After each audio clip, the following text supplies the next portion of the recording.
Welcome back. Welcome back.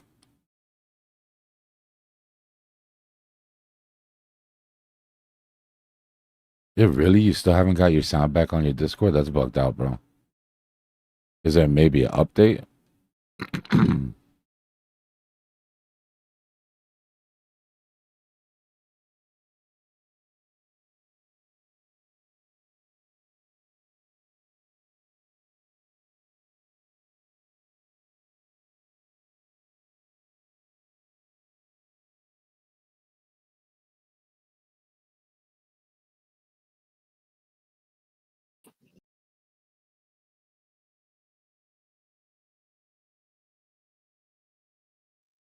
Good evening, Dbloc.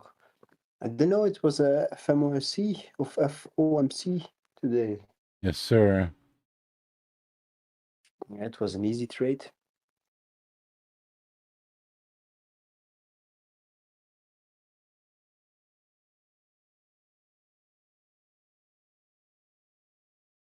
Give me 1 second, y'all, and we'll pull it up.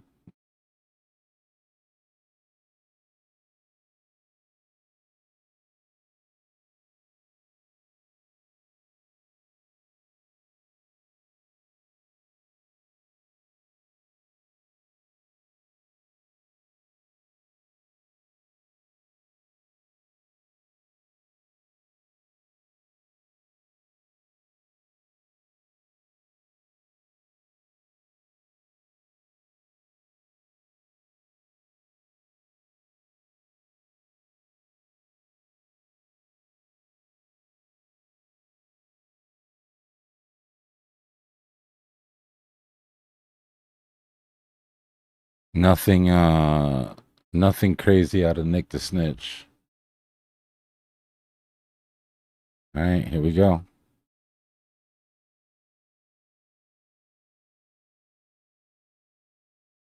Why can't I hear you?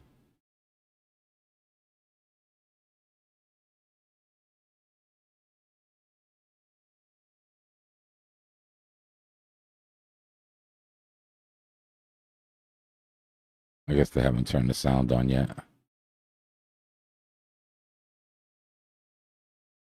Guess so.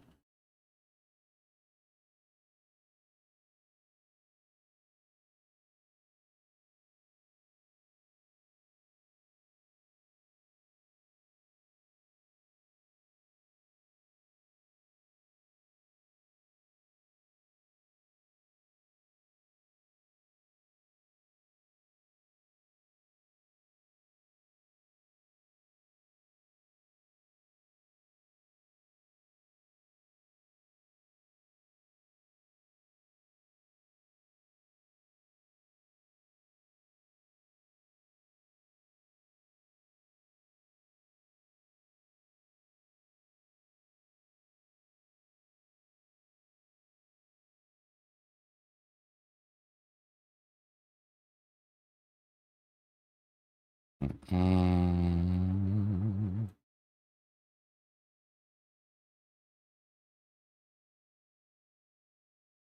right, why can't we hear you though, gang?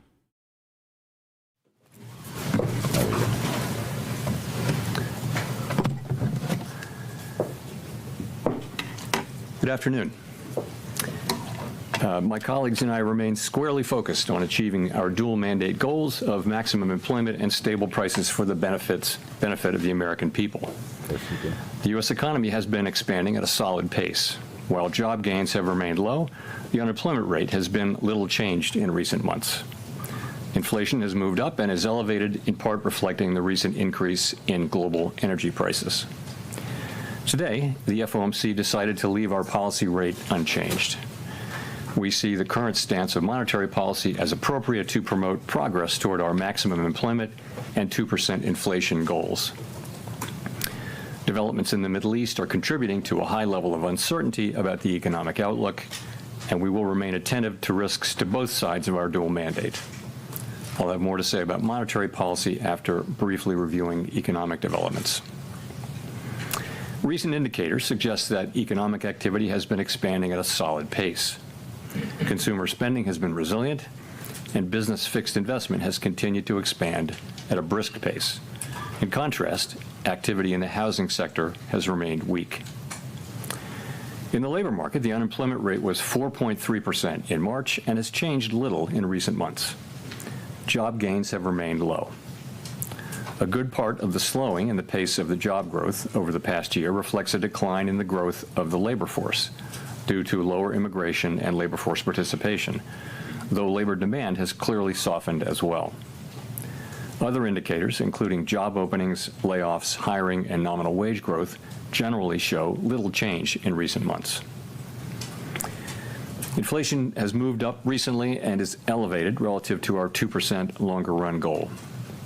Estimates based on the Consumer Price Index and other data indicate that total PCE prices rose 3.5% over the 12 months ending in March, boosted by the significant rise in global oil prices that has resulted from the conflict in the Middle East. Excluding the volatile food and energy categories, core PCE prices rose 3.2% over the 12 months ending in March. This relatively high rate largely reflects the effects of tariffs on prices in the goods sector. Near-term measures of inflation expectations have risen this year, likely because of the substantial rise in oil prices. Most measures of longer-term expectations remain consistent with our 2% inflation goal. Our monetary policy actions are guided by our dual mandate to promote maximum employment and stable prices for the American people. At today's meeting, the committee decided to maintain the target range for the federal funds rate at 3.5% to 3.75%. The economic outlook remains highly uncertain, and the conflict in the Middle East has added to this uncertainty. In the near term, higher energy prices will push up overall inflation. Beyond that, the scope and duration of potential effects on the economy remain unclear, as does the future course of the conflict itself. We will continue to monitor the risks to both sides of our dual mandate. We are well positioned to determine the extent and timing of additional adjustments to our policy rate based on the incoming data, the evolving outlook, and the balance of risks. Monetary policy is not on a preset course, and we will make our decisions on a meeting-by-meeting basis. Hawkish. This is my last press conference as chair, and I will close with a few thoughts. First, I want to congratulate Kevin Walsh on his advancement out of the Senate Banking Committee this morning. This is an important step forward, and I wish him well as that process continues. The Federal Reserve exists for one fundamental purpose: to foster the economic conditions in which American families and businesses can thrive. Stable prices, a strong job market, and a financial system they can depend on. Every decision we make, whether about interest rates or regulatory and supervisory matters or other issues, is made in service of that purpose. Our decisions reflect the collective judgment of the Board of Governors and the Federal Open Market Committee, colleagues who demonstrate analytical rigor, principled judgment, and a genuine commitment to the public interest.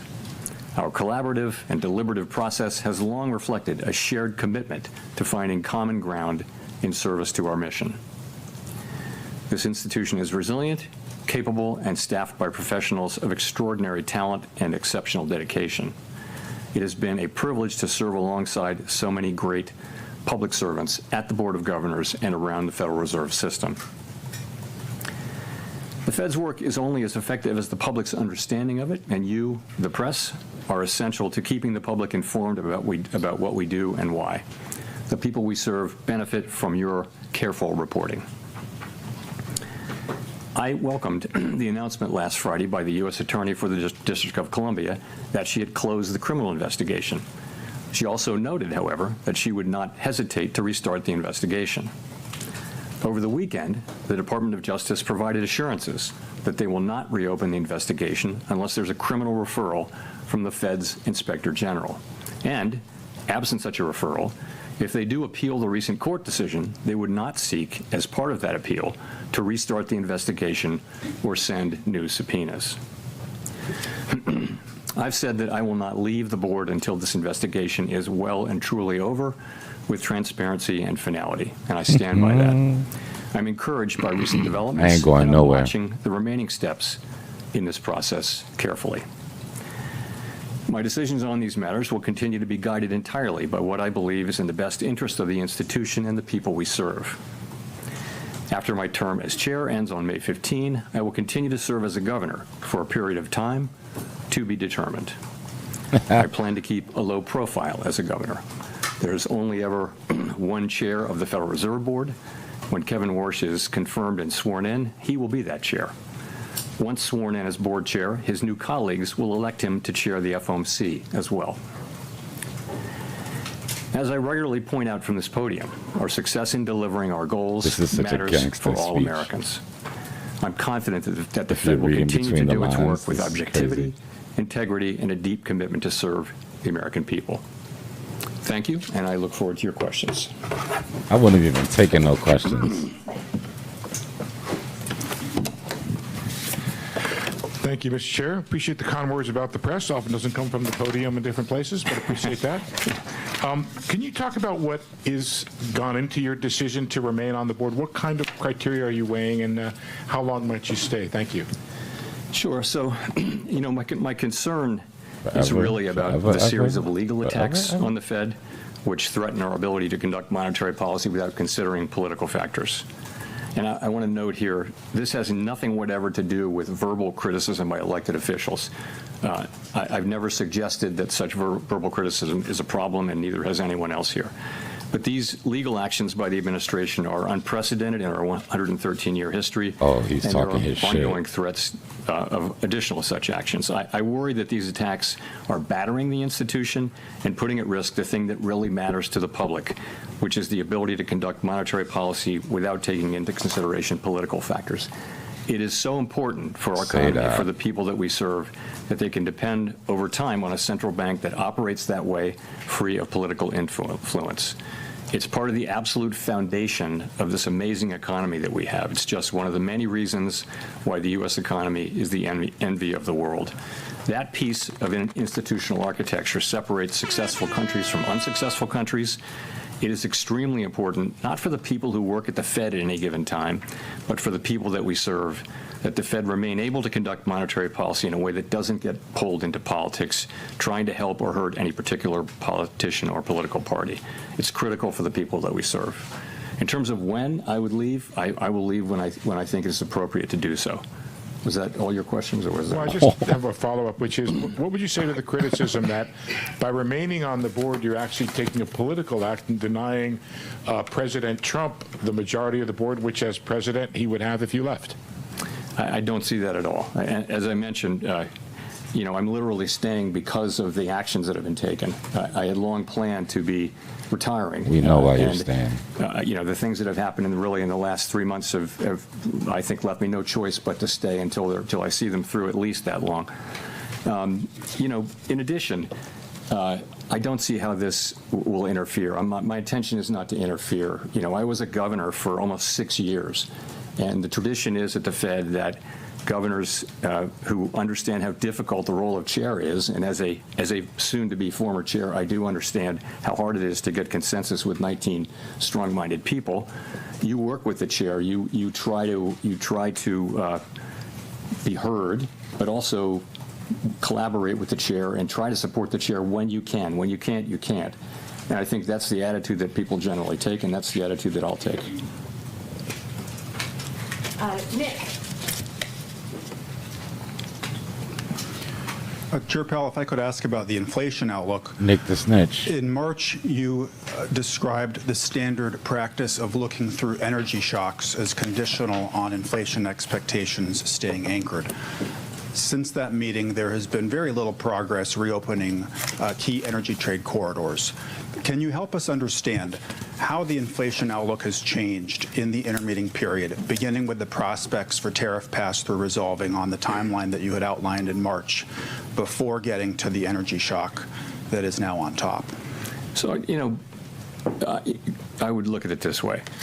For a long time, we've been working on the hypothesis, really, that tariffs would lead to a one-time price increase and that would go away over time. In other words, that there would be no further change, so measured inflation wouldn't reflect that higher level going up more and more. And it's time for that to happen. We really do expect that to be happening in the next 2 quarters. So we'll be watching very carefully to see that what we've thought all along would happen. That's the kind of critical part of the forecast. We need to really see that. With energy, it's so hard to say. I mentioned, in sort of the textbook, you would look through an oil shock because they tend to be short-lived and they tend to revert, and monetary policy works with long and variable lags, so you wouldn't necessarily react right away. I think that is all the more true given that we're several years above 2% inflation and that we're already looking through the tariff shock. So I think we're going to be very cautious about that. But the question about looking through energy really is not in front of us right now. It hasn't even peaked yet. And I think we'd want to see the backside of that and progress on tariffs before we even thought about reducing rates. So if I could follow up, the statement today preserves language that has taken on some meaning as it was socialized when the committee was actively lowering rates. Why is that easing bias still ripe, given how different the inflation outlook is now versus a meeting or two ago? And what more would have to happen for it to get evicted? So that was, as you will recall, we had a discussion about that at the last meeting, and we talked about it in the press conference after the March meeting. We had the same today. We had quite a vigorous discussion about that very issue and the guidance, and is it still appropriate and that kind of thing. And I would say that the number of people on the committee who either could support that language changing to a more neutral stance so that a hike is as likely as a cut. That number has increased over the intermeeting period, and it's easy to see why. I mean, it's a good question, right? You see, inflation has moved up over the interim a bit. Core inflation's 3.2 now, moving, albeit just a little bit, in the wrong direction. And we know that there will be, that there's headline inflation coming out of the Gulf, and we don't know how much that will be. We're going to need to see. So it makes all the sense in the world that people would look at that and we'd have a vigorous discussion about that. You saw that 3 people dissented over the language. I think all of those people agreed with the rate decision. So the majority of the committee did not want to do that, and I didn't think we needed to do it at this meeting. It really was just a question of why do we need to do that now? We have so much to learn. There's so much uncertainty about the path ahead. There doesn't need to be any rush to make that decision now, because the troops. What happens in the next 30, 60 days, even by the next meeting, could really change the picture around that language. So, it's a much closer thing on the committee than it was in March, and that makes all the sense in the world, it seems to me. Claire. So Claire Jones, Financial Times. Just going back to this issue of the easing bias, we've now got oil approaching $120 a barrel when it comes to the benchmark Brent crude. If it stays around those levels 6 weeks from now, what would be your best guess as to whether the easing bias will still be in the statement? Thank you. I wouldn't want to guess. Well, first of all, we're going to have new leadership in all likelihood by then, and new leadership's going to have a very important role to play in that. So I won't be standing here at this podium to answer your question. So I don't know. As I mentioned, that's all I can really say is that we had a great discussion about that today. It's gotten to be a better question in the interim period. We had the discussion. A majority are still on the page of not feeling the need to move to that level, and that's where I am. I get it, though. At a certain point, you would move. You hear how he's talking, that right? conceivably could come as soon as the next meeting.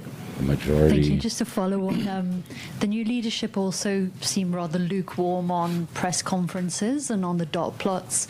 What would your advice to him be on these communication tools? So I'm not going to give him any advice through you today here, but I think communications generally is. I think every incoming chair takes a look at communications, and it's a very healthy thing. I mean, communications it's very complex, and you can always be looking at new things, and if that happens, it feels like it's going to happen. That's a completely appropriate thing. Neil. Hi, Chair Powell, Neil Owen with Axios. Can you tell us if you've been in touch with incoming Chairman Warsh? To what extent is this a normal transition process versus all the things swirling around, something unusual, and what can we expect when he takes that podium in a few weeks? I haven't seen him since seeing him at a dinner in January where I congratulated him and had a nice chat with him. Haven't seen him. I don't know what a normal process is. You know, the last process was with Janet Yellen, with whom I had worked for 6 years, and so it was. You know, we were sitting down the hall from each other, so it was a very different thing. I think this is and will be a very normal, standard kind of a transition process. So that's what I expect. I have every reason to think it will be. Quick follow-up: is the Supreme Court ruling on Governor Cook a factor in when you may leave as a governor? I wasn't thinking of it as such, but no, not really. I mean, I'm thinking more of the other things I mentioned. Chris. Hi, thanks for taking our question. I wanted to ask a question about your tenure, and Chris Rugaber at Associated Press. During your tenure as chair, you often spoke about how disadvantaged Americans benefited from extended periods of low unemployment. In the new framework the Fed adopted in 2020, some economists say elevated the Fed's employment mandate.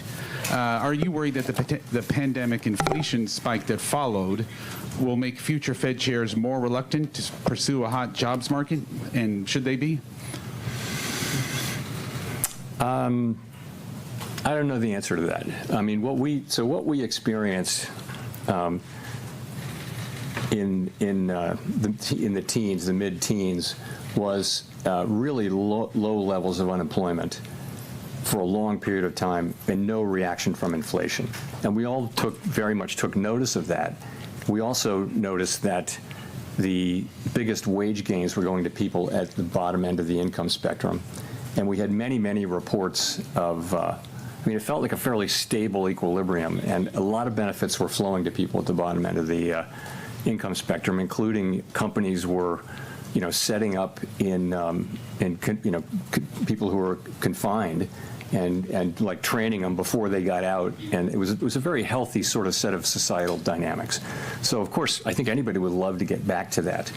I don't think that anything that happened to create the global pandemic inflation was in any way related to overweighting the employment market. I mean, it was a global shock. You don't want to talk about COVID, essentially pal. very Not a very good time for similarly you. all over the world. It had to do with closing, reopening, stimulus, and all that. And I mean, you could look at a graph of 10 big economies on the page and not know which was the U.S. and which was Germany, France, and things like that. So I don't think that insight was in any way responsible for the high inflation that we experienced.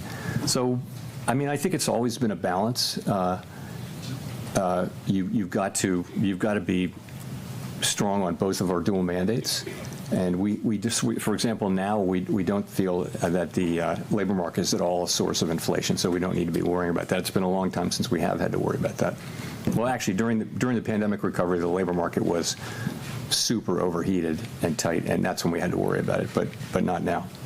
Just on the other issue, do you need more assurance from the Justice Department before stepping down? Is that what you're waiting for, or what else? I'm waiting, for the investigation to be well and truly over with finality and transparency, and I'm waiting for that, and I will leave when I think it's appropriate to do so. He's going to leave once Trump isn't in office Michael anymore. McKee.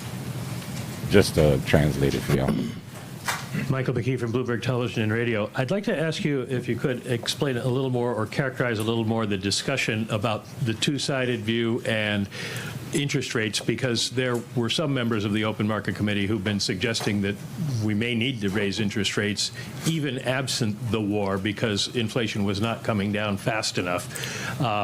Is there any sense that interest rates might have to go up, or was this just a setup to sort of warn people that you're worried about the war impacts? So nobody, the three dissenters and others who could have supported that, and others who were voters and non-voters who preferred it, they all supported the rate decision, right? So people are not saying we need to hike now. It's more a question of, That's don't we scary kind of talk. feel You hear him? that we should be neutral? Oh, and shit. what are markets doing? People argue that this is consistent with markets are doing.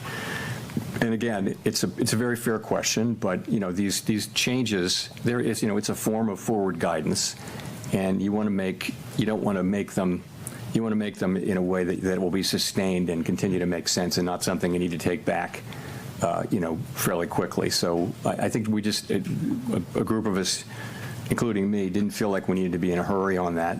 That markets are not confused about our reaction function. We don't have a problem to solve on that. Yeah. But the other side of the argument is a good argument too, as I mentioned. It's a perfectly good argument to be having, good discussion to be having. So, and it came out the way it came out. Well, you've got 3 dissents in favor of two-sided warning. You've got yourself staying on the board. You've got the criticism that does come from elected officials, and you've got a lot of critics who have faulted the Fed for being too slow 2021 with inflation. Are you worried about Fed credibility under all of this? Is that one reason that you want to stay on? Not driving my thinking now. I mean, monetary policy is going to get made by, 19 people. There's a lot of stability there. I mean, if you think about it, every new Fed chair has the same situation, which is you've got 18 colleagues on the FOMC, 11 of them vote during any year, and your job is to create consensus. It's to talk to them, understand them, be inside their thinking, AKA, you're not and be gonna able to come pull in them here together and just do whatever and you get want. consensus and move. And that's what every Fed chair has to do. And I think Kevin Warsh is actually quite well. He has the capabilities, skills to be very good at that, I would think. So I think I'm not so worried about that process. I think that'll work itself out. Howard. Thank you, Chair Powell. Howard Schneider with Reuters. You mentioned that staying on as a governor, you intend to keep a low profile. I'm just wondering if you could give us a little more detail on what that looks like and how you can... Touche. Walk down the steps. What that looks like, and particularly around the policy discussion, how you're able to Howard, have your intervention and not be a shadow chair and not have kind of an outsized influence over the process. Yeah, that's just something I would never do. The shadow chair thing. No, I don't know what the exact specifics of it will be, but I'm going back to being a governor. I respect the role of chair. I was a chair. I was a governor for 6 years, and I know what that's like. I know, and I had a pretty front row seat particularly with Chair Yellen, to whom I was close when I worked with Chairman Bernanke for 2 years, but I was brand new at that time, so I got a sense of what it was, and I had real sympathy for how hard it is to get that group to consensus. And I always felt like I don't want to add to that unnecessarily, and that means try to support the chairs where the direction the chair wants to go in, if you can. If you can't, you can't. And I think that's the way it's always worked there, because the chair only has one vote, plus the ability to develop consensus. And if people won't be, they won't, if they're not flexible at all, then how do you ever do that? And so that's why the authority the chair has really is to develop relationships with people and work with them, and then put something forward that has consensus. And I propose to be a very constructive participant in that process. Really out of respect for the office of the chair. Right. And in your view as a soon-to-be governor, how do you see the risks of oil prices bleeding into core inflation in coming weeks? Because that was, it seems like the commentary that was coming from particularly some of the Reserve Bank presidents, there were elevated concerns about the bleed into core. And, here we are with 3 dissents now. What do you see as the prospect of a core inflation? Those prospects are real. Remember, though, and they're real, and the real thing is we're going to have to wait and see. We're going to need to see. And the good news is we think our policy stance is in a very good place for us to wait and see. We're right kind of at the high end of neutral or perhaps mildly restrictive.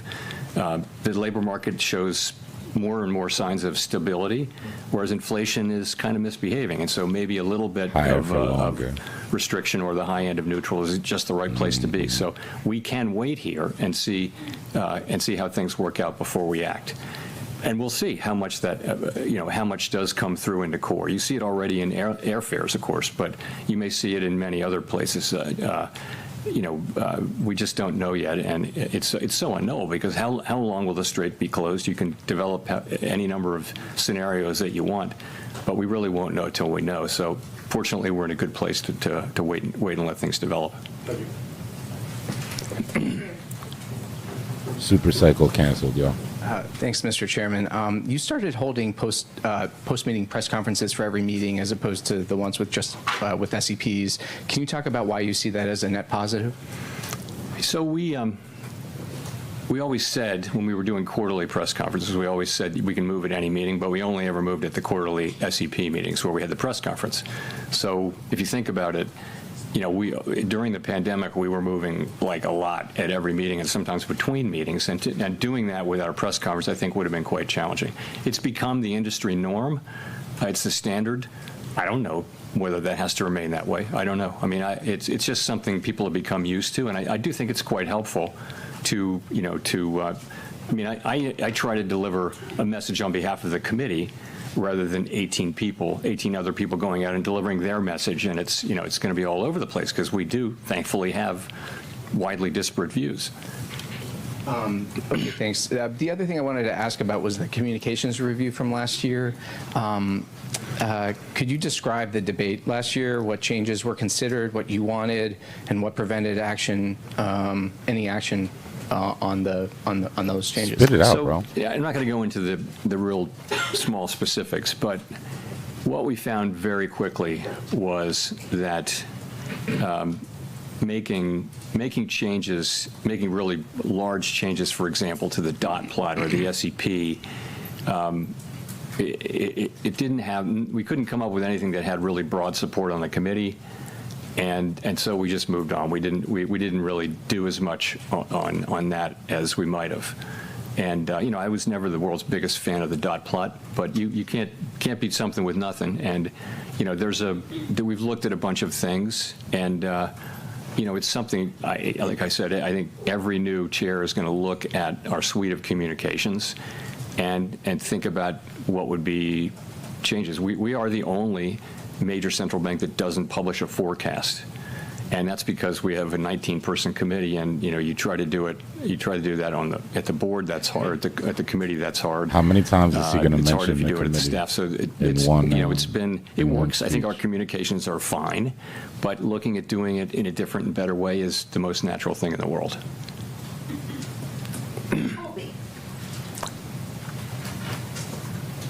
Thank you. Colby Smith with the New York Times. If I could follow up on Mike's question about hikes, are we right to assume that the hawkish outcome for the Fed is still one in which the committee just extends the pause in rate cuts? And to what extent is there a growing sense within the committee that monetary policy really isn't just restrictive at all right now? The economy is holding up relatively well despite this major energy shock. The unemployment rate has ticked lower. Inflation was moving sideways even before the war and is now moving higher. She's in a short somewhere. So where is the committee at on that debate? Where we're at is we think our policy rate is in a good place. If we need to hike, we will certainly signal that, and we will certainly do it. And if we need to cut, then, or if it's appropriate to cut, then we'll signal the opposite. I think because we feel like we're in a good place to move in either direction. Nobody's calling for a hike right now. So it really is going to depend on how he things said the word hike more than he said the word cut. That's really where it is. As I mentioned, much closer question this cycle on changing the guidance, but ultimately we didn't. And as it relates to the war, at what point do you think the risk to growth will be larger than the risk to inflation as this conflict drags on? You just have to find that out empirically. Given our the fact that we're a big exporter of energy, and that our economy is far less energy intensive, oil intensive than it was during the 70s, the effects on the United States are really substantially less than those of Western Europe or Asia, who are feeling much greater effects from these things. The effects we're feeling in the current situation currently, and in sort of what's priced in, which is a relatively quick outcome. if this goes on for much longer and prices go much higher, then we'll feel that much more. And I of told you course, she's short. I'm talking about aggregate inflation numbers. We're very well aware that people are experiencing higher gas prices all over the country now, and that hurts. And those hikes may continue to happen. And other things are going to start to reflect airline fares I mentioned, and other products and services that are dependent upon petroleum. Oh and my derivatives God, wrap it of up, pal. petroleum. People are going to start to feel that. Edward. Thank you, Chair Powell. Edward Lawrence with Fox Business. So I guess I'll just ask you directly on this. The markets don't see a rate cut at all this year, is what they're predicting. Do you think that we are at the neutral rate? Why or why not? You know, the neutral rate is we cannot know it with certainty. I think pretty close to the neutral rate. Yeah, I always had it. You know, between 3% and 4%. We're a little north of 3.5%. So that's well in the range of what I would consider a reasonable, but at the higher end of the range of what I would consider reasonable neutral rate. You know, I think the labor market is still probably cooling off just a little bit, and I don't think there's much of a case for any case really for policy looking, you know, meaningfully restrictive, maybe mildly restrictive or neutral, I would say. And I want to follow up on some of the other questions about your future a little bit. The first time we've seen 4 dissents now since October of 1992. Are you handing off a divided Fed? You know, the thing to remember is we have always had vigorous debates, and they're excellent debates. I have to say they've been really good, and we're in an unusually difficult situation. So we've really had 4 supply shocks. You can say more than 4, but at a minimum, we had the pandemic, we had the invasion of Ukraine, we had tariffs, and now we have Iran and the oil, you know, the oil spike. So every supply shock has the capability of driving inflation up and unemployment up. And what do? You know, the central bank has a really hard time knowing what to do. So the right thing to do is to try to balance the achievement of those 2 goals, and that's what our framework calls for us to do. But these are really tough. Bro, this dude said hike, COVID, pandemic, recession, to get back to target. all in one You got to sentence. think how restrictive or not is policy. So it's only natural that you have a range of views on the committee. You know, people are going to see it different ways. They're going to have different risk tolerances and that kind of thing. I mean, if everybody agreed, that would be surprising. And I think it's partly a function of the extraordinarily challenging set of supply shocks that we've been dealing with now for 5-6 shock. years. Rack it up, bro. Thank you so much, Chair Powell. Selena Wayne with ABC News. Are you confident that Kevin Warsh will stand up to political pressure from President Trump? So he testified very strongly to that effect in his hearing, and I'll take him at his word. And when it comes to gas, right now it's over $4 a gallon. Inflation just hit a 2-year high. Should Americans expect to be paying higher gas prices for the rest of this year? And in your view, does that take a rate cut off of the table? And secondly, by staying on as Fed governor, what message do you think you're sending to the president? I don't know what gas prices are going to do for the rest of the year. And it will depend on how long the strait remains closed and how quickly it can be reopened and that kind of thing. But remember, when gas prices go Gentlemen, up, what question did she ask? disposable You don't even income know comes what down, question people's she pockets, so asked, they're do going to spend you? less on other things. So there will be a hit to GDP. So it's a question whether spending goes down to offset the inflationary effects. So it's not the answer isn't obvious ex ante whether you should move your rate over because of that. We'll have to see how it evolves. And the message it sends to President Trump by staying on? I'll stand on what I said earlier. Victoria. Nah, she's different though. Hi, Victoria Guido with Politico. During your tenure, Fed independence has come under pressure in a lot of different ways. And I was just wondering, practically speaking, where do you see Fed independence as coming from? Is it the law? Is it political support from Congress? Is it the actions of the Fed? What sustains Fed independence? Well, it's to a significant extent, it is the law. And, we've had to go to court to successfully so far to defend it. But, the law does create a setting in which the Fed can and is directed to make monetary policy without consideration of political factors.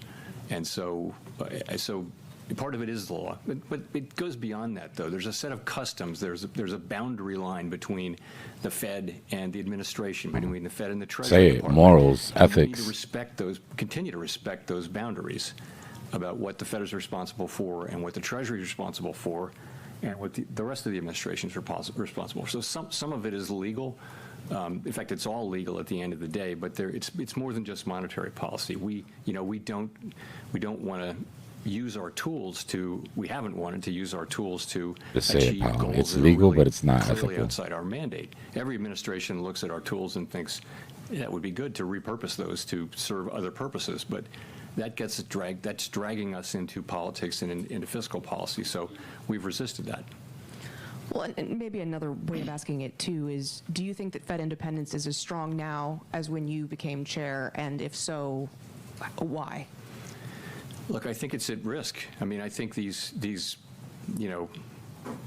legal assaults, if you will, as I mentioned, the institution is being battered over these things. We're having to resort to, the courts to enforce our legal, it's not so much independence. It's really the ability to make monetary policy without political considerations.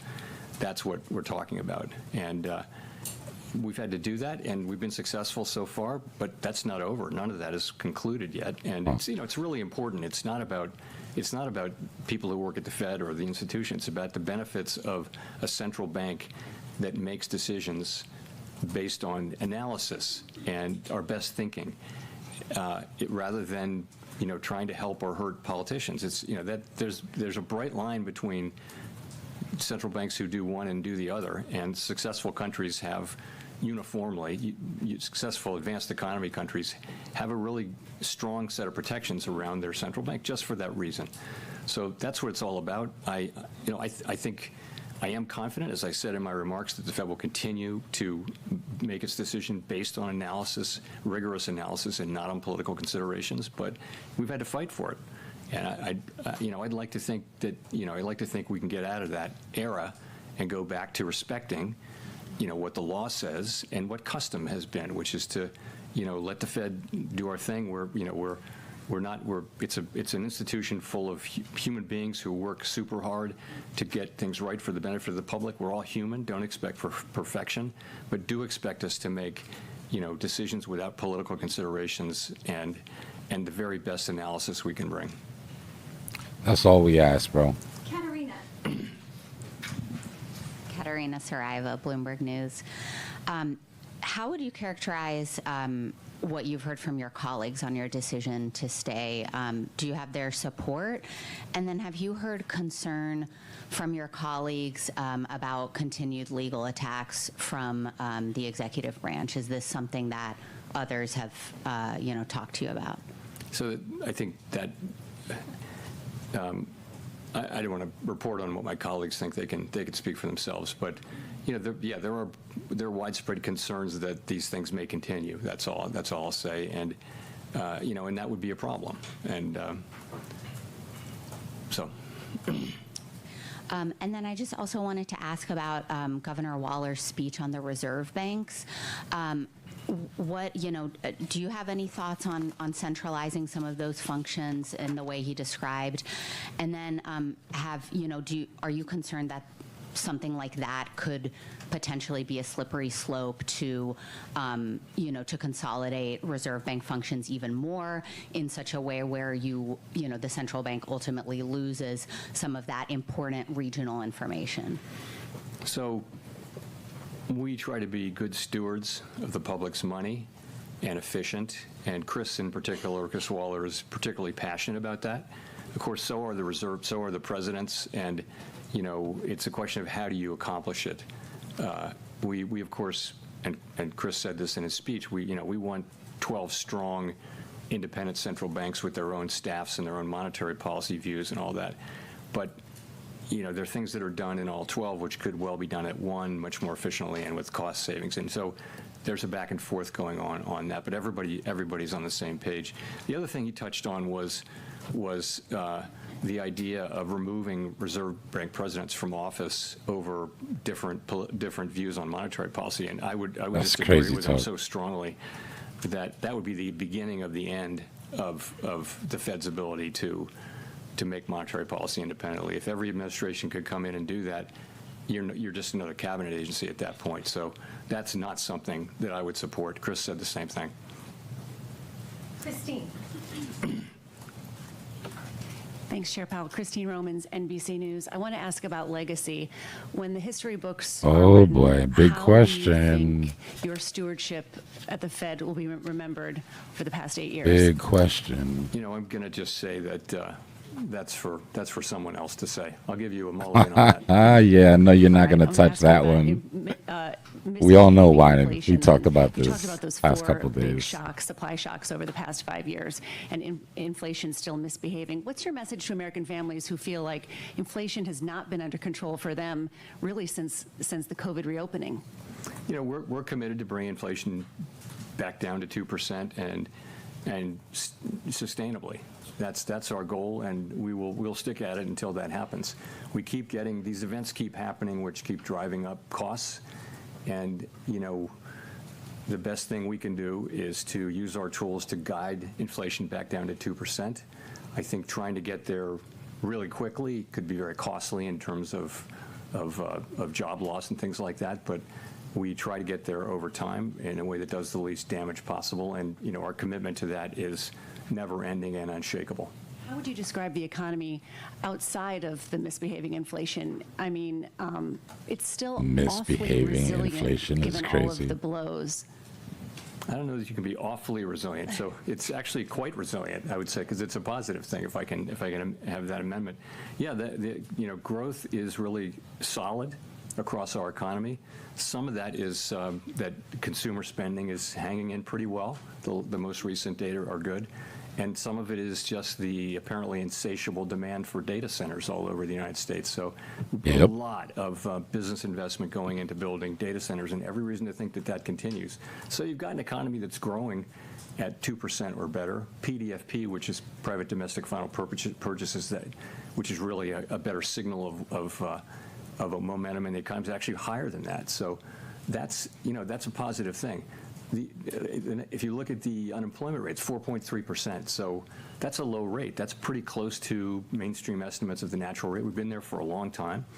So it doesn't feel like a good labor market to some who don't have jobs, because quits are really low, hires are really low, and there's effectively no new net job creation. So that's in a sense, the labor market is in balance, but it's an unusual and uncomfortable kind of a balance where people who don't have jobs will have a hard time breaking in unless somebody quits their job.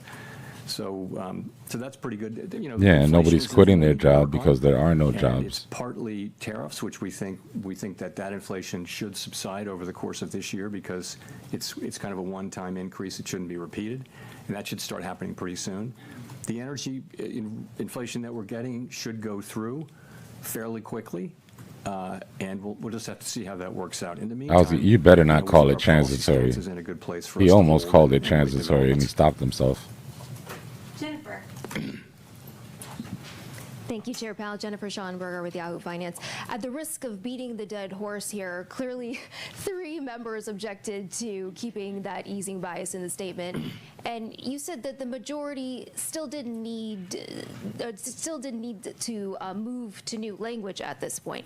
So does the majority of the committee still have a bias towards cuts at this point, or has the bias on the committee shifted away from cuts towards holding or hikes if that was needed? So I think that the center is moving toward a more neutral place, and that's sort of what markets are saying too. I just think there's a lot of signaling going on when you change guidance like that, and so we just, I guess a majority of us didn't feel like we needed to send a signal on that right now. But maybe it'll come to that. And the reason is because He said the word we're kind of majority waiting to like see what 32 happens times with there in this events speech. in the Middle East and what are the Committee, implications of those majority. events for the U.S. economy. So there was there's a group who feels like we don't need to be in a hurry to do that. We get it, and of course we will move to a hiking bias if we want to hike, and we'll move to a neutral bias before that. But there was a difference over whether to do it at this meeting, at a meeting at which all but one of us agreed that the rate decision was correct, which was not to move. And you just said moments ago that you believe Fed independence is at risk. Is it safe to say that you want to stay on as a governor to serve as a check and balance on that? I want to stay until I will stay until I feel it's appropriate for me to leave. And yes, that is really what is driving this. AKA one day I'm not, after Trump leaves office. I'm not looking to be, a high-profile dissident or anything like that. I'm more looking at the other aspects of this and wanting to see that things have calmed down and we're returning to a traditional model of working with the people that you have and bringing them to consensus and respecting that consensus. That's what I'm hoping to see. He said consensus 3 times in one sentence. Thanks, Chair Powell. Matt Egan with CNN. You've made many tough decisions in your time at the Fed, and as your time as chair comes to a close and you think about your tenure and perhaps your legacy, are there any decisions that stand out as ones that you're particularly proud of? All the makeup you And have on is are there what's any standing out, that buddy. with the benefit of hindsight, you would take a mulligan on? Yeah, it's hard. I wouldn't want to single out individual things at this point. I'll just say, we, all of us together, have consistently tried to do what we think is best for the American people based on our tools and our objectives that Congress has given us. It's been very challenging because we've been in a situation of supply shocks really for 6 years, and that's just a very different situation. I promise you that it's for not a very long coincidence time that he keeps what repeating the same Fed and our exact central words banks were twice doing all and the 3 time was times in the demand same management. sentence. And I promise you and that's not a There mistake. was always the inflation mandate, but inflation was low for 25 years. So this is a very different world and a much more challenging one where you have to balance the two objectives. And by the way, central banks that have an inflation mandate have to do exactly the same thing because they're balancing economic activity. So that's been challenging, and we've tried to do our very best through these really challenging times, and I'm really proud of the work that I've done, that my colleagues and I have done during these years. Now, to follow up on some of the discussion around Fed independence, can you explain to the public why this notion of Fed independence, which might sound kind of wonky to some, is so critical? I mean, what are the consequences if either the Supreme Court rules against Lisa Cook or the Fed in the future decides to make decisions more around the political calendar instead of the economic data? So every major advanced economy in the world has made the same decision the United States has made, and that is that they want to take the making of monetary policy, the setting of interest rates to support the economy, to achieve maximum employment and price stability. They want to take that out of the direct control of elected politicians. And the reason is elected politicians are always running for election, and they'll always want low rates, and that will lead to inflation over time. So after literally centuries of experience with that, the whole world moved to the different model, and it's worked great. I mean, this is the era in which inflation was under control for 40 years. Then we had the pandemic, inflation everywhere in the world, and now we have inflation that had gone pretty much all the way back to target, really close to all the way back to target, and now is being buffeted by the energy shock, and the U.S. buffeted by the tariff shock as well. So, but what I would say to the general public is that's the backstory, is that don't think about an institution being independent. Think about it this way, that you want people to make monetary policy and set interest rates to benefit the general public and to try to achieve economic goals, which are maximum employment and price stability, and focus only on that and ignore political considerations, completely ignore them. This isn't bipartisan, this is nonpartisan. So we want to just work directly for the American people doing these things.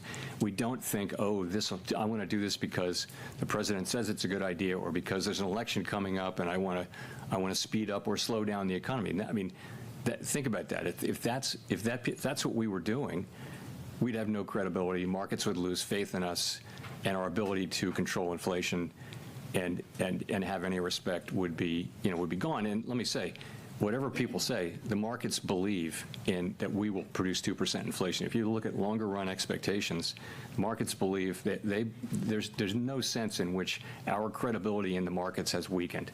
It's just not the case. It's people do get it, that this is our commitment and that we will achieve it, and it's priced in. If you disagree with that, then you can go ahead and bet against the markets, but the markets are pricing in Fed credibility. Okay, we'll go to Richard for the last question. Thank you, Chair Powell. Richard Escobedo with CBS News. We talked a lot about gasoline prices and even you mentioned airline ticket prices, both of which are up dramatically because of the war in Iran. And so I wonder, are you seeing that weigh down consumer spending in other parts of the economy? And if so, how worried are you that that will be a drag on growth? You don't see it in spending yet. You really don't. I mean, as one of your colleagues said, the economy has been resilient. It really has. Not just this time, but it's been remarkably resilient for some years now. The U.S. economy has just powered through shock after shock, and consumers are still spending, and that's what the banks will tell you, credit card companies will tell you, the retail sales numbers that we got most recently.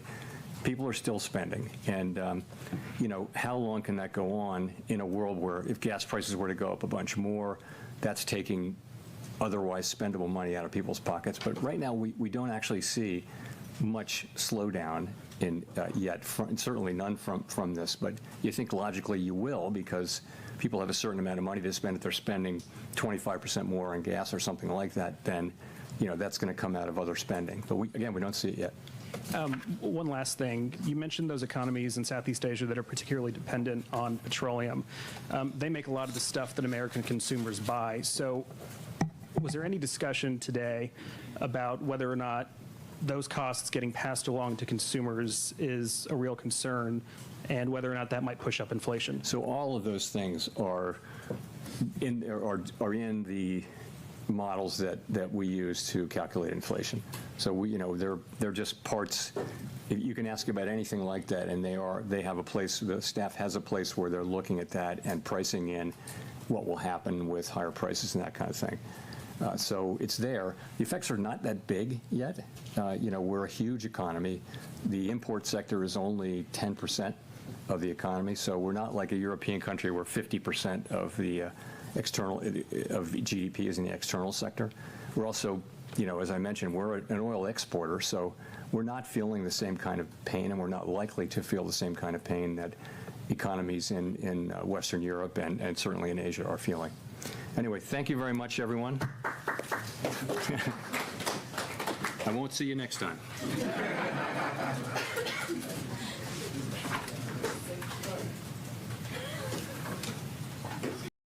Well, basically, to summarize.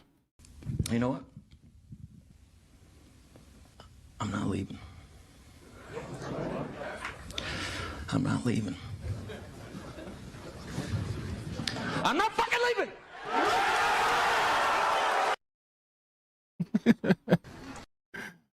Just in case you didn't catch the whole speech.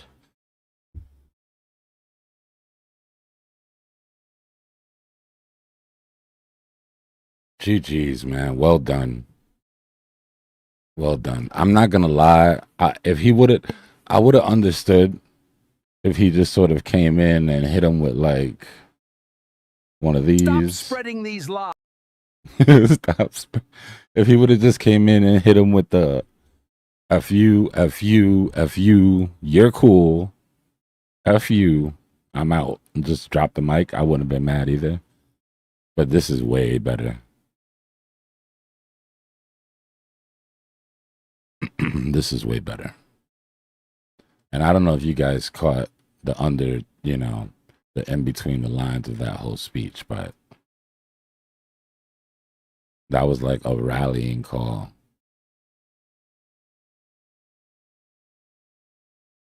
And then he made sure that he set up. It was just brilliant. It was brilliant, honestly. Instead of going up there and talking shit about the new guy, instead he says, I have full confidence in the new guy. and then lays out exactly what he would do, like what the new guy should do ethically, and then say, I have no confidence. He's gonna have no problem doing this. I know he's gonna do. But what he's basically doing is telling the world, hey, pay attention to A, B, C, and D. And if he does this, then you know he's doing the right thing. And then he rallied the committee around him. He shouted out the committee more than I've heard. They sounded like the beginning of an Avengers movie or some shit.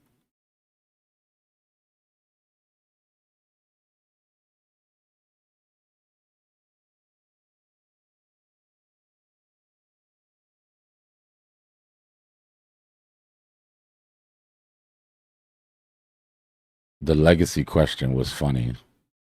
We know why she asked it, and I'm not mad. That's her job. I would have done the same thing. But you had to know he wasn't going to answer that. Very personal question.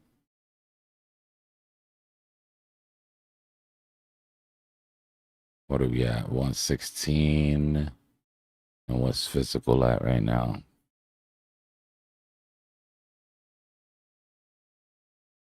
Prime mini dated. Prime mini dated long. Yeah. Good luck.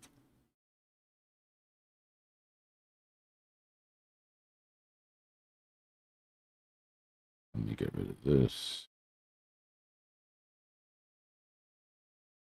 All right, so these are both the dateds. Now let's go to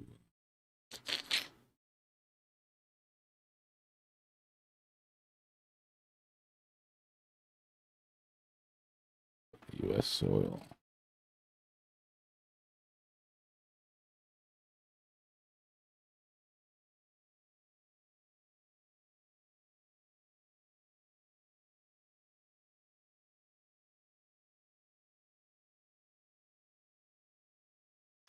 Somebody's lying.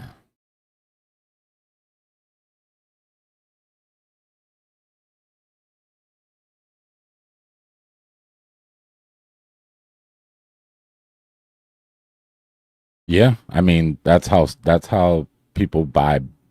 The futures market is actually used to buy physical barrels of oil. Now, uh, traders aren't, right? Traders are just trading papers, so they're not going to do that because you can't house it.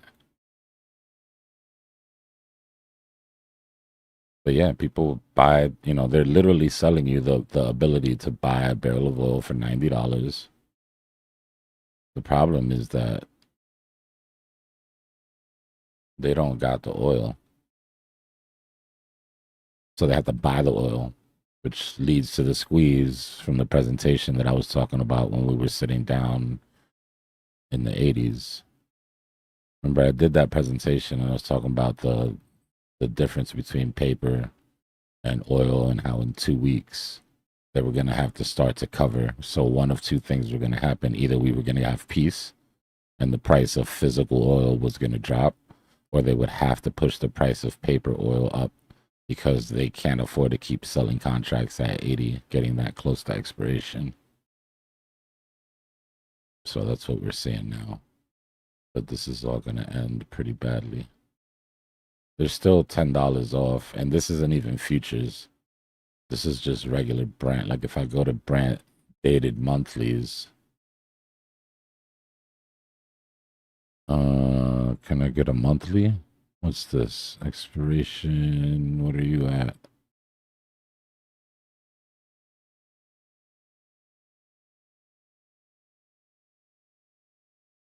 What's the rolling price at? See there.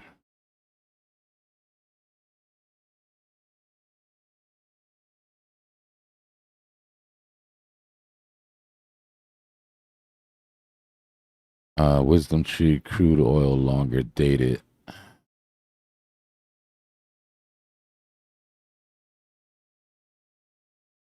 They're dreaming.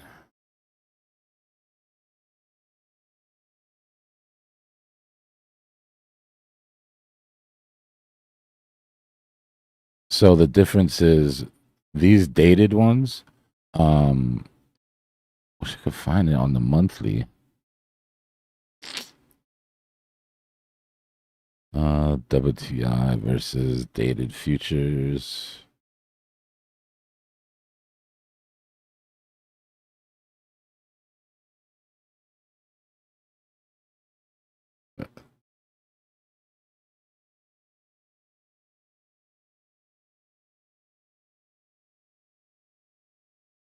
But what it is these are people who, this is basically what it costs to get a physical barrel of oil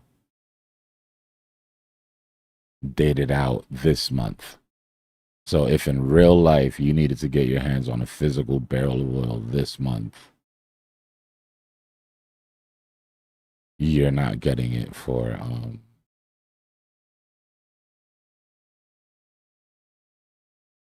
longer dated gas. No. No. That's too far out. I'll tell you what, these, it seems like they're pricing in peace long dated, but they're just selling paper, bro. I'm telling you, this is all bullshit. They're counting on the fact that nobody's taking delivery of barrels of oil. What they're not counting on is that the strait's closed. So people are going outside of normal circles to get oil, which means they are cashing in futures, which means they're going to be expected to cover.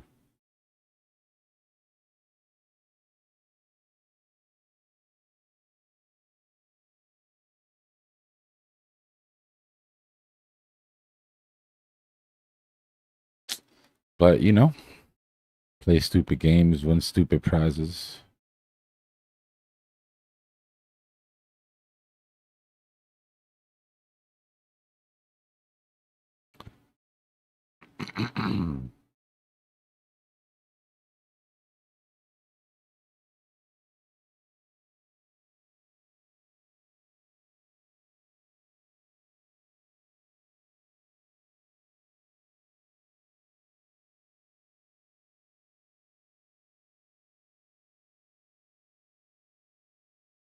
It depends. If you took this type 4 entry, if you put your stop underneath the type 2, then you're still alive. But if you ran it super tight, like 1 ATR, you probably got taken out here. I'm just waiting to see if we pull up between that 382 and the golden pocket for a type 2 entry on 15-minute.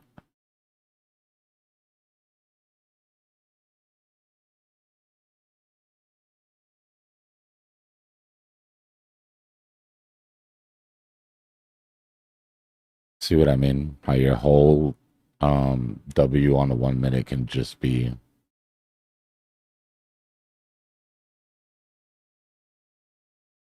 a type 1 on the 15.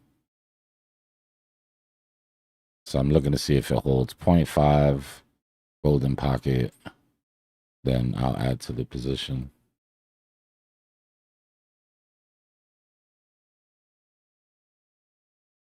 From your type 2 entry.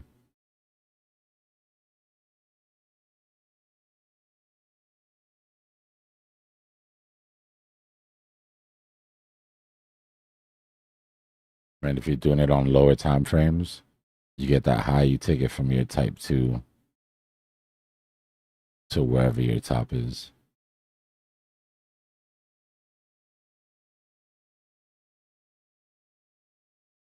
What you're trying to grab is the last impulse, you know? So you don't take the first one.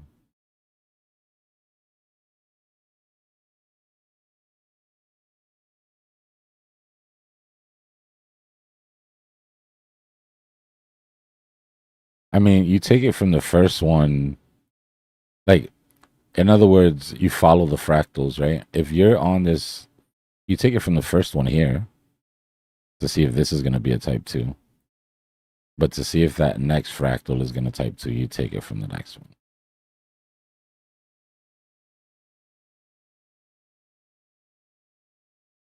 If you came to this chart on the 15-minute, brand new, right, then you'd be taking it from the first one.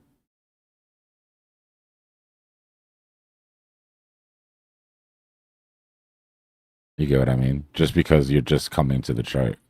It's like if you come to the chart late and you see a different pattern than someone that's been sitting there the whole time.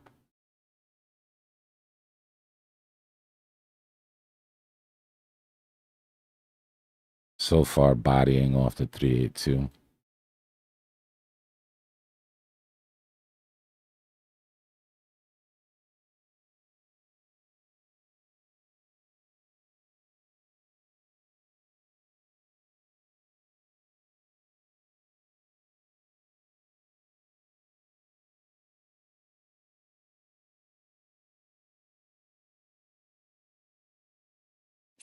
I have to say it's a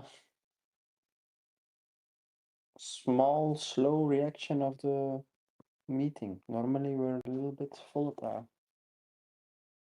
Yeah, we're still basically in vector recovery from our drop.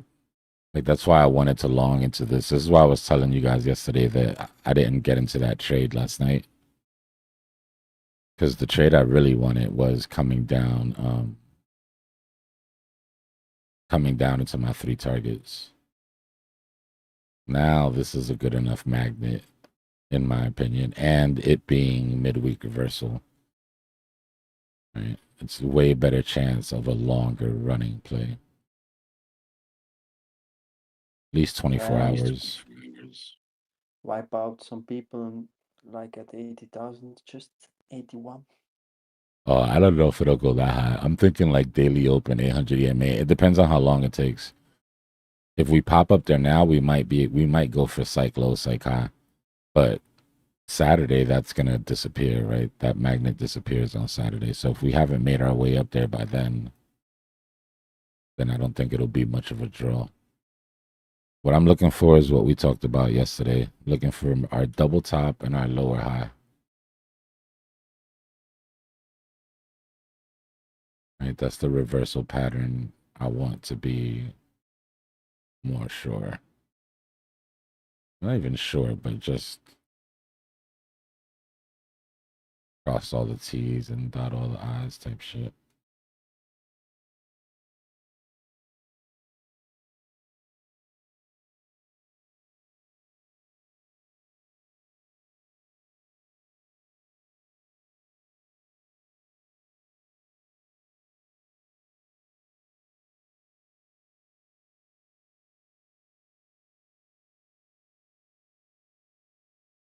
Too much charting going on. Tell me about it. You still haven't come down. Chart order.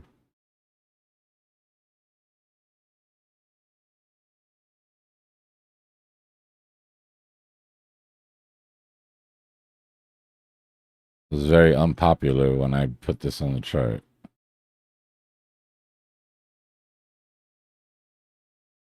Yeah.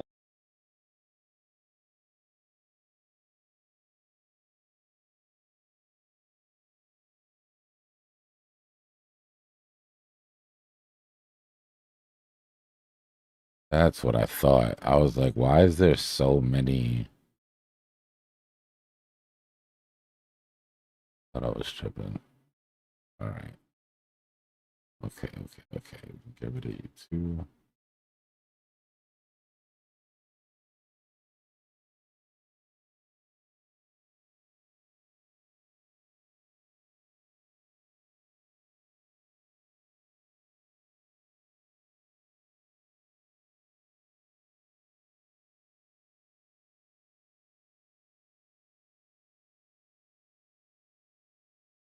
So, in my opinion, my takeaway is rates are going to stay higher for longer. He expects things to operate by consensus. There was only one dissenter today. There was 3 dissenters to some of the language that they put into the report about waiting longer. Right? 3 people dissented to having that language in the report, but only one person dissented to not pausing, or to pausing, I should say. Right?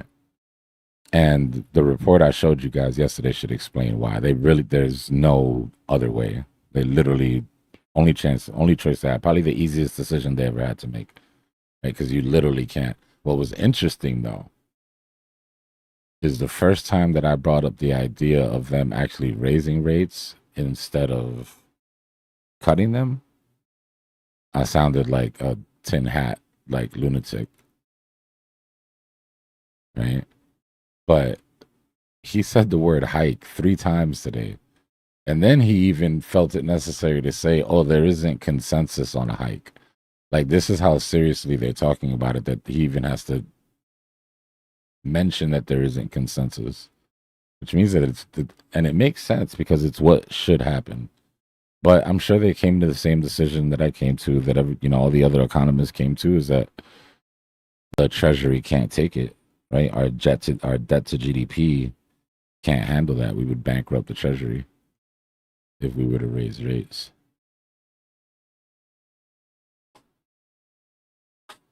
What do you? He's also going. Yeah. He's going to stop also. Yeah, we always knew this was going to be his last meeting. What we didn't know is because the Fed has a tenure, but then they can decide to either leave or they can decide to stay on as governor until they feel like, basically. I think that would be a great little segment like you've been doing in the later evenings where you're putting, 5-10 minute little blurbs together Mm-hmm. with your graphics and everything. Because I totally did not get that.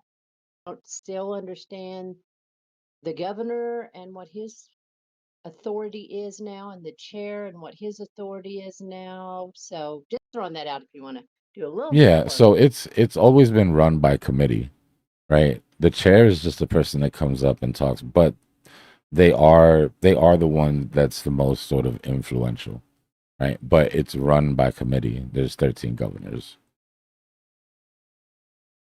So he can decide to stay as a governor. Even if he's not chair, he can stay on the committee. And basically what he showed today was a unified front with the entire committee minus one person saying that they were willing to pause. And then he got on there and spent the whole day shouting out the committee, said us a couple times, minimized himself, said, I'm just going to be part of the committee. I don't want to take over. It's like a rallying call, right? He's basically saying, and then he literally said, I was going to leave. If Trump wouldn't have come at me how he came at me, I was going to leave. But the pressure that he's been putting on lately and some of the stuff that's going through the Supreme Court, I feel like I have to stay now to make sure that things don't go a certain way. And then he showed that he has the committee behind him. So that's basically talking to the new guy saying, look, when you come in here, and then the like, I don't know if you guys know that. I mean, I guess you do, right? But when you're at work, the way people talk shit to each other is different. That polite, passive aggressive shit, I can't stand it. But this was a brilliant display of it today. Where he was basically like, I know when he comes in, he's gonna do the right thing. I have faith in him, and this is the right thing. A, B, C, D, E, F, G. He spelled out from the beginning to the end what it looks like if this man comes in and actually does what he's supposed to do and isn't swayed, which puts pressure on Wall Street now to come in and now you're exposed, right? Now anything that you do is going to land on somewhere on that list of what Powell laid out. So to me, it was just brilliant. It's like a handover with a warning and I'm watching you and attaboy, we believe in you, pat on the butt at the same time.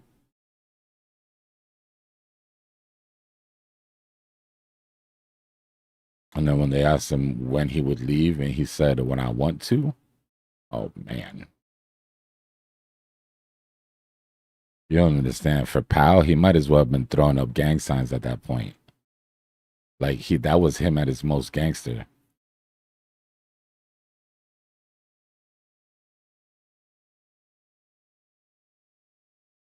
That man is never going to leave.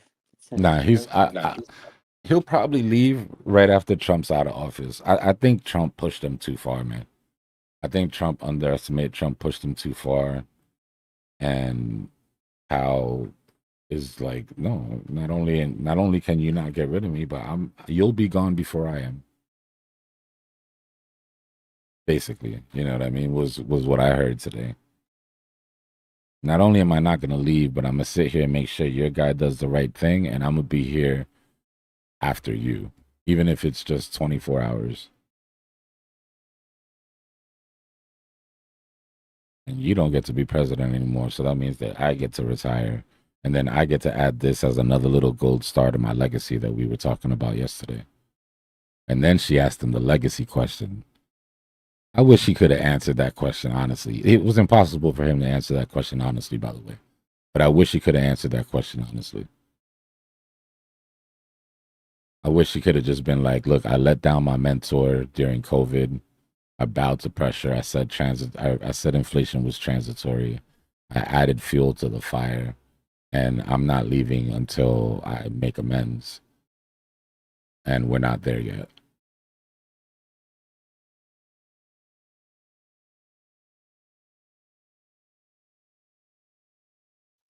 Trump, man, he's really he's disturbing everybody. He's just everywhere is a problem with Trump. It's all right. The one thing that's good about this country, that's amazing about this country actually, is that these presidents, I mean, good or bad, depending on how you look at it, right? But they're temporary employees. They can do a lot of damage. They can do a lot of good while they're here. But we never have to deal with them for too long, you know? So no matter what side you're on, no matter who you hate, it's always like, you know what I mean? Like if you hate the president, you just got to wait, you know? And you just got to hope that the world understands that the next guy will come in and whatever. This is his second time, and I think it's almost election time, or am I wrong? Midterm elections. So now we decide whether he gets to keep the House and the Senate, which basically either gives power or takes power, right? Like if a president loses the House and the Senate, they won't lose the Senate, but if the president loses one side of power, then they consider him sort of like a lame duck for the last 2 years. Like he doesn't have the same power to get through some of the things. But Trump just does stuff. It's like I don't think that's going to really affect Trump too much. I just hope that I honestly think that if we back out of this, and I think we will, I think eventually we'll back out of this war. We'll claim victory. We'll back out. It'll continue, but we'll be out of it. And then we'll focus on midterm elections and the second half being like everything good. The same thing for Powell. Trump has a legacy play coming up, in my opinion. This is just me talking, y'all. So take it with a grain of salt, right? But in my opinion, the last 2 years for Trump is going to be a legacy play. The man's old. He wants history to remember him a certain way. You know what I mean? Like, just my thought. So I think we get a calmer Trump last 2 years. So it's still 2 years. Ooh. Yeah, we still got some time. Yeah, we're only halfway through.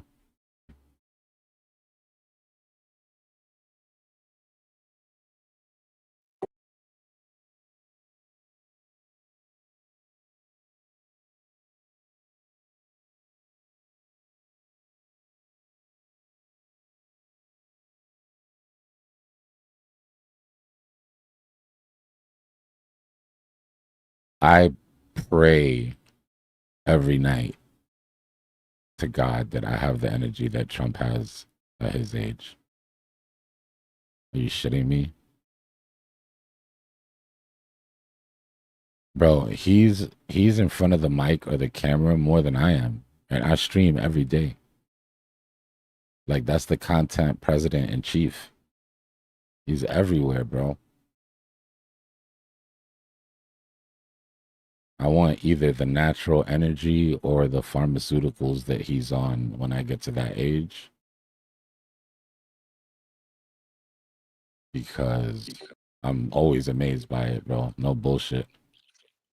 It's Epstein, man. You need to contact Epstein if you need his juice. It has to do with that UK Sudafed that he was on. Remember that whole thing when they found out that like he was taking Sudafed, but then it was like the UK version of the Sudafed that's like banned in the US. Yeah, it's just a lot of Adderall. It's really, guys, the easiest answer is usually the right one. Man is on the limitless pill.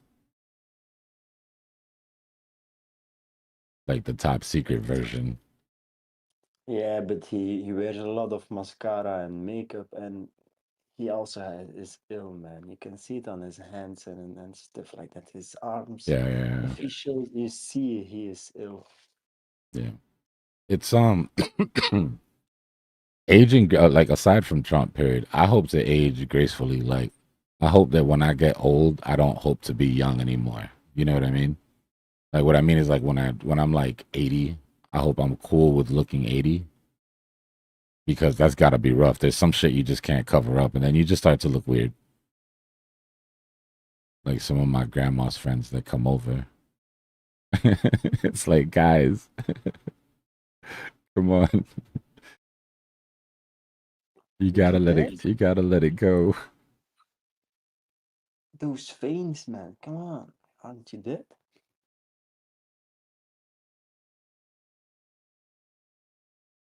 Nah, man, work out and eat well. I've seen some amazing examples of older people, of elderly people. You can't even really call them elderly. Just senior. But if you don't use it, you lose it. Yeah, but too much working out is also not good because I see some guys driving a lot of bikes and stuff. The normal bike driving like 10, 20 miles, no? Oh, The no. older guys. Jesus. And then you have the guys who bike 60, Yeah. 70 miles. Yeah. No. You just want to break a Those are all sweat. broken, new hips, new knees, everything new. No. You just want to break a sweat every day, man. For health wise, you just really want to get to the point where you can't, like, you have to work out to the point where you can't get a complete sentence out because you're like trying to catch your breath, right? That level of exhaustion. For some people, that might be walking up the stairs, when you're starting. Like, that's why people are like, oh, I can't go to the gym. You don't have to. All you have to do is get exhausted every day. Right? If that means getting up off the couch and walking into the backyard and that exhausts you, then you're done for the day. The next day, you'll walk a little further, and then eventually you'll have to start adding weights and, you work your way up to it. But you have to put your body into fatigue so that your body can start to repair itself. There needs to be some trauma, right? We're too comfortable.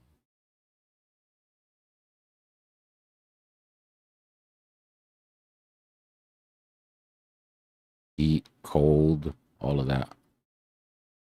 I don't ever Hunger. get out of breath, but You I should. do exercise. Well, I have that arrhythmia and whatever, so Oh, you I'm don't kind want to of push it too much. Yeah. but I also just don't get out of breath easily. Some of my supplements help with that. So, but I mean, I work my muscles every day. I think that's an important thing because there's some controversy about cardio right now. Like some people overdo it. I don't like cardio personally. I get my Their heart's cardio. too enlarged. Yeah, I get my cardio lifting. Like when I want to do cardio, I'll lift light. Yeah, I think that's the way to do it. Like to just try to get out of breath, but without like actually doing the damage to the muscle that needs to repair. And walking's good. You have to walk. I hate walking on the treadmill, but I do it. But I like when I can get out and like my favorite is when I can get out to Wynwood and just walk, right? Like that's where we have all our walls. It's just I'm gonna start going out. I used to go out there and take the Discord on my walks after the gym and stream it. I need to figure out how to live stream to YouTube from my phone.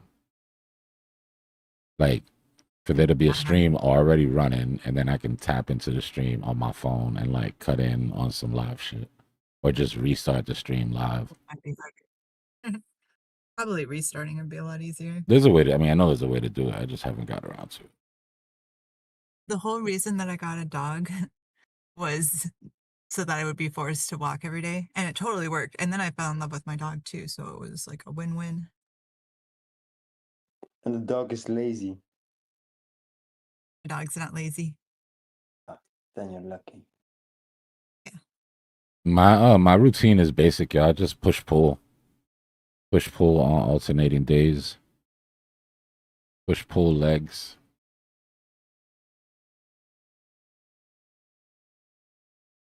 It's not your typical Miami routine. Your typical Miami routine is chest, chest, chest, chest. Then rest your chest and do arms. And then go back to chest. Just walking around looking like toothpicks.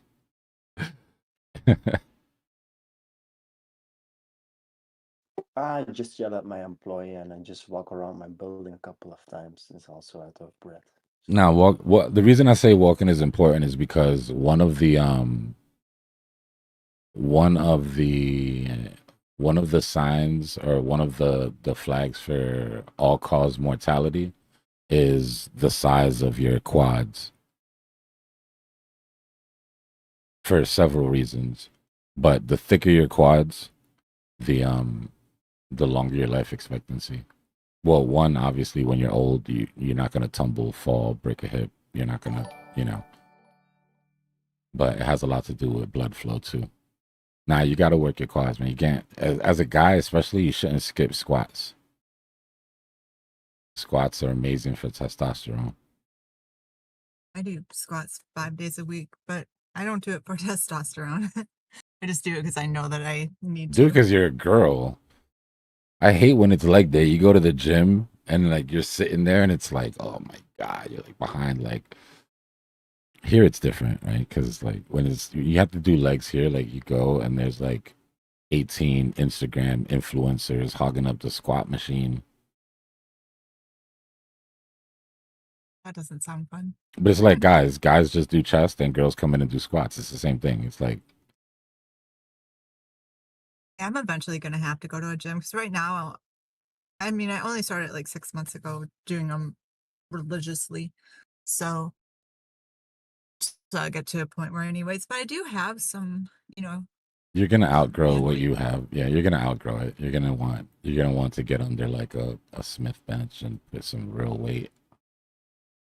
For now, it's just as my form improves and improves, it becomes harder. Yeah. So that's been telling me. And they say if you can do 40 push-ups in a row, that will also increase, like it reduces your risk of a heart attack by like 80 or 90%, which is amazing. I'm only up to, well, I can do like 16, but I usually do 14 in the morning. But I do it perfect form and my chest all the way to the ground, so I make it a little harder on myself. But I'll get there. I add one every like month. It's good. Gotta push up.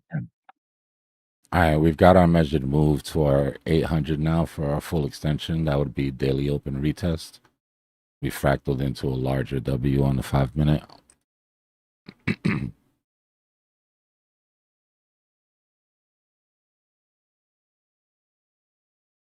Right, so your type 1 on the 5 minute is here. Your type 2 on the 5 minute is there.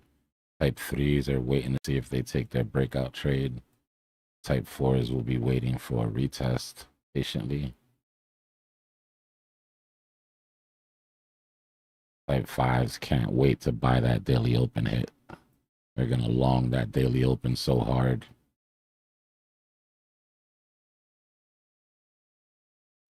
And get wrecked. Yeah. Somebody's got to buy our bags, y'all. Can't feel bad for type 5s. If you want to sell your bag up here, somebody's got to buy it.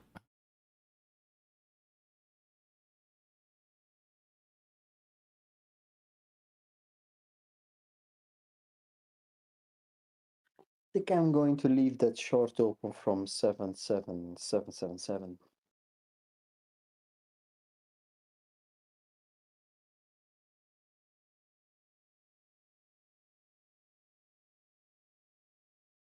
Wonder what Powell does after the FOMC.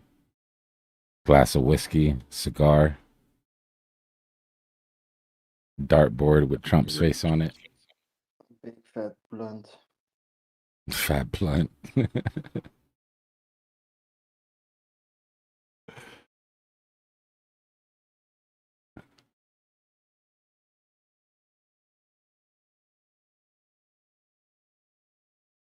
Oh, we're looking for mean reversion now, right? That's the drop that I was looking for yesterday into the so let's go back to last night. Right, we were up here. We were saying that the break of this uptrend would be the first sign. Right. We were looking at coming up to psychological high and low. We came up to our last target, like almost to the pixel. Not for nothing, just worth pointing out. Saying like, comment, subscribe. Then broke, retested, came down, flush target 1, 2, and 3. Right? All of that liquidity that was underneath us. Let's turn on the dead bodies for a second. You probably won't even be able to see them anymore because we ripped so hard, but this entire thing was just full of liquidations. Anytime now. Whenever you're ready. Yeah, see, they're not even gonna go to the 15-minute.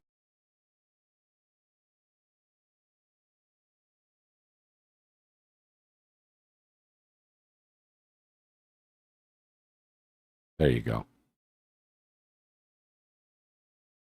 So this isn't an I told you so moment. This is you watched me do it in real time. I explained how it works, why it should work that way, and then it happened. So there's a method to the madness moment. That's all. Right? And it's all stuff that we learned in class. Like we literally the whole way up, all we did was talk about shit that we learned in our last 2 classes.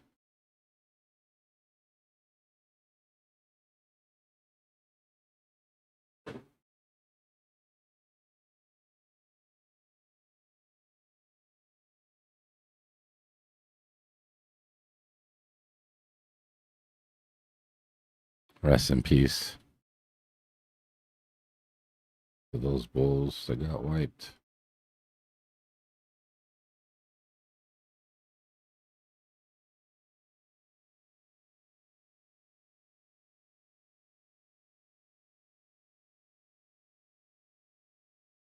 Yeah, it's form and it's mind muscle connection. If you don't make a mind muscle connection, you're wasting your time.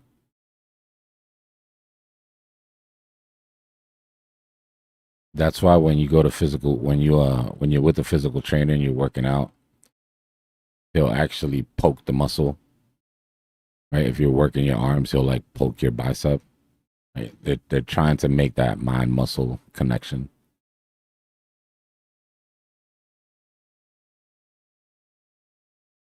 I don't know how to explain it. You got to put your brain inside the muscle you're working. That's the best way I can explain it.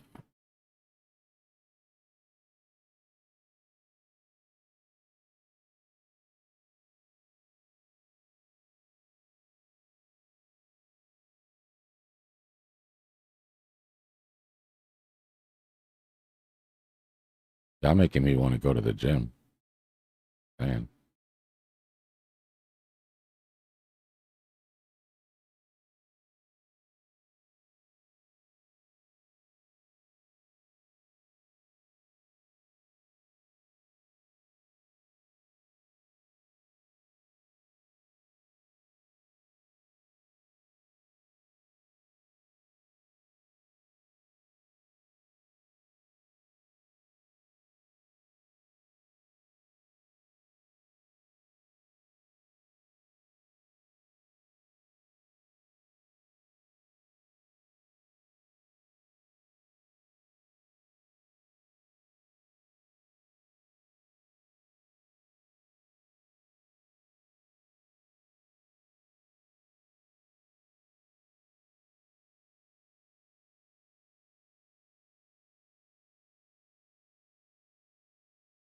No. No, I don't think so.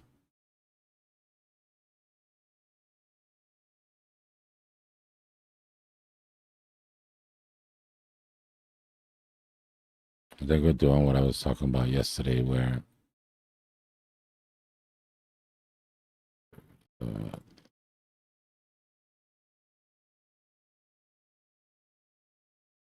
find the chart. I don't know what I do to my charts at night.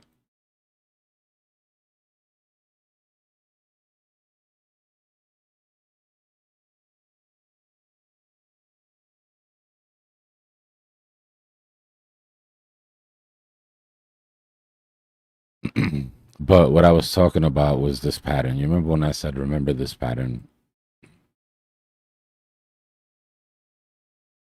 Right? Because it tends to be how macro reversals happen.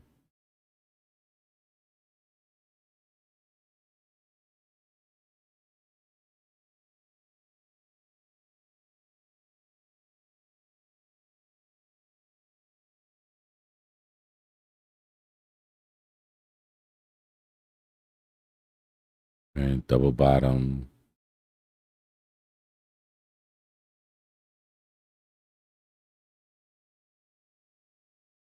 Higher low.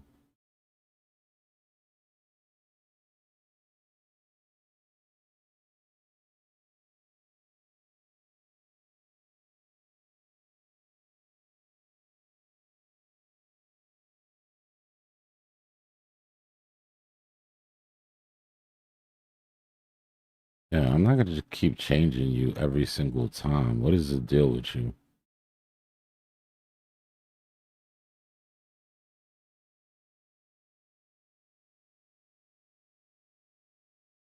My bad. We're good now.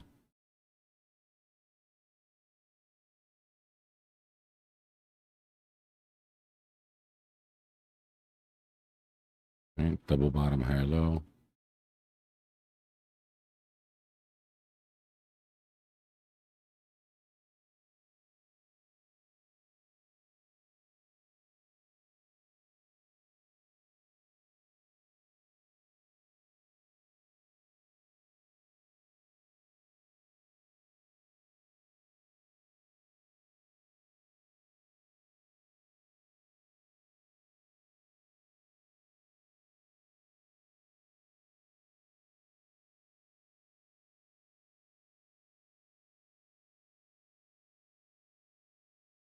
Double top, lower high.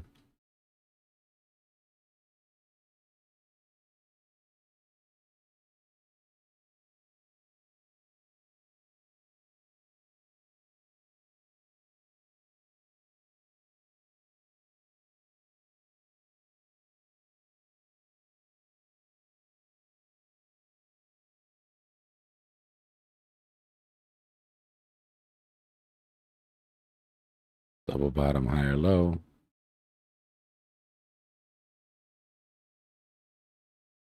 Anyways, right.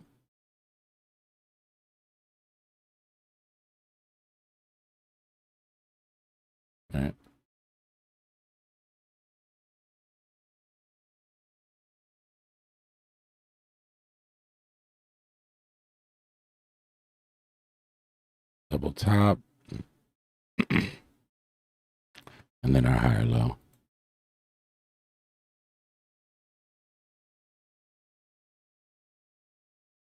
So for me, in my opinion, this is already set. Right? Which means that any move here, I don't expect to come above that lower high. What I do expect is for some vector recovery.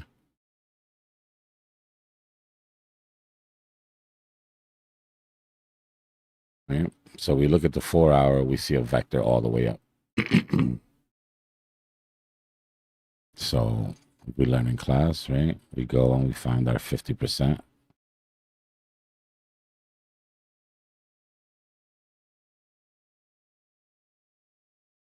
Right. So if this entire thing is a vector, then your 50% would be at 7, 6, 7, 6, 7, right where the 50 EMA is. right? You could leave it at that and say, okay, that makes sense, right? Price comes up, just play it to the 50, play the retracement. But if you dig in more and you look to see what makes up the vectors, and you start to see a little bit of a different. So this vector right here recovered exactly 50% before the big drop. See it? This vector up here has not recovered 50%, but it's above the 50.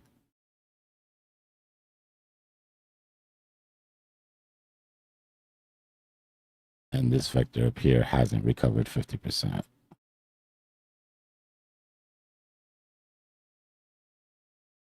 But again, it's above the 50. Right? So now we'll dig in more and go to the 15-minute. Well, we don't really see any vectors above on the 15-minute, right? Which means that smaller time frame, like the 30,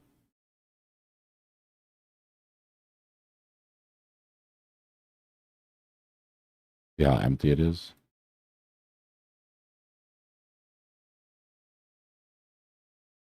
Even on the 90-minute.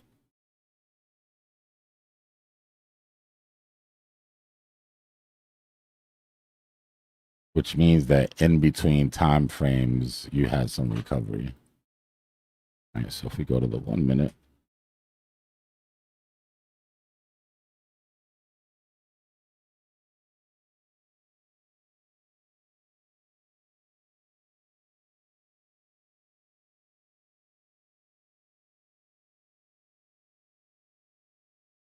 Now you can start to see why, right?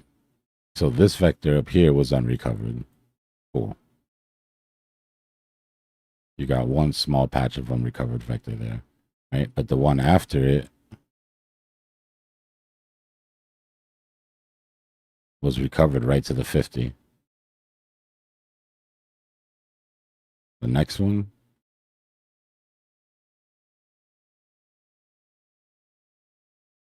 recovered to the 50.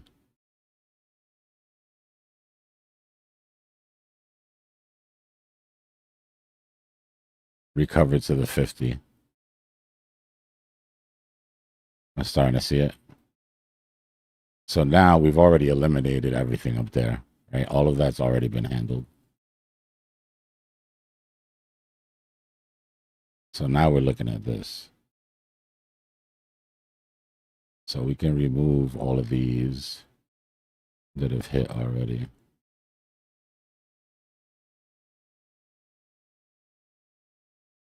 Except for that one all the way up top, right?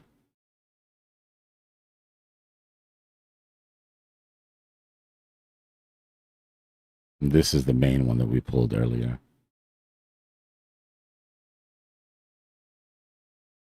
So that's unrecovered.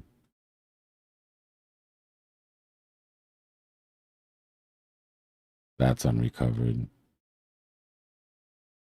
This, I believe, recovered the 50.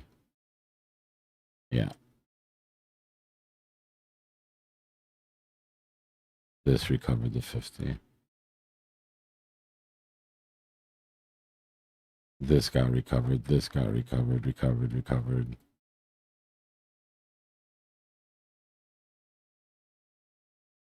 You'll be able to get to the point that you do this just mentally, right? You're not going to have to draw all these lines. I'm only doing it to prove a point. That recovered to the 50.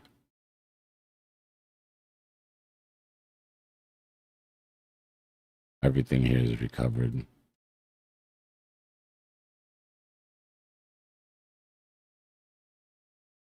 That recovered to the 50 before dropping. Then we had our big drop. If you hear some noise in the background, I've got some construction going on.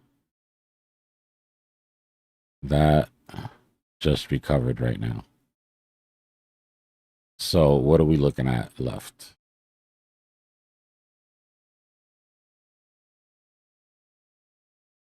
Right? We're looking at a move up to daily open and possibly 77.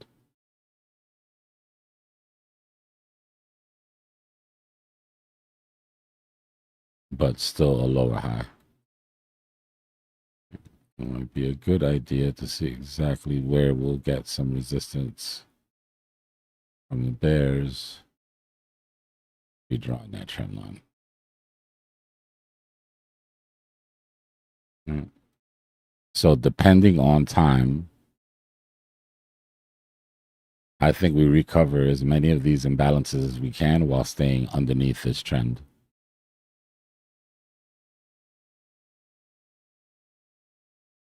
Right? Which could mean two things. It could mean we recover everything all the way up super quick, bomb, and then go ahead and, you know.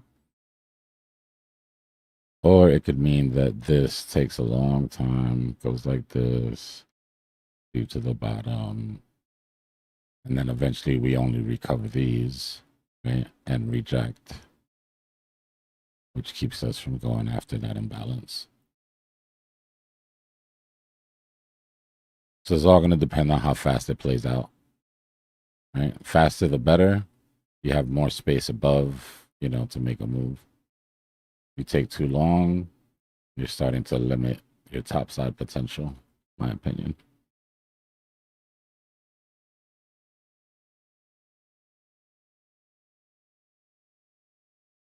We'll drop that trend here so we can keep an eye on it.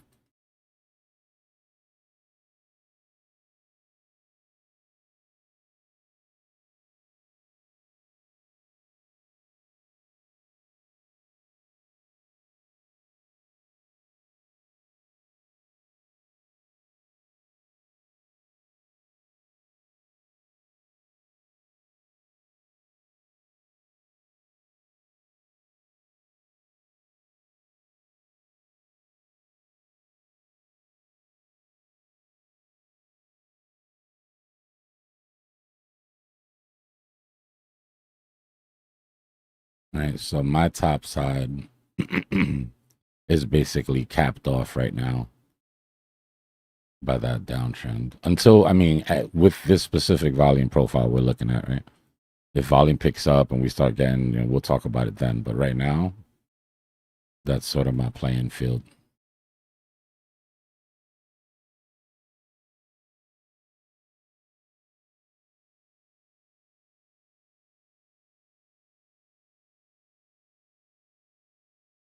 Yeah, I mean, it's best to try to simplify it for yourself as much as you can, man. I think way too many people try to overcomplicate this shit. I was watching a video yesterday on somebody has a cycle. I'm not gonna mention their name, but somebody has a cycle theory. And you know me, like I love cycles. So shit, you found the cycle that I haven't seen, but I'm with it. You know what I mean? But this was the most complicated, convoluted thing.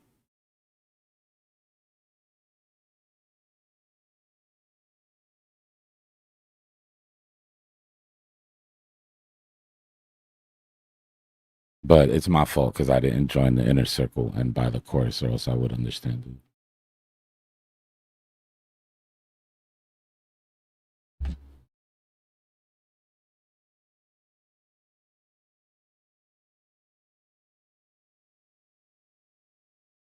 Nah, I mean, I liked the idea of it. That's what intrigued me, right? I liked the idea of it.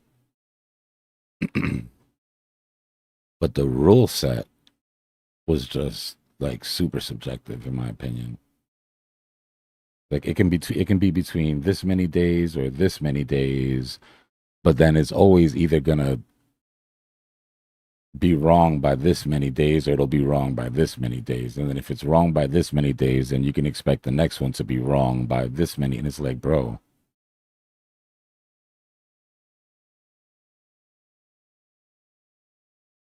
Huh?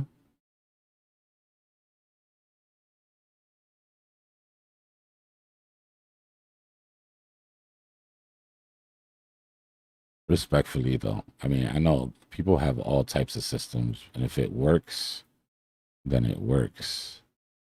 You know? It's like when you see somebody wearing some shit you wouldn't wear, it's like, you know, that looks good on you. I love that for you.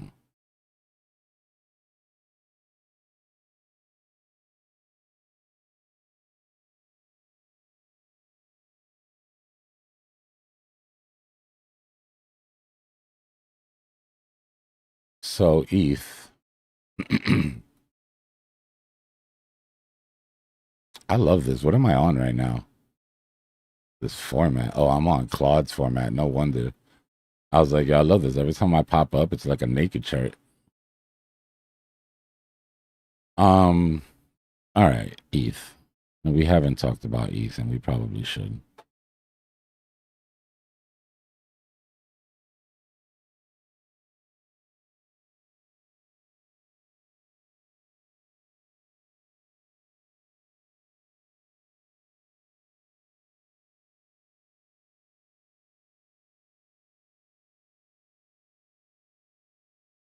So, two important lines for ETH.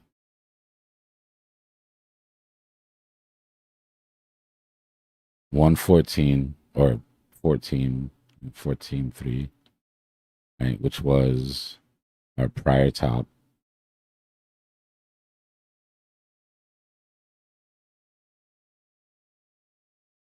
Right?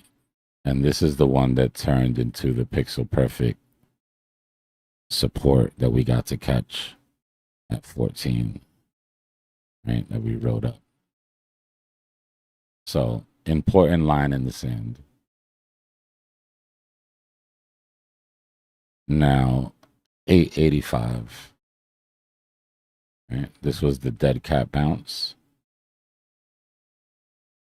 from this bear market, which ended up being the bear market low at the beginning of this bull market.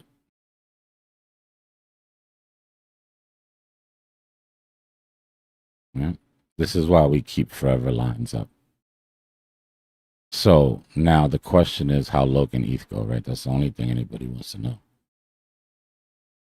Well, this was the last bull market.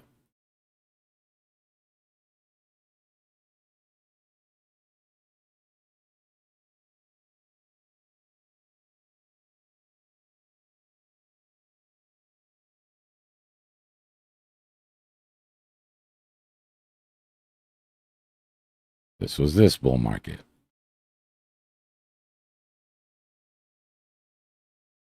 Right?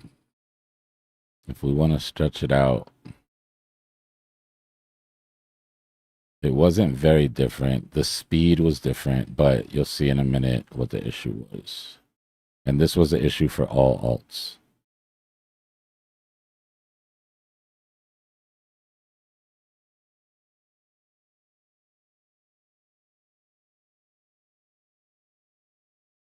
All right, that's about as,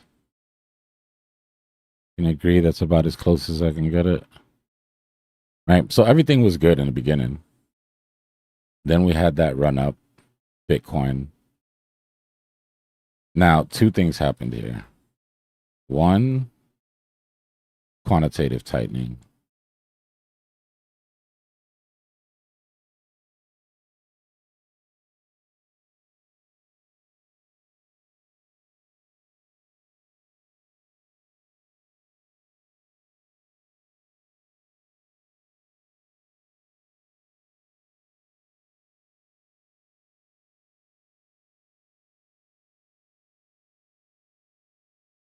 Hold on.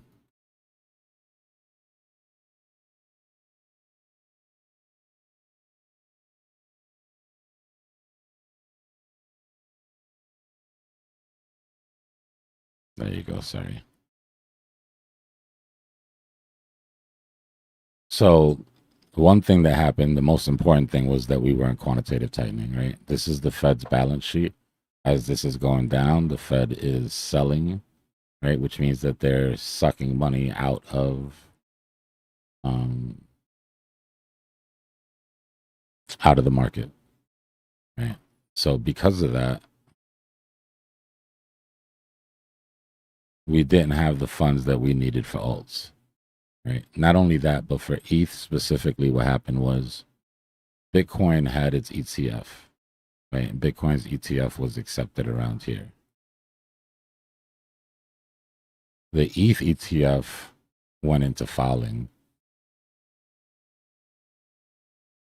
When the ETH ETF got accepted and all the organizations that missed out on the Bitcoin ETF wanted to get on ETH, they shorted it down so that they could load up.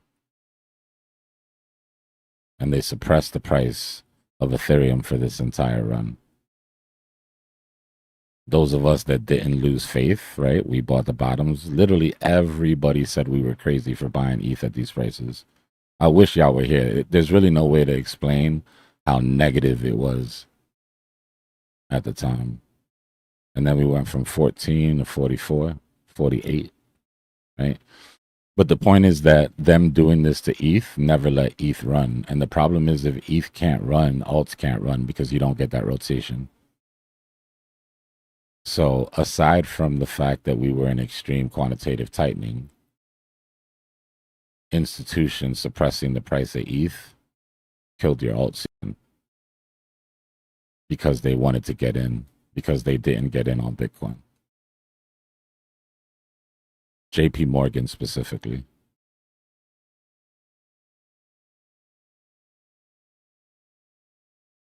You want to shame the devil, you got to say his name. So then what does that mean, right?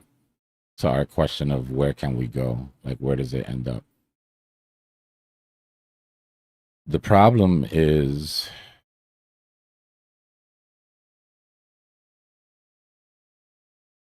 if we started our last bull market here, right? And this was the top of the previous, and we topped out here, right? Which means that price went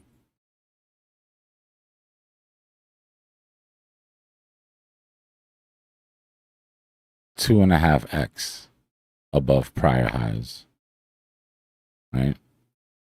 And since price went 2.5x over prior highs during the bear market when it retraced,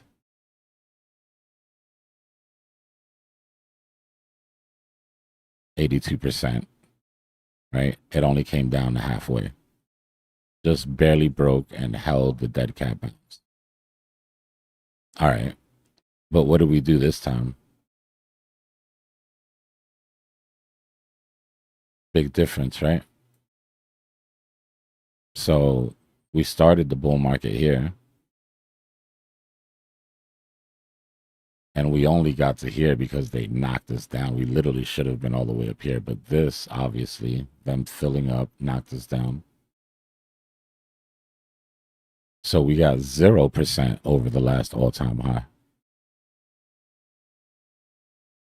So if we got 0% over the last all-time high, then where should our bottom be? It's not going to be halfway, right? A lot of people are looking at ETH and they're saying this. They're like, I've seen this so many times and it drives me absolutely bonkers. But I've seen people pull their fib and say,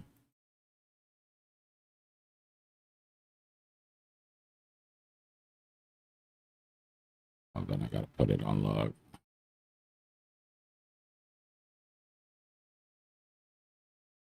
So I've seen people pull their fib and say, well, we hit 382, right? The last bull market, we came down to 382 and then we almost came down to 0.5. And it's like, yeah, but we also went 2x above all-time highs, right? So you can't do that. That's not how this works. You can't come here now and grab a fib and say, oh, you know, we're already at bottom. No, we're not, because if you didn't take those highs out, then that 82% retracement, then you're expected off the tops.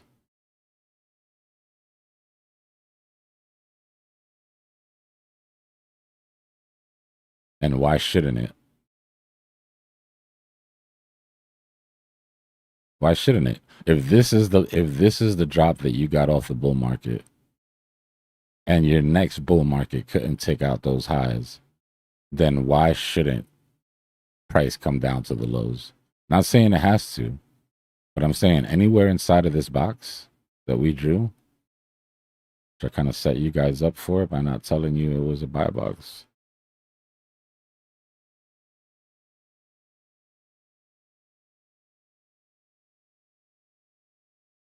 Anywhere inside that zone is viable.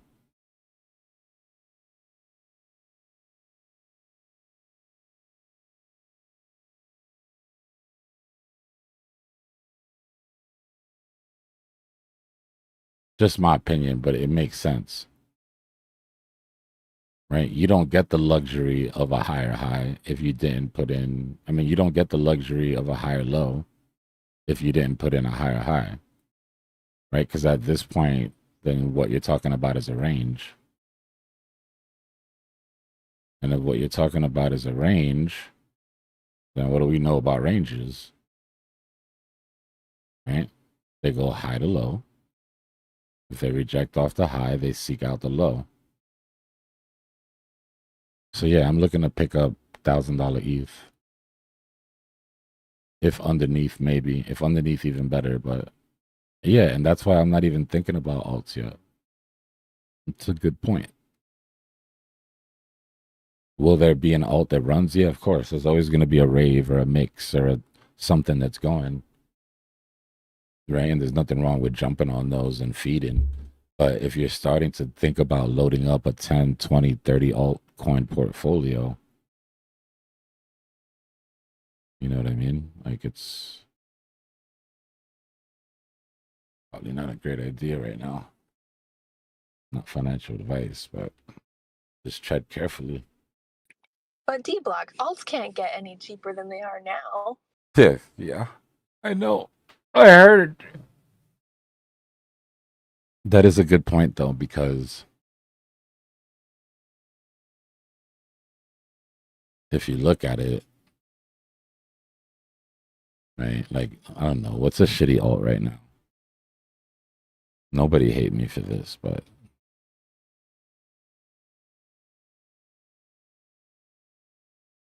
so Adam.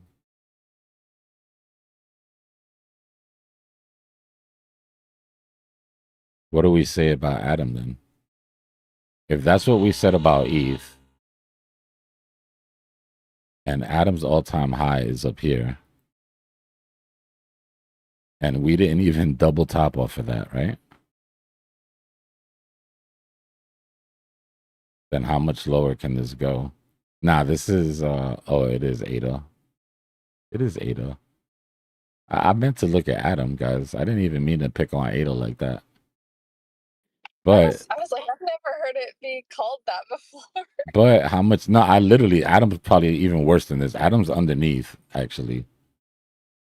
But, all right, well, we're here. Sorry, Cardano boys. We're here. I can't pick favorites. It'll look like I'm cherry picking if I change my chart now. What can you expect? Right? Well, if you follow the same sort of logic. Oh, sorry. That's not the all-time high here. So you miss your all-time high by 60%. So can someone explain to me why it's not possible for you to take out your lows by 60? And this is when people will say, well, it's already dropped so much though, right? Like when you look at the all-time highs and you come down, you're at 83% already. Can't drop another 50%. That doesn't make sense. You're bad at math. If it dropped 80%, how can it drop another 60%? It can only drop 100%, right? You can only go to 0. No, you could always drop another 90%.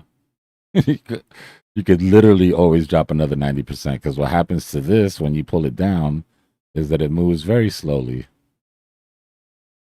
Right? And it'll continue to move slowly and you'll never get to 100.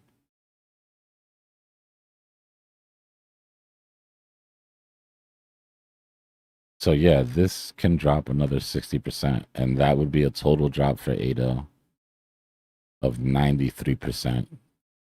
And during the last bull market,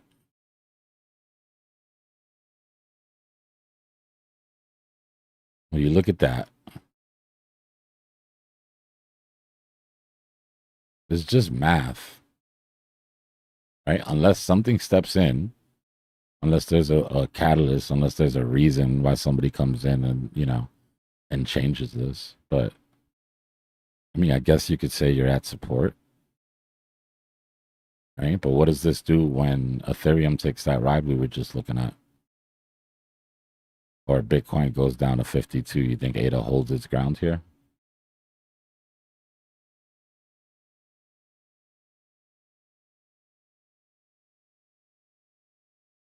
Right? So that's how I'm looking at most alts right now. Somebody said Doge. And this is just very like high altitude level shit, like overview stuff, right? We're not getting into the weeds. We're just looking at performance. This was Doge's last bull market. This was this bull market. We didn't take out the highs.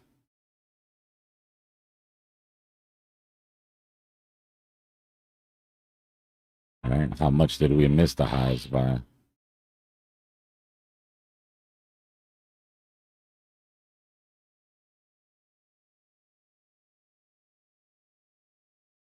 We missed the highs by 33%.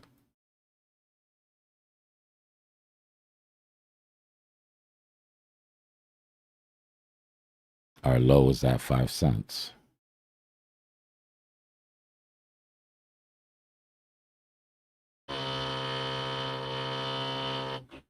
Why can't it go to 3?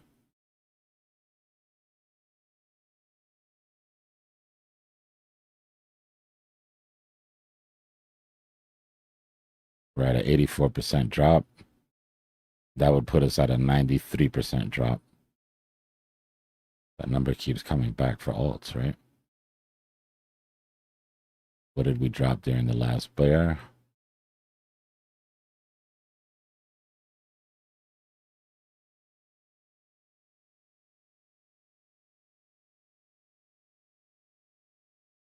%. Look at that. Jesus. Why would you make me do this?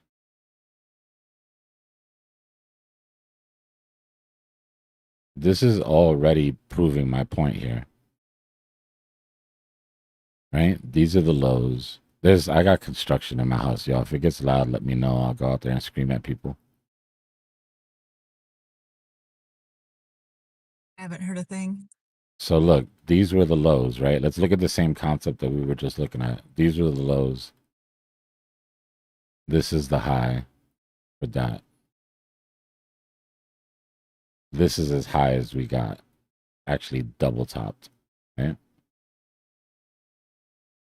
Which means that we missed the all-time highs by 78%. We've already taken out the lows.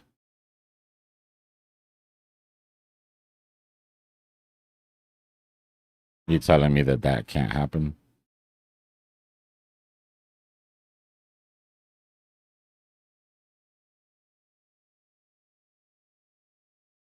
Right? That would be a drop from the top of the bull market of 93%.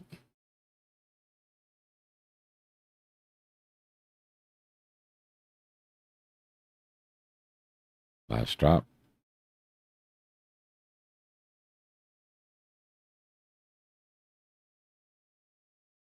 You guys get what I'm saying?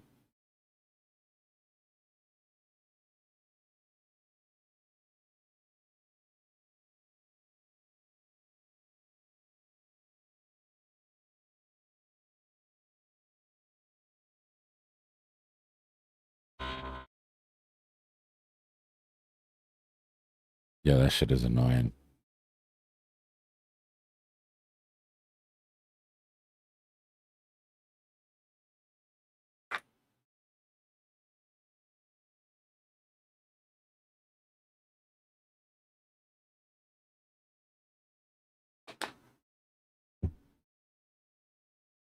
Yeah, I've been doing renovations all bear market, Kane. Would you say that this is your most profitable bull market that you've ever had? No.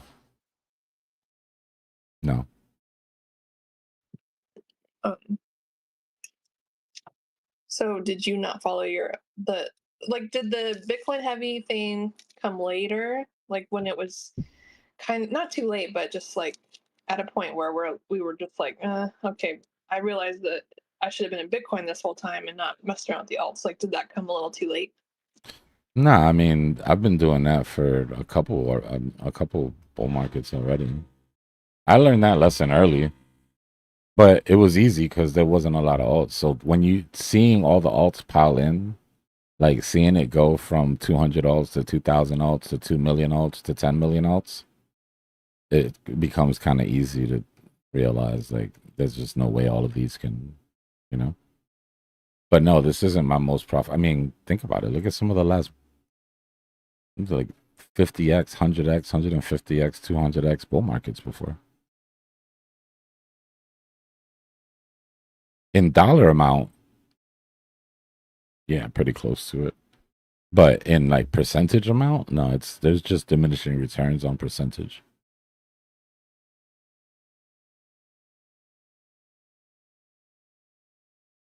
So it hasn't been like harder to keep it, like hold on to your moolah like it is for other people, like keeping it is like the hardest part sometimes, right? Well, keeping it should be the focus. I think that's the problem. Like maintaining it is the focus. It's really easy to make money here, y'all. It's just keeping it is really hard. So it doesn't feel like you made any money because you keep losing it.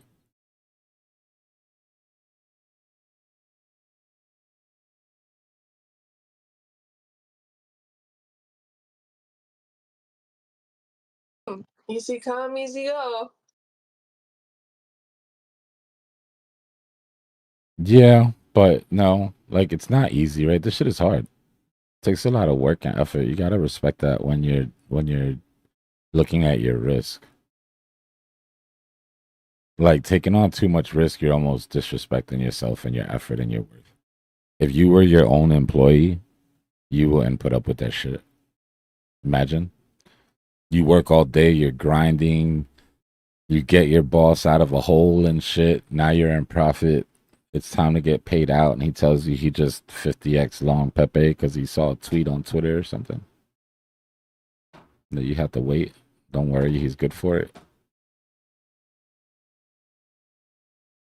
You would quit instantly. But we do that type of shit to ourselves all the time.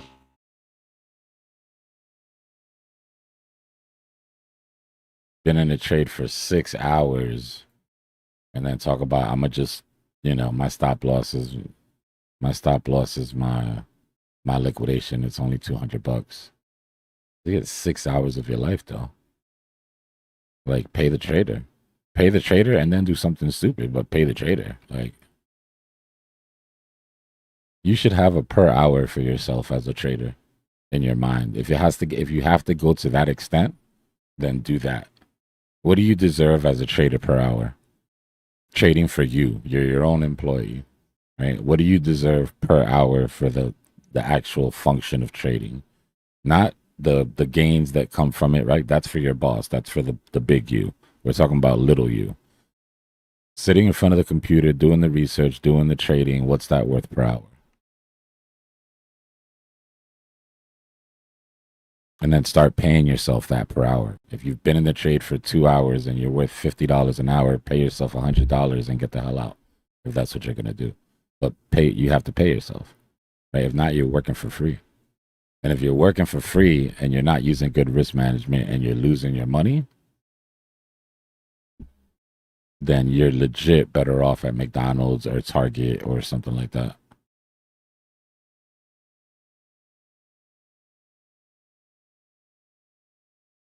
But you can't make money every hour that you're charging. No, but the hours that you're trading, right? Like, what are you worth? What's your per hour for trading? That sounded crazy.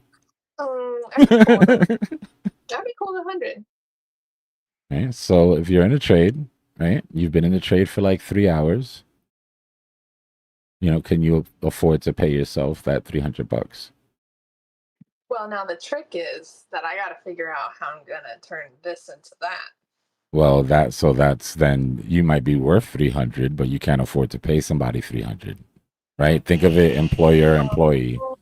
So how much as an employer can you afford to pay somebody per hour? $25. There you go. Then that's the number. Then at I know, but then you have to grind harder to be able to afford to pay yourself more. But you're saying ill to 25, but how many times have you not even taken that 25 per hour and you work for free? Many times. So 25 is a start.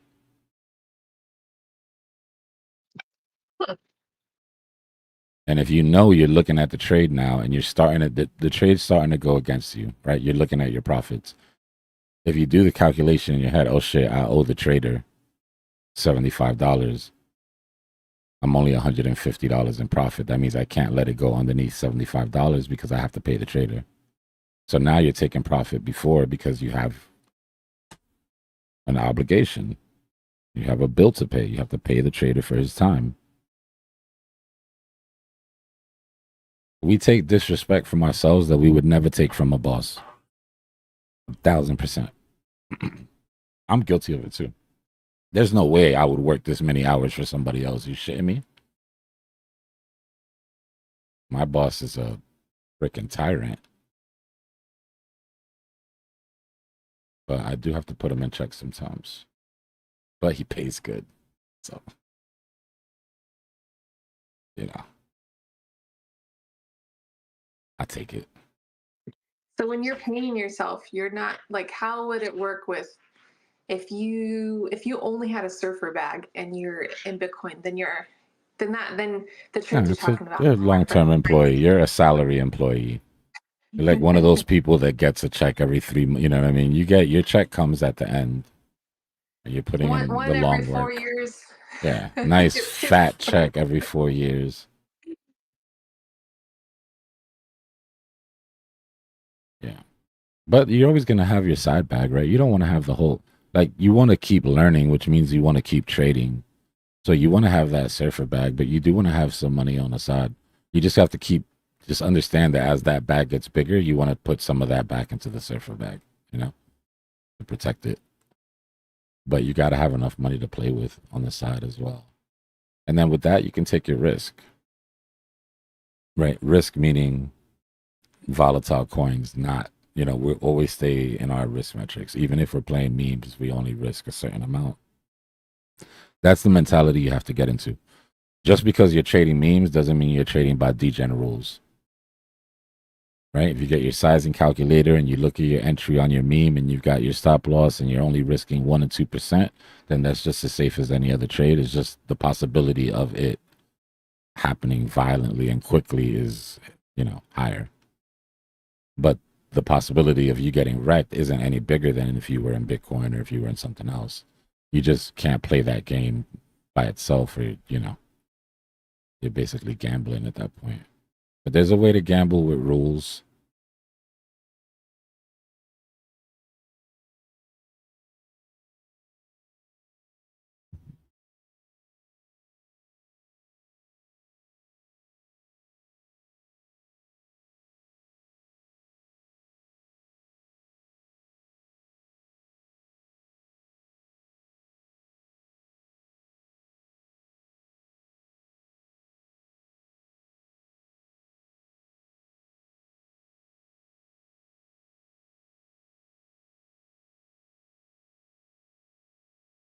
Might also be a percentage, right? It doesn't have to be a per hour. You know, you could be a trader on commission. Like I'm gonna pay myself 10 to 15% of everything that I make per hour. Right at the end of the trade. If it's a 4-hour trade, then that's when I pay. You know, I'm not stopping the trade to pay myself mid-trade, but I'm calculating.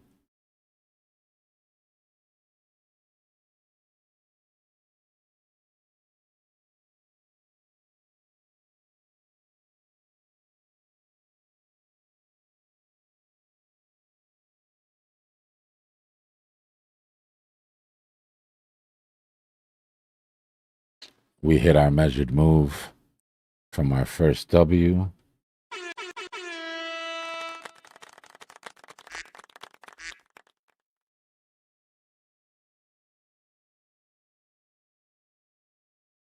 Still looking to hit 800 EMA here. We might fractal into a larger W. They'll give us some time.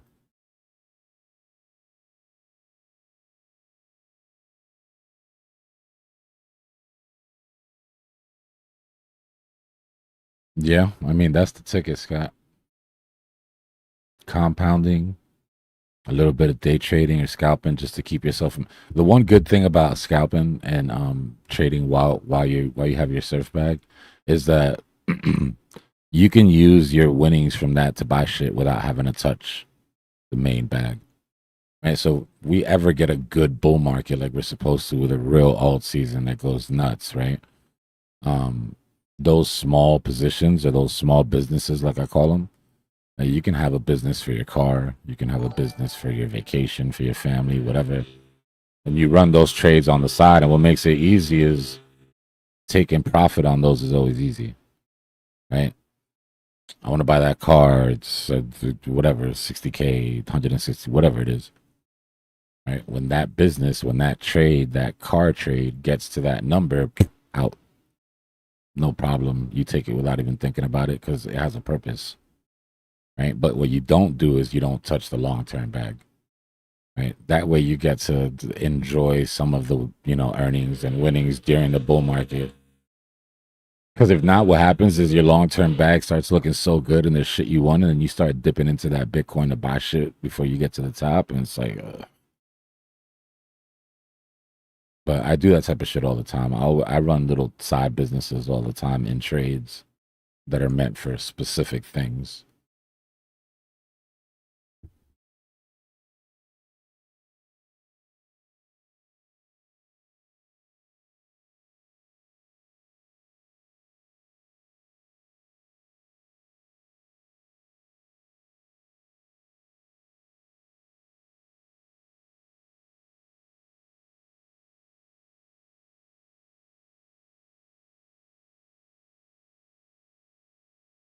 Yeah, at the beginning, I'll be all in Bitcoin. Maybe not 100%. I've always got cash on the side in the trading portfolio. I'm always gonna keep like 15% cash, even when I'm all in. I'm 15% for oh shit moments.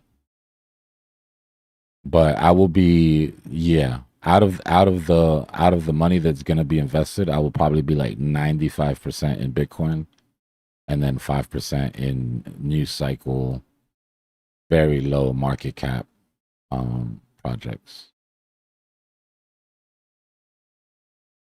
I'm playing a barbell strategy, right? Money moves, at least in the last, couple bull markets, money's moved in two ways. It accumulates on one end of the barbell, right, which is Bitcoin. And then all of this stuff in the middle just runs flat. Utility, nobody cares. And then on this side, you have speculation. Right. So during this run, it was memes. Right. But at the beginning of this bull market, it wasn't memes. It was new projects, brand new projects, really low market cap, 100,000, 50,000, 25,000, with no sort of price history, right? From actual teams that are starting brand new projects and playing into that sort of speculation. But it's a really small amount of the portfolio.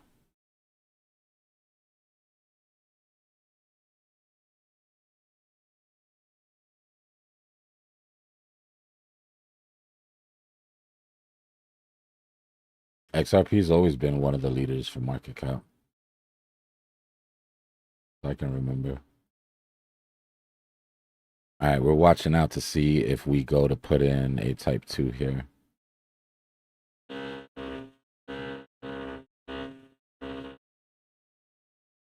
Type 2 on a higher time frame.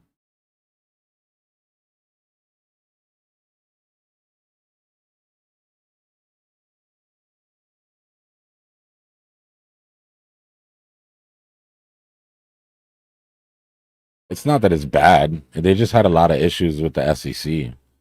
So a lot of people didn't want to touch it because there was, questions. Most of that has been settled. My problem, the biggest problem, and the reason why I don't get upset when XRP people are mad, is that in the time that it took them to settle that, all of these other projects have answered the questions that they were trying to answer from the beginning. Stable coins have taken a huge role in international remittances. Governments are getting behind stables to the point where they had to come out with their own stable, right? They saw the writing on the wall. So, I don't know. I think they'll always do well, though. Right? They've got the nod from institutions right now. The SEC's off their back. So, this next bull market will be their first, in my opinion, real shot, right? Like their first real shot to perform the way they're supposed to. We'll see. There's no such thing as a bad coin, man. Just a bad price. I've always said that. People think that I'm some sort of XRP hater. And my problem with XRP was never anything that the Fed was saying. My problem with XRP was, one, I hate banks. Start with. But two,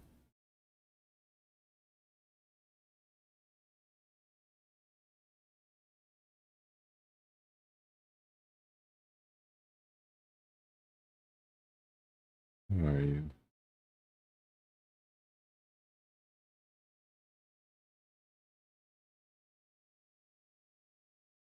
But mostly my problem was the amount of people in the family that were sitting here at 50 cents for this entire time. Right? And just to explain why that bothered me.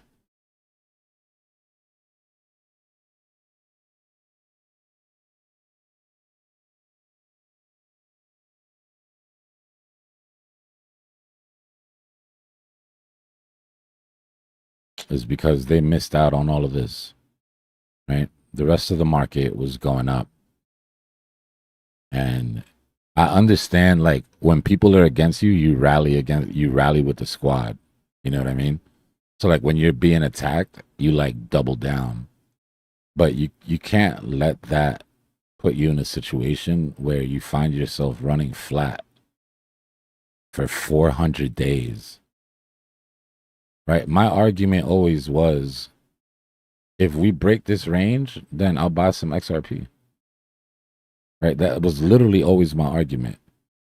The top of the range is at 63. Right? I'm trading everything that's moving.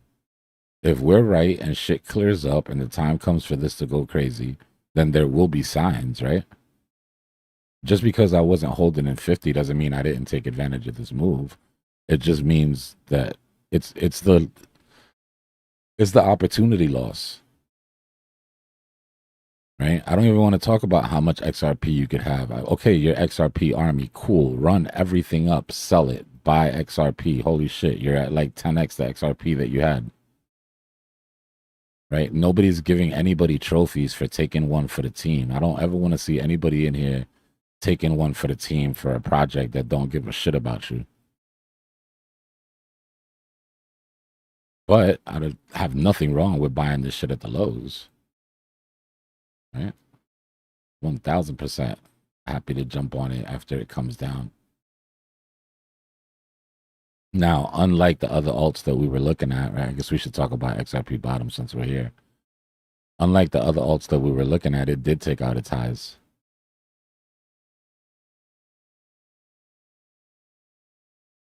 Right? By quite a bit. So what we were talking about before, right? Where we can expect bottoms. It's at an 86% drop. We're probably close to that, honestly. Doesn't mean that I think that, XRP will hold from here, but nah, we're not yet. 83%. 83% takes you back into the 50s. I'll tell you where I load up on XRP if I see this happen.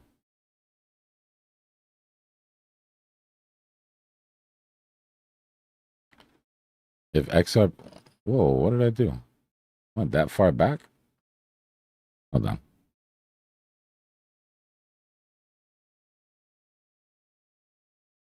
Bro.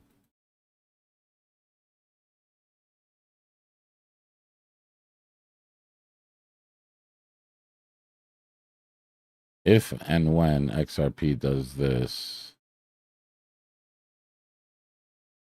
then I'm in.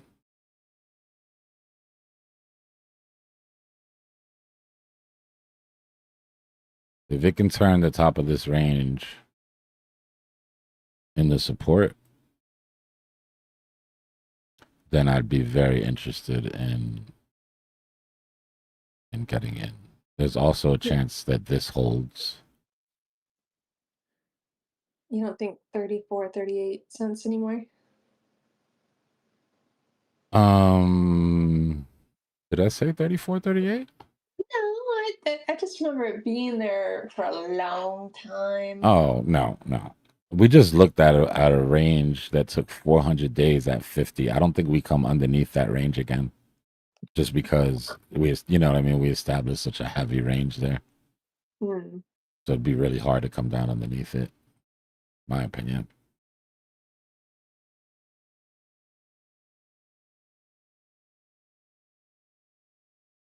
I'm gonna apply that logic to Subi and see what happens.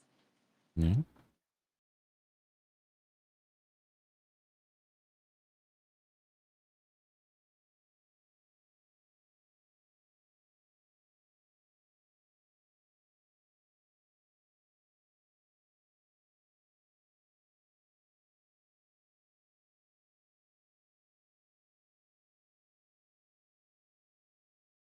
Well, I mean, we looked at everything, but we didn't look at Bitcoin with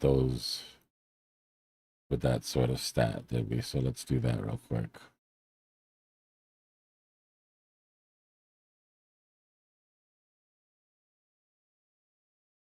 So did Bitcoin tick out its all-time highs? Yes.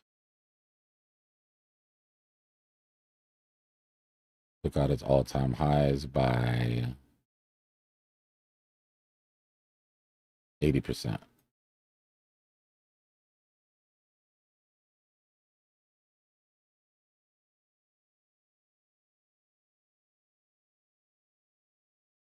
%80 from Bitcoin's bottom.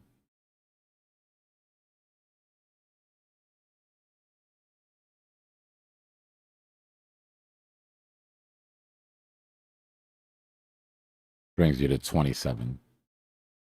So that for me is the floor that can't be broken. I don't think we go there. I think we're going, like I said, you know my numbers. But that means for me that that's a floor that can't be broken. Right? Without something seriously being off in a big way.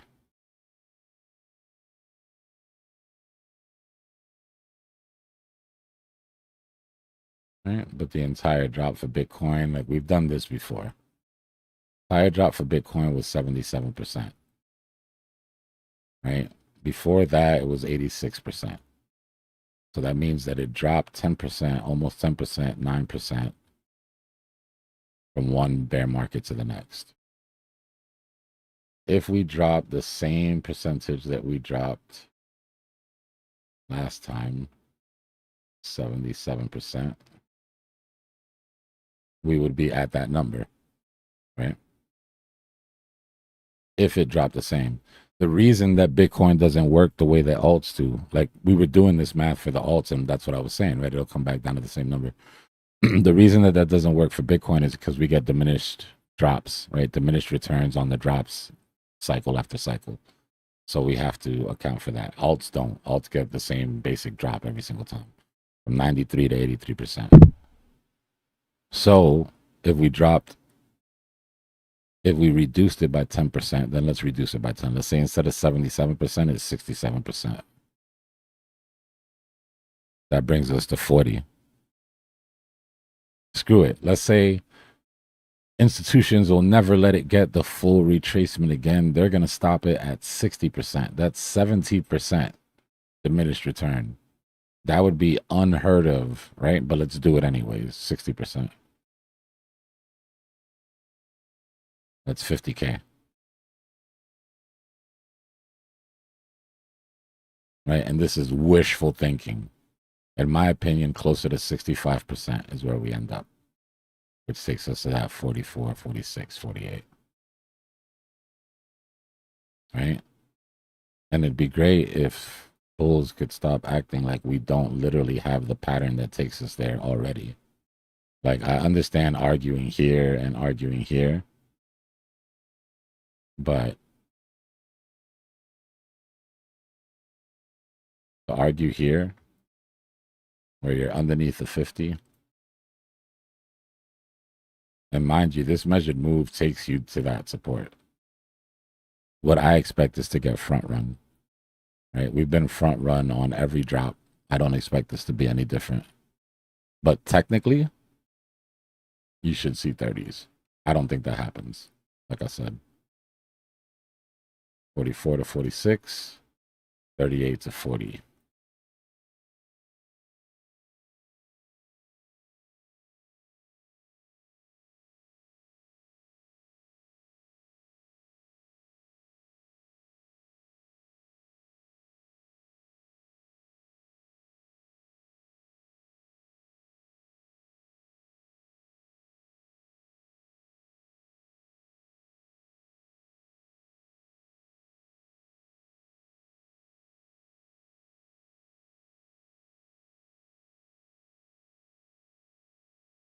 Nah, you have to break out of a flag and push away to really invalidate. Some volatility above isn't going to do it. Not especially when it's not that big, you know what I mean? That large of a macro. You're going to need like daily, weekly breaks above. Mattis, what's going on, brother? Give me a second. I'll be right back.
I'll just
So what's the verdict? How'd the meeting go today?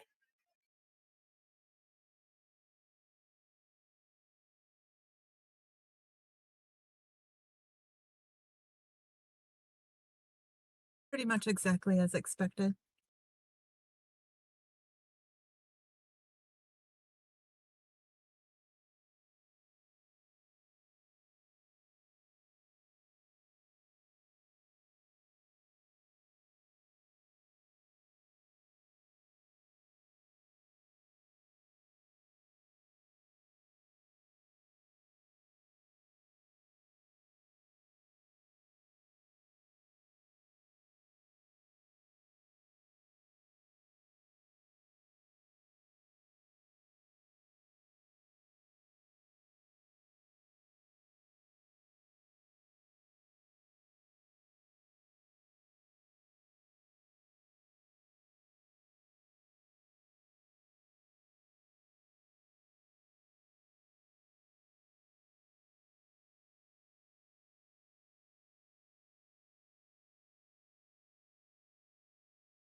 Why not?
What's going on, chat?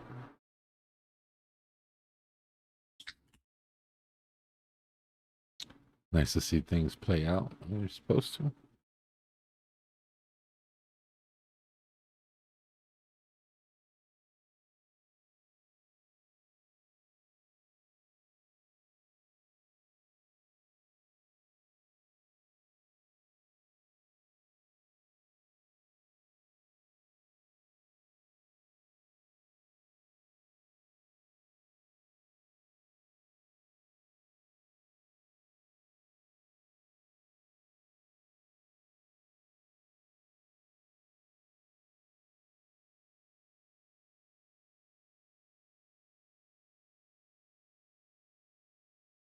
Let's move our fractal.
I just finally got all these workers out of the house.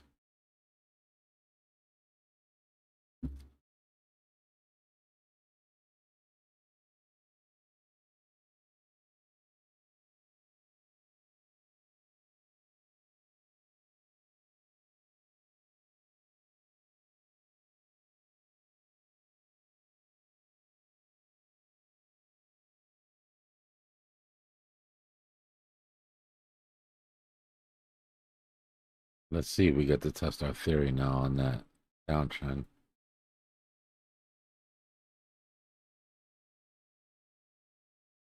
So far, so good. Nice, easy trades.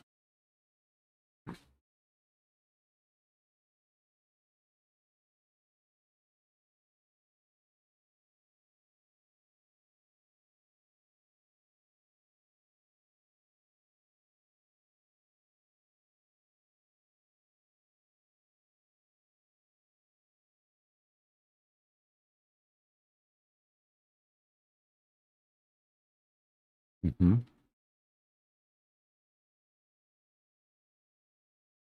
Yeah, 15-minute W's in and broken out.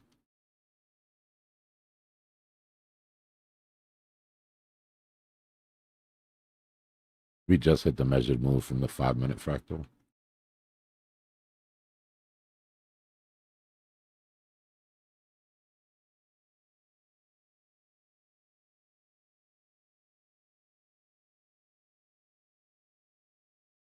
What's going on with oil?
Like it's ranging for now.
It's crazy.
Yeah, I feel you, Mike. I'm waiting for one last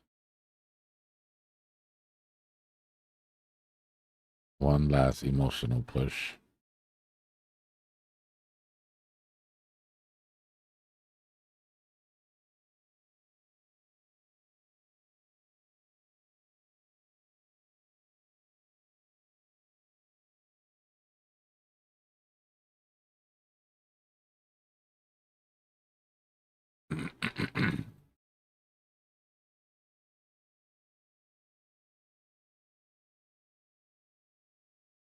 Let's see. This is the furthest we've pushed it past cycle.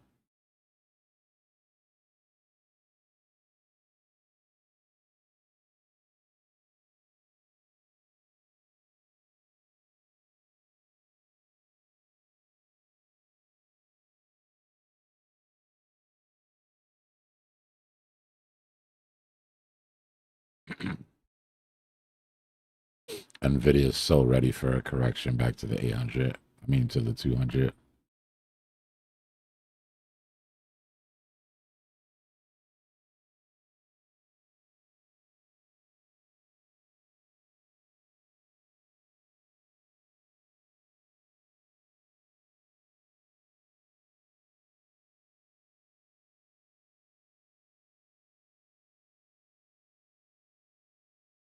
Look at the ride this thing's had on its 50.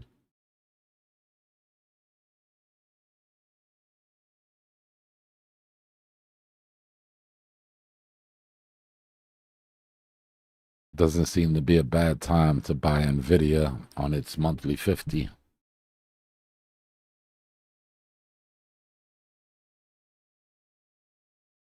But remember what we talked about, corrections to longer EMAs, right?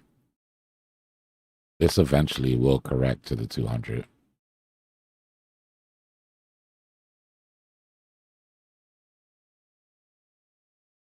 You're only going to do this so many times before you get that full correction back down.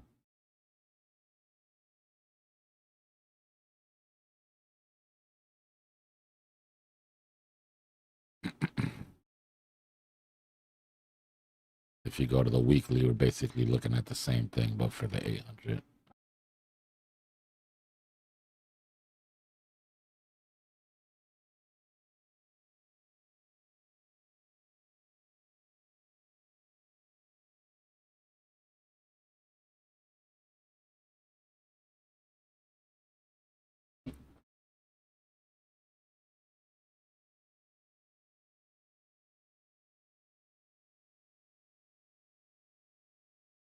Look at others BTC.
This shit is depressing.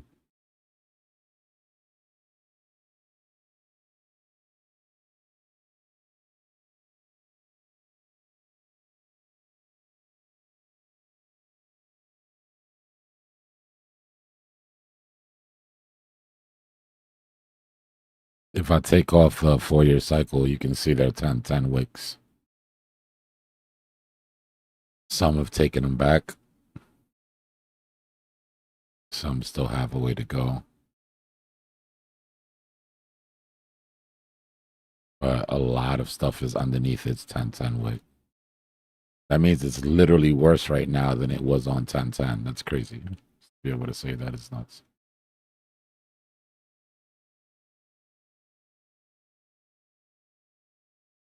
What can you say about that?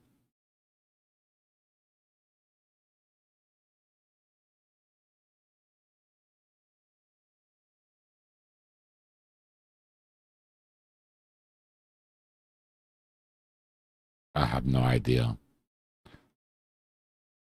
Your guess is as good as mine on why this is moving.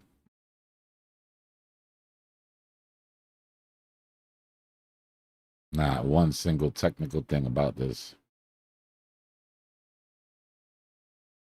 Sky AI.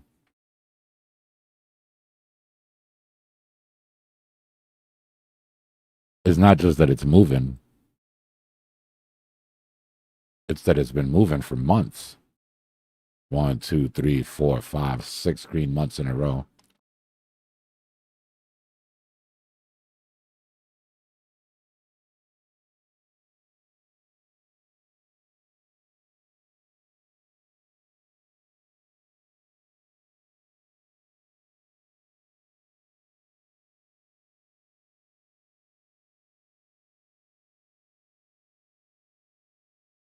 Something we missed.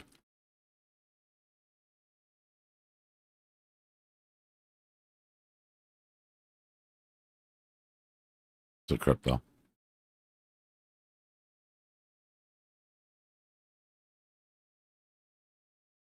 I mean,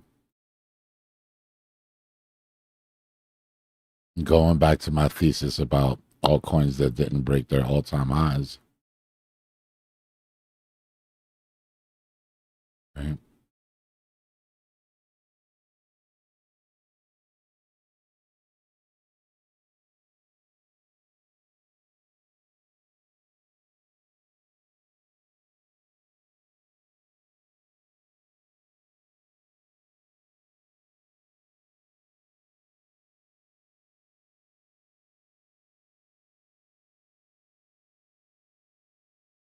Now, to be fair, it's held up a lot better.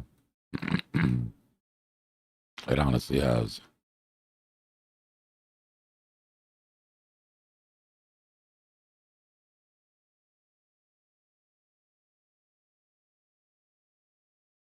But can it go get this vector? I think so.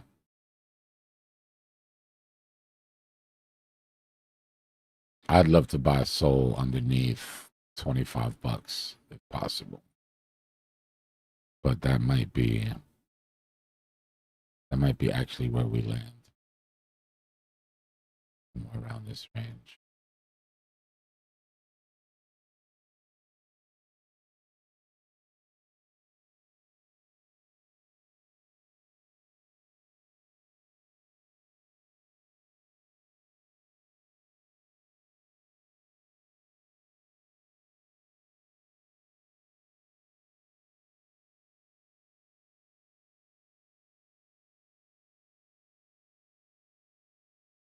Broke out of its M pattern. Has been consolidating underneath the break.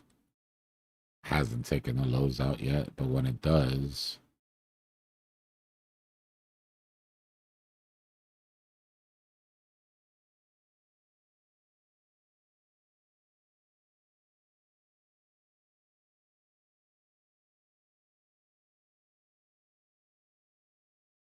pretty cool how that works out. Let me see. I'm on log though. It might be a wrong. Yeah. Keep it on log.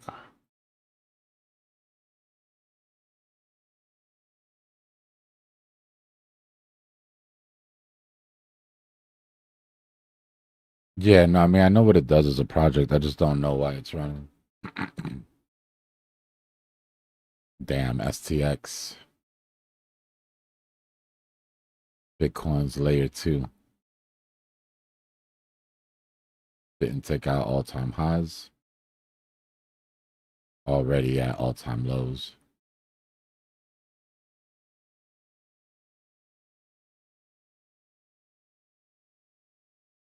Sui.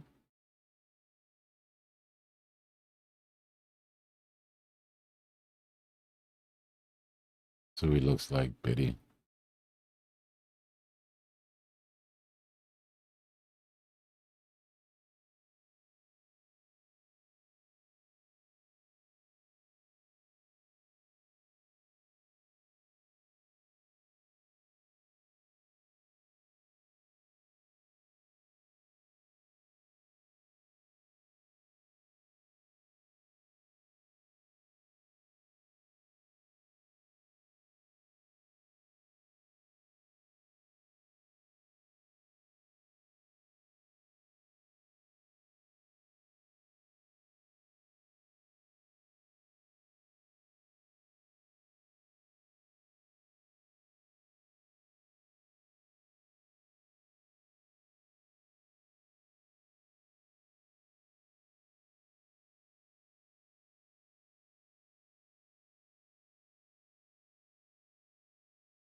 My short looking like it wants to roll over again.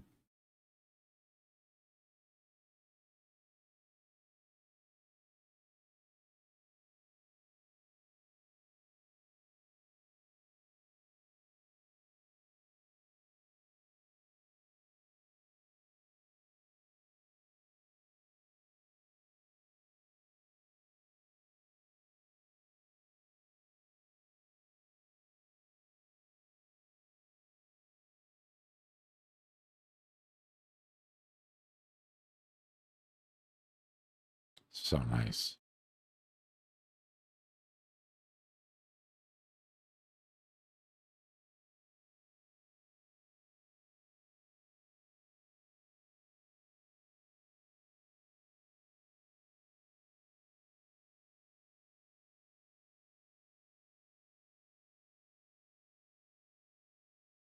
I don't think it's coming all the way down there, by the way.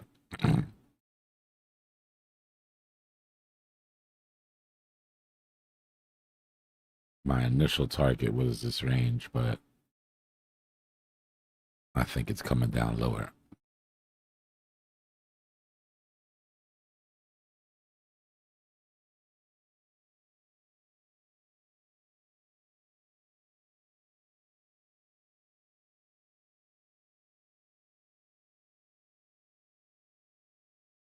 This ended up being one of my best trades of the year if it plays all the way out. As far as timing goes.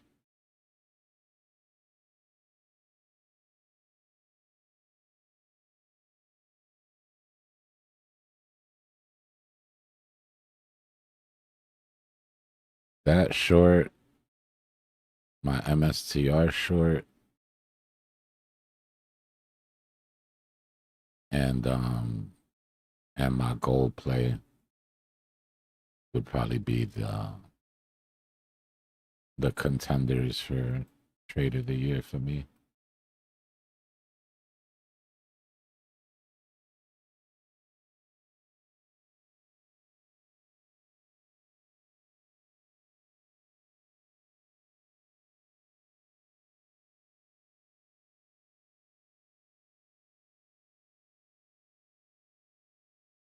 Maybe 20-ish.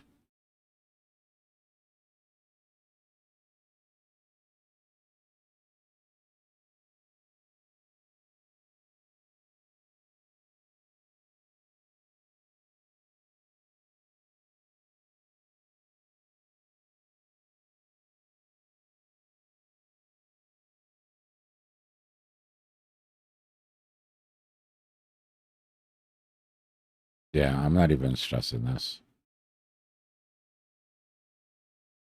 It was always meant to be a hedge, right? So like while my short was taking a L on this move up, I was eating off of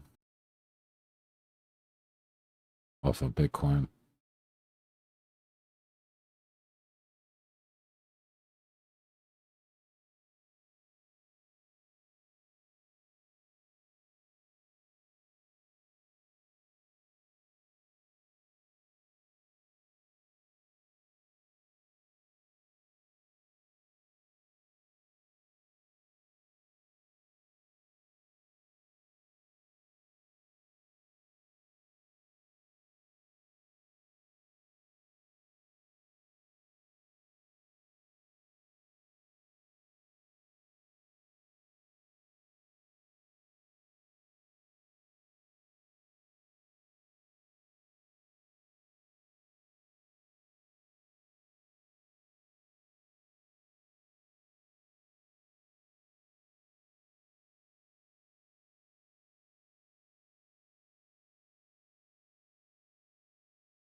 Give me a second. My pops is calling. Let me get this call real quick.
I have questions.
Hopefully some of you were paying attention when I did the whole paper oil, physical oil, short squeeze presentation, because you're now taking a look at round 2.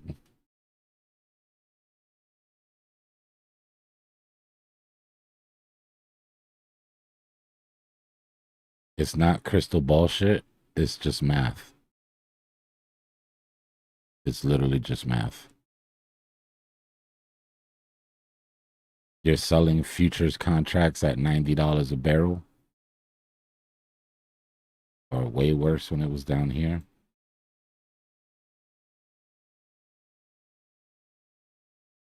Like, this is the 1 second. We were at $87 a barrel when I made the presentation on the short squeeze.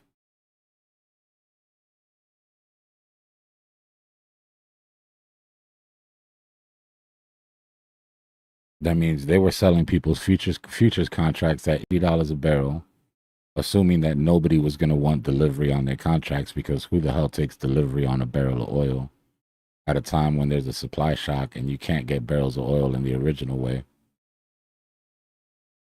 Right? So you've got actual suppliers buying futures contracts for barrels of oil that expect delivery. So what happens when those contracts come due? They have to buy oil at whatever price to cover. And what happens to the shorts that were sitting in the way? They get wrecked.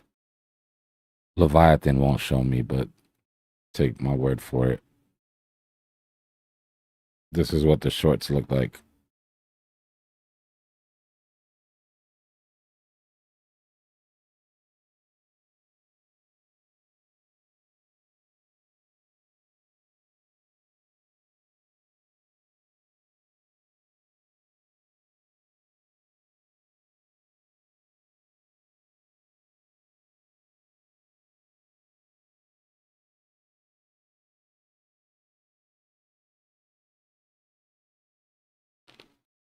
Yeah, they expire every month.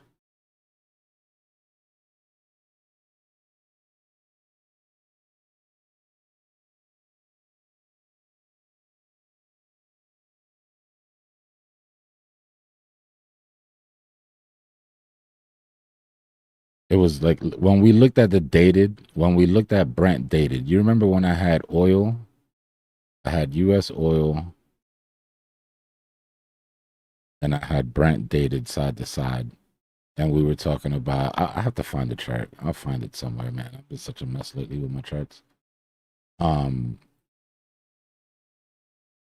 they were side to side. Remember, one was at 119, the other one was at 80 or 89, something like that.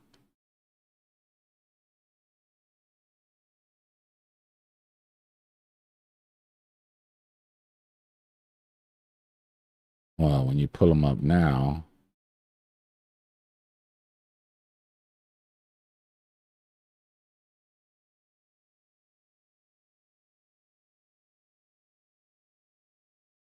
I pull up Brent Mini dated. This is one of the hardest charts to find for some reason, but I swear to you, they bury this chart.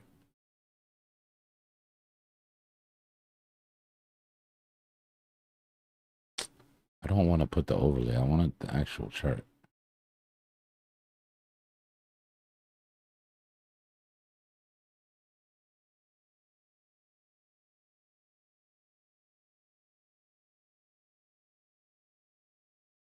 That's not it.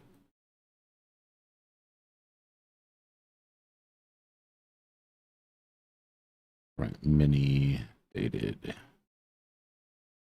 Put you on the daily.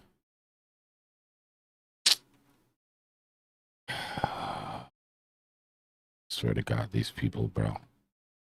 You might think I'm paranoid, but I promise you, when you get used to tracking this, you will see that they move the fucking charts on you. Pardon my French.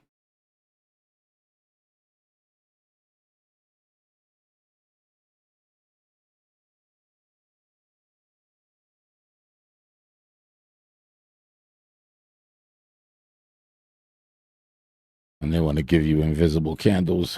Hold on a second. Huh. Good luck. Trying to get one over on me. This is Brent Brent mini futures dated for next month.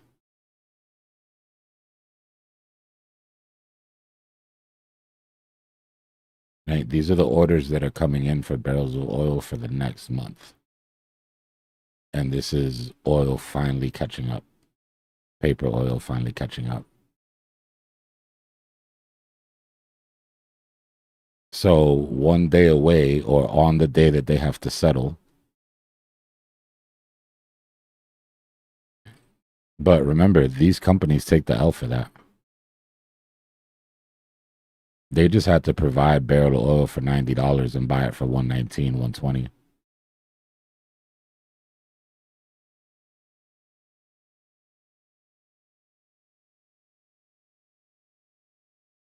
It was a bad decision.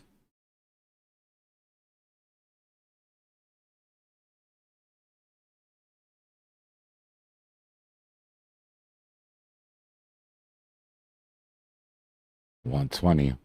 We're at par now. Just about.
Difference between WTI and Brent is that WTI doesn't sell oil futures. Right? It's U.S. oil tracks U.S. oil production. What the hell just happened to everything?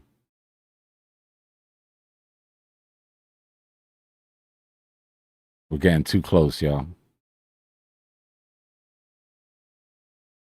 Getting too close. It is always logical for oil to go back to 100. Oil needs to live underneath 100 or shit starts to break down. Not physical oil per se, but paper oil. Physical oil probably won't be underneath $100 a barrel until the war is over.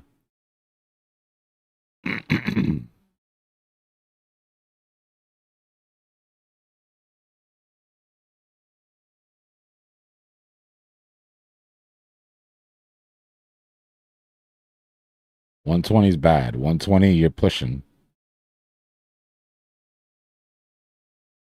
120, you're definitely pushing the limits.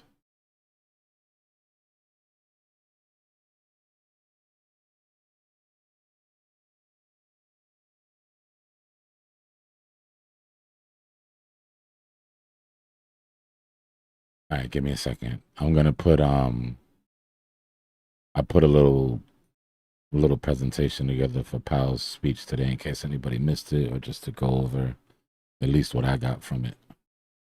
But give me a second. I gotta make sure everything's together.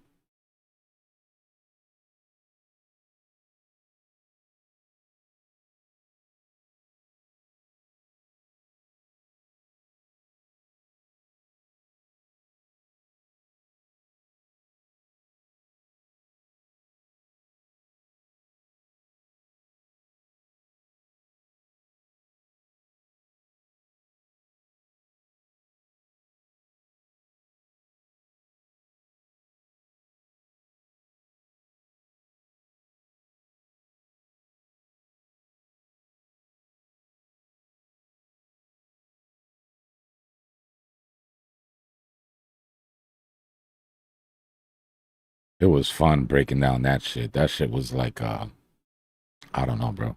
I feel like you should have had one of those fedoras and a cigar.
All right, all right, all right. Let me download this real quick. I just had to finish the script for that. Download that.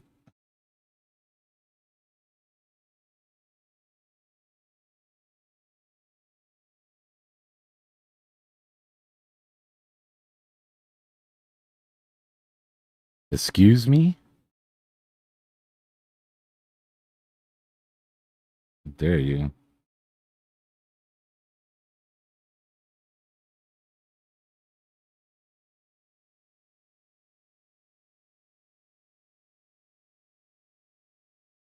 Bro, what?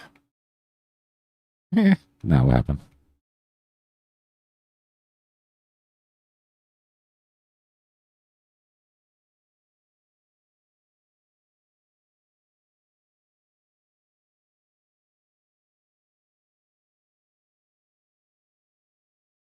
Well, ghost pumps are retail pumps, and you shouldn't really chase those.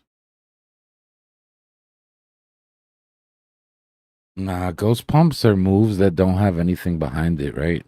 Like there's no the market maker didn't step in. There's no real liquidity. There's no institutional orders going off. It's just volatility. Is Discord muted? It shouldn't be muted. Hold on. Give me a second. Un segundo.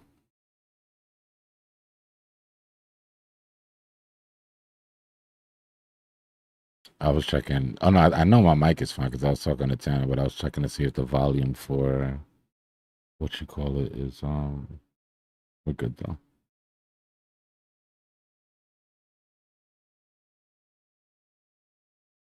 That was one of the more interesting FOMC meetings today. Oh yeah.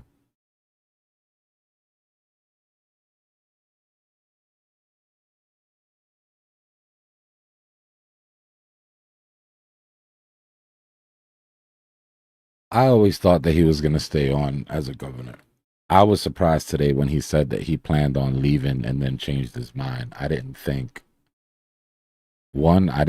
that he ever considered leaving shit before the job was done.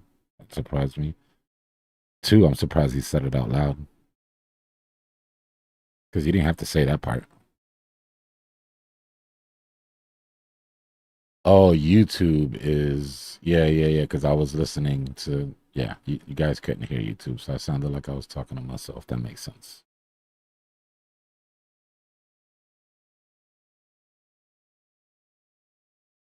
All right, so give me a second, and then I'll run through some stuff I put together from the meeting today.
All right, how much time is left? We've got an hour left in the stream. All right, we can do all this now.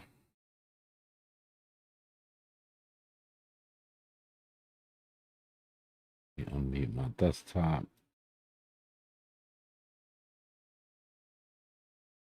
I'll drop the written report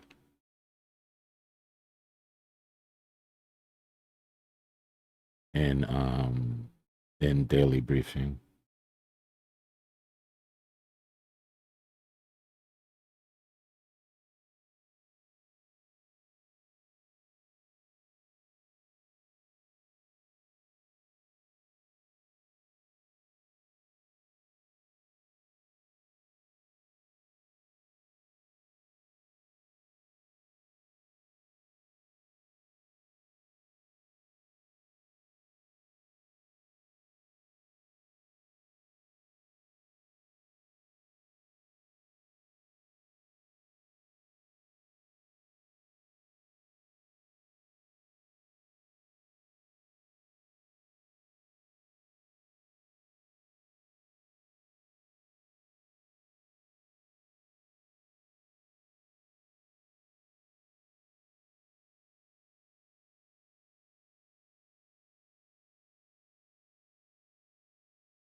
All right, let me post on Discord real quick,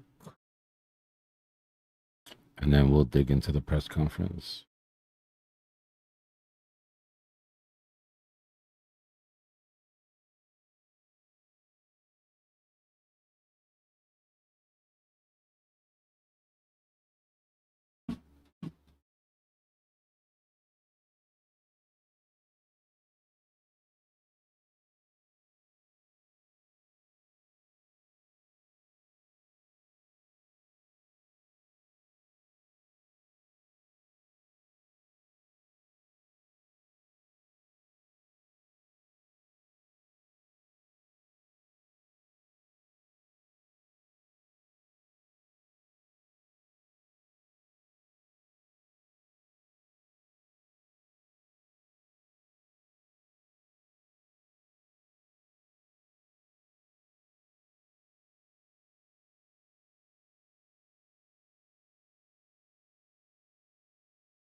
We'll give some people some time to get in. I just put a message in general.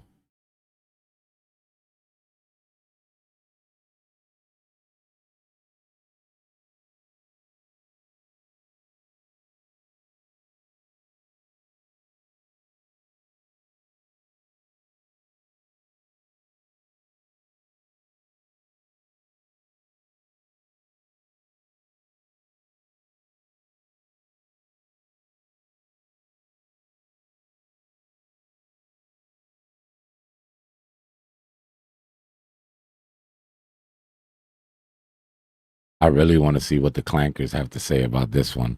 I wonder if they'll pick up on it.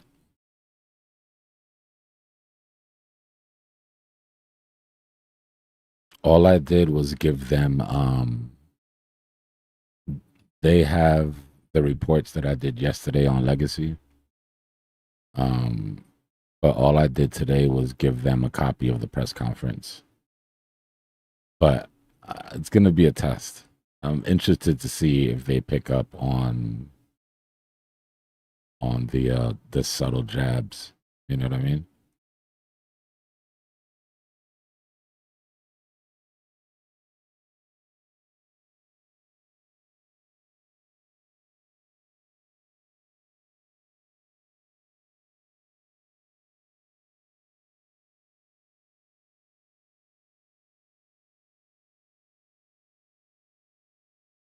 The videos are going to be based off of my report. Right? So the AIs on the video will be talking about what I said, but it'll be because I told them.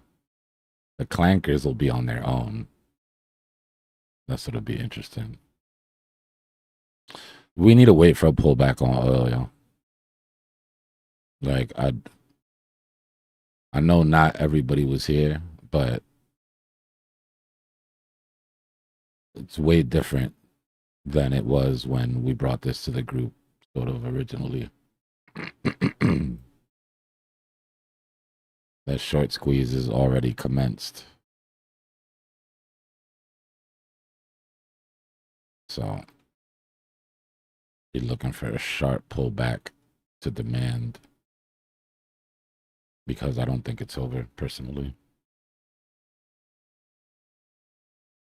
All right, let me take this camera off. All right, y'all go grab a drink, grab your ashtrays or whatever you need. We're going to lock in for like 20 minutes. The reason I do the different videos is because I'm still trying to lock in how I want to do them.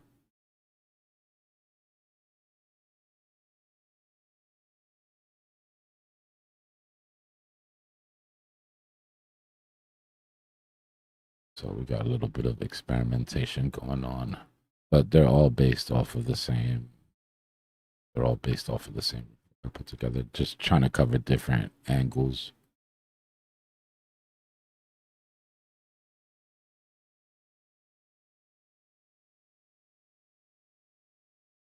All right, let's put this on the 15 minutes so nobody feels like they're missing out on some amazing.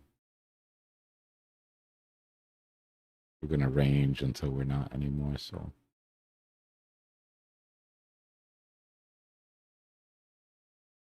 Let's drop our midline.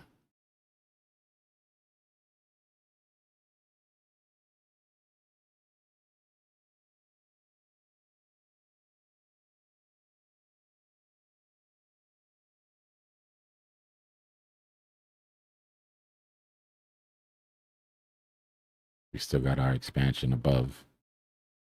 One thing I didn't cover, we'll talk about it tomorrow in class. Tomorrow we're still going to be on chapter 3.5. But one of the things I didn't cover about mean reversion is that in consolidations, the EMAs come down to price.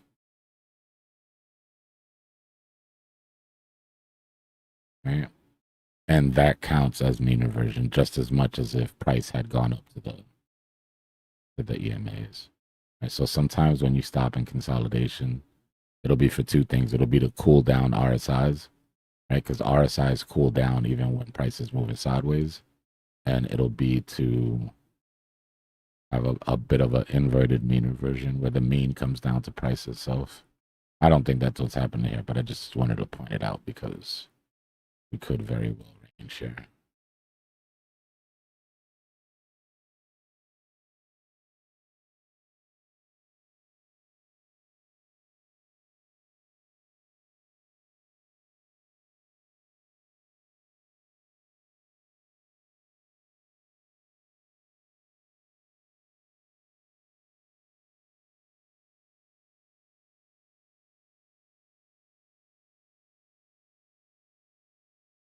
All right, let's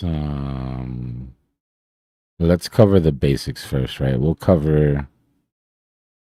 Let's cover the actual technicals of what was said today, and then we'll get into some of the more interesting stuff.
Oh, we did that one already. Give me a second, hold on.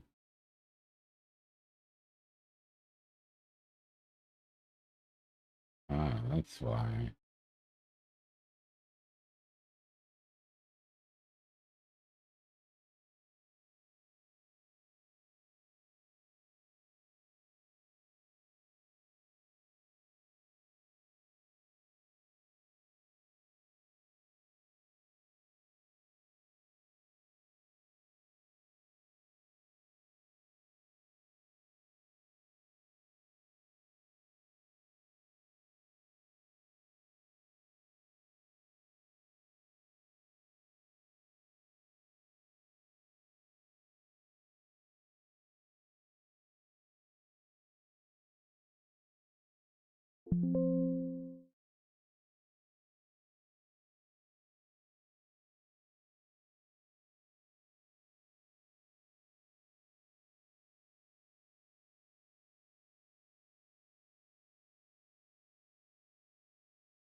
1 second, y'all.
All right, my bad. I'll bring it up in class, but it's not really that. If enough people don't see it or want to see it, then yeah, I guess we can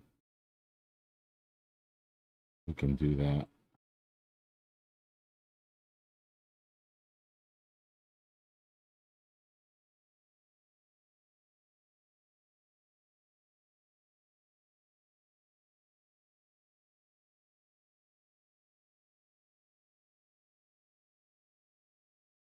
Trying to figure out what the hell is going on with.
Let's look at the stats first.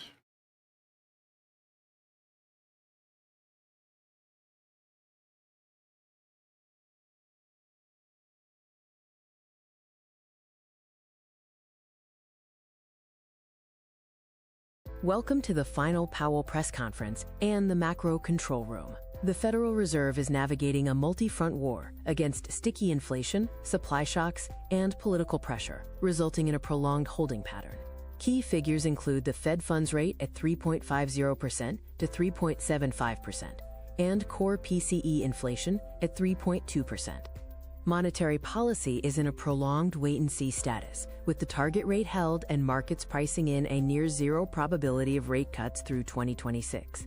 Inflation indicators are moving sideways to higher. Geopolitical shocks, like the Middle East oil threat and an unprecedented leadership transition at the Fed, contribute to this environment. Market consensus predicts a multi-year rate holding pattern.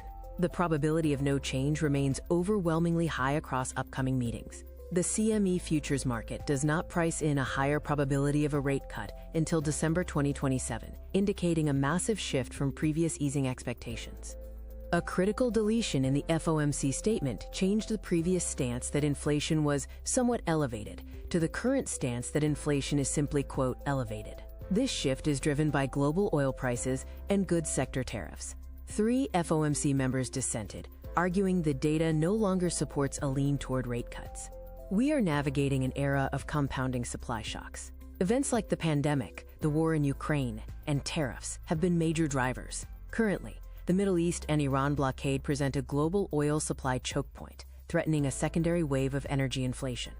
The Strait of Hormuz blockade is a catalyst for a commodity spike, pushing Brent crude to $110. This creates a dual threat transmission: inflationary pressure as petroleum costs bleed into services, and economic drag as high gas prices reduce consumer disposable income and GDP growth. The U.S. is insulated as a net oil exporter.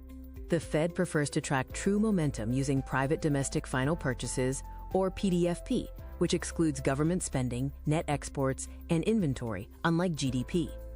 The key takeaway is that while GDP contains geopolitical noise, PDFP shows the core U.S. economy is growing at a solid pace of 2% or better.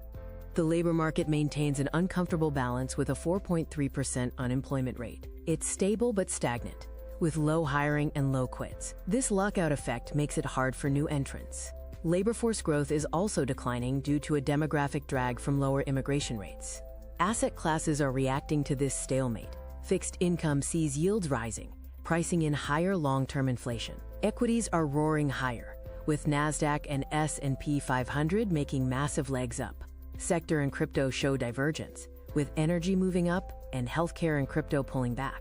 The Fed is undergoing an unprecedented institutional shift. Jerome Powell steps down as chair but remains on the board. Incoming chair Kevin Warsh faces the challenge of managing a divided FOMC, evidenced by 4 recent dissents.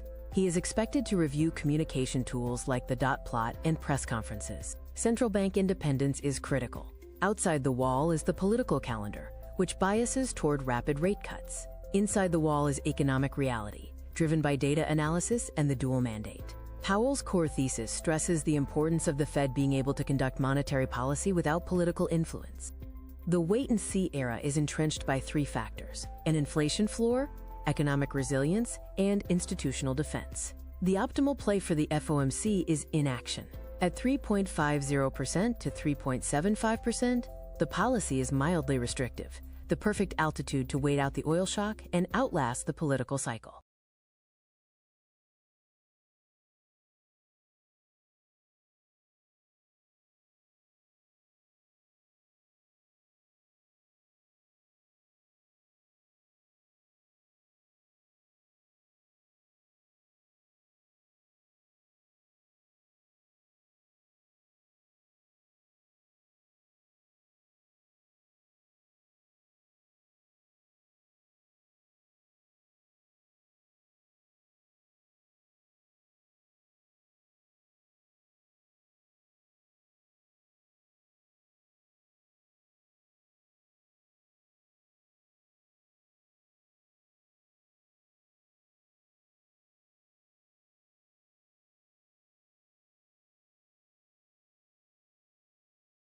Across the country, the global economy is making itself felt in the most direct way possible, a $7 a gallon price tag at the pump. Behind that number is a Middle Eastern blockade and a series of supply shocks that have pushed the cost of living to a breaking point. Inside the Federal Reserve, the atmosphere is the opposite of that chaos. This is Jerome Powell's final press conference as chairman, a quiet, orchestrated event where every word is weighed for its impact on global markets. To a casual listener, the chairman's delivery sounds like standard administrative procedure, filled with the dry, technical jargon of a career bureaucrat. But the specifics of this speech point to a significant shift in how the Fed views the survival of the American economy and its own role in protecting it. To understand what is actually happening to the value of our money, we have to look past the Fed speak and examine 3 specific shifts hidden in this historic transition. The first shift involves a quiet but critical change in the Fed's official language. For months, they described inflation as somewhat elevated. In this final meeting, they dropped the modifier. Powell admits that inflation is now misbehaving. A naval blockade in the Middle East has created an Misbehaving is environment crazy. of high uncertainty, physically choking the trade corridors that the global economy relies on. This pressure manifests as an oil shock. When energy costs spike at the source, the increase filters through the supply chain, raising the price of everything from groceries to airfare. The Fed's response to this specific inflationary threat is a tactical freeze. They are holding interest rates at their current peak, refusing to offer the cuts that markets have been demanding. For the average household, this means the high cost of borrowing for homes, cars, and credit cards is becoming a semi-permanent fixture of the economy. By maintaining these high rates, the Fed is using domestic borrowing costs as a brake to prevent the external oil shock from turning into a broader inflationary spiral. During the conference, Powell also signaled a move away from traditional gross domestic product as the primary measure of economic health. That's huge, Current too. GDP figures are heavily distorted by volatile wartime exports and industrial inventories, masking true economic stability. To find a clearer signal, the Fed prioritizes PDFP, private domestic final purchases. This excludes international trade and government spending, focusing exclusively on domestic consumer spending and business investments. This data tells a story of surprising resilience. Despite the rising costs at the pump, domestic spending has continued to expand at what Powell calls a solid pace. This domestic strength provides the Fed with the mathematical justification to keep interest rates high. As long as the PDPP shows consumers are still spending, the Fed can fight inflation without fearing an immediate collapse in growth. The most significant moment of the transition came when Powell announced he would not be leaving the Federal Reserve. Instead, he intends to stay on as a governor after his term as chairman concludes. This decision follows months of legal challenges and public pressure from the administration. Powell explicitly cited unprecedented legal actions and ongoing threats as a primary reason for his refusal to depart. Powell noted that his role is to ensure the Fed can conduct monetary policy without taking political factors into consideration. He argued that the ability to set rates based on analysis rather than election cycles is what separates successful economies from unsuccessful ones. By staying on the board, Powell provides a measure of continuity for the incoming chairman, Kevin Warsh.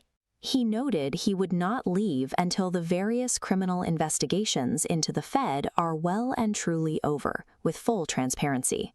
In effect, Powell is positioning himself as an institutional buffer. He is staying to ensure the transition to new leadership happens without the Fed being pulled into the direct control of the executive branch. The Federal Reserve is entering a period of high volatility, caught between global supply chain disruptions and a changing political landscape at home. For the public, the immediate takeaway is that high borrowing costs are likely here to stay, as the Fed prioritizes price stability over market relief. This transition highlights the ultimate stakes of central banking, ensuring that the value of money is determined by economic data and institutional independence rather than the pressures of the moment. Welcome to the Cypher Daily Intel Briefing. Today, we are breaking down Jerome Powell's final FOMC press conference before Kevin Warsh takes the seat. The establishment has been selling retail traders on the inevitable rate cut pivot for months. They lied. We are currently stuck in what I call the Fed holding pattern. The target rate is locked at 3.50% to 3.75%, and the structural data proves they cannot move. Retail is blindly buying into legacy equities, expecting the money printer to turn back on, but the quantitative reality is that the Fed's hands are completely tied by an inflationary death spiral. If you are positioned for a dovish pivot, you are about to become exit liquidity for the institutions. Let's look at the raw, unfiltered truth of the data. We use the CME FedWatch tool to track the exact probabilities being priced in by the smart money trading short-term federal funds rate futures. The consensus is absolute. There is a 98.8% probability that rates remain entirely unchanged at the June meeting. If we look further down the curve, the math gets even more aggressive. The market is pricing in a 90% chance of no cuts in September. In fact, our tracking shows that it isn't until December 2027 that the highest probability shifts toward a micro 25 basis point cut. Let that sink in. The market is pricing in a holding pattern that lasts for years, not months. The cost of capital is staying elevated, and zombie corporations that rely on cheap debt are going to be systematically liquidated. Why is the Fed trapped? Powell explicitly laid it out. We have been hit by 4 catastrophic supply shocks in rapid succession: the pandemic, the war in Ukraine, aggressive new tariffs, and now the catastrophic oil blockade in the Middle East. Inflation is officially misbehaving. Total PCE is clocking in at 3.5%, and core PCE is stuck at 3.2%, both severely above the Fed's 2% mandate. The Strait of Hormuz blockade is removing 8 to 13 million barrels of oil per day from the physical market. You cannot print physical atoms. As this energy shock bleeds into the core economy, it guarantees rampant global inflation. The Fed cannot cut rates in the middle of a massive structural supply shock without sending inflation into the stratosphere. Powell dropped a highly technical metric during the presser that most retail traders completely missed: PDFP, or private domestic final purchases. We track this because GDP is noisy. GDP includes volatile factors like net exports and government spending. If you want to measure the true underlying momentum of the consumer and business economy, you look at PDFP. And right now, PDFP is running hot. It is expanding at a solid, brisk pace. Consumer spending is stubbornly resilient, and businesses are pouring massive capital expenditure into AI and data centers. The domestic engine is running too hot to justify rate cuts. The illusion of liquidity phase of the Cypher cycle is being sustained by this underlying momentum, but it is building pressure in the system. We also have a profound structural fracture occurring at the highest levels of global governance. Powell is stepping down as chair on May 15th, making way for Kevin Warsh. But Powell is deliberately staying on as a governor. Why? Because the structural independence of the central bank is under unprecedented legal and political assault from the executive branch. Powell is staying to ensure the institution isn't dragged into partisan politics. When monetary policy becomes a political tool to engineer short-term market euphoria, the credibility of the entire fiat system breaks down. This institutional civil war is a massive red flag. It is exactly why sovereign nations are hoarding gold, and why the BRICS coalition is aggressively de-dollarizing. Here is how we extract money from the Fed holding pattern. First, long physical oil proxies: $XOM, $OXY, $USO. The paper oil market is artificially suppressed, but the physical reality of the Hormuz blockade is going to force a violent short squeeze. Wait for a retest of local demand zones on the 4-hour chart, then scale in heavily. Second, short the indices, $SPY/$QQQ. Legacy markets are pricing in zero risk and a perfect soft landing. They are ignoring the 3.5% PCE and the rising bond yields. Look for a final, algorithmic liquidity grab above the current all-time highs. Once we see a structural breakdown and a close below the 20-day EMA, hammer the short side. Target the downside liquidity pools. Third, the fiat escape hatch, dollar BTC and gold. The U.S. government is running a $1 trillion annual interest deficit, and the Fed is trapped. Wait for lows.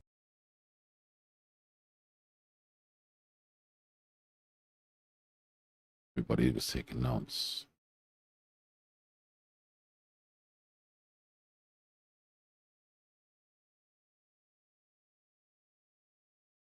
It's in daily briefing. So if you didn't catch all that, it's on paper.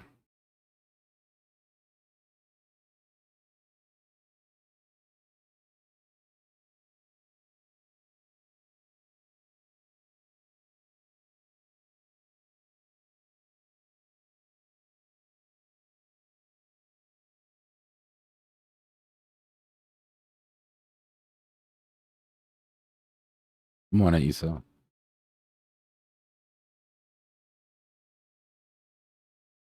Sorry, bro. Some people won't realize until it's too late. You can't save everybody. Give me a second. We gotta let the clankers finish cooking. They're almost done.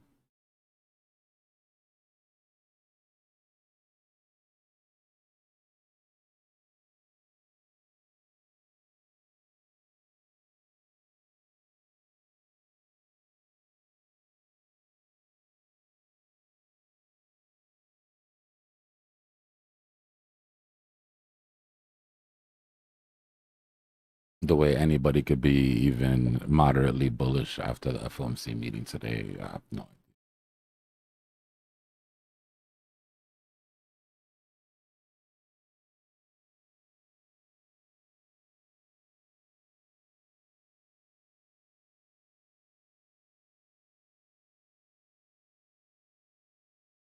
Morning, H.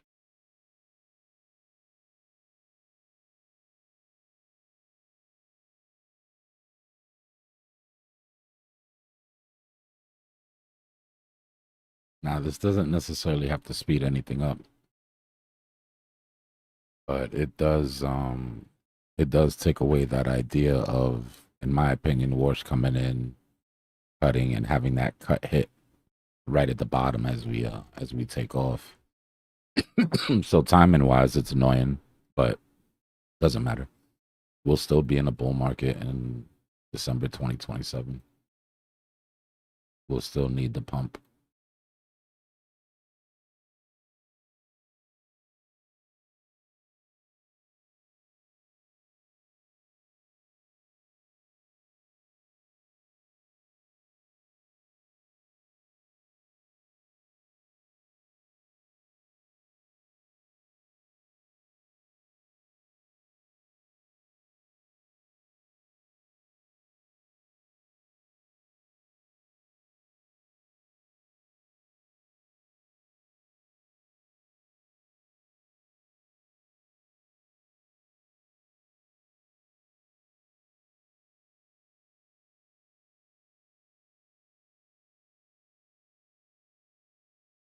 We'll cut off those wicks on the top.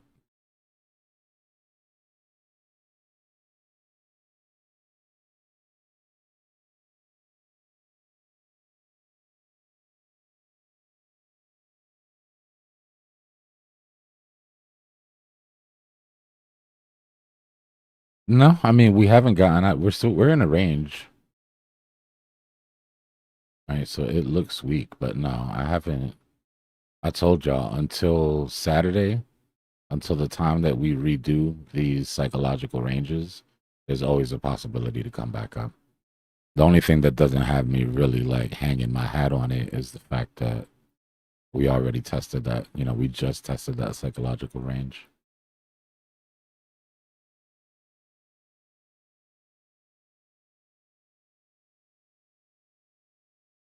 But today and tomorrow, or today, I guess, because of the time, still midweek reversal. Right? The same way I told the bulls on the way up, I'm telling the bears on the way down. There's levels. There's levels to this shit. Until we break 73.5, the bulls are still very much in the driver's seat, or at least have the ability to regain the driver's seat. It's when we lose that it starts to get sketchy for the bulls. Once we get to target 4 and 5.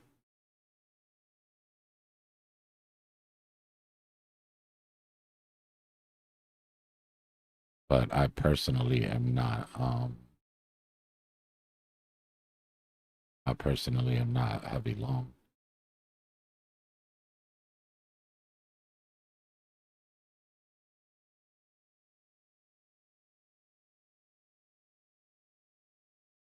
Oh, shit.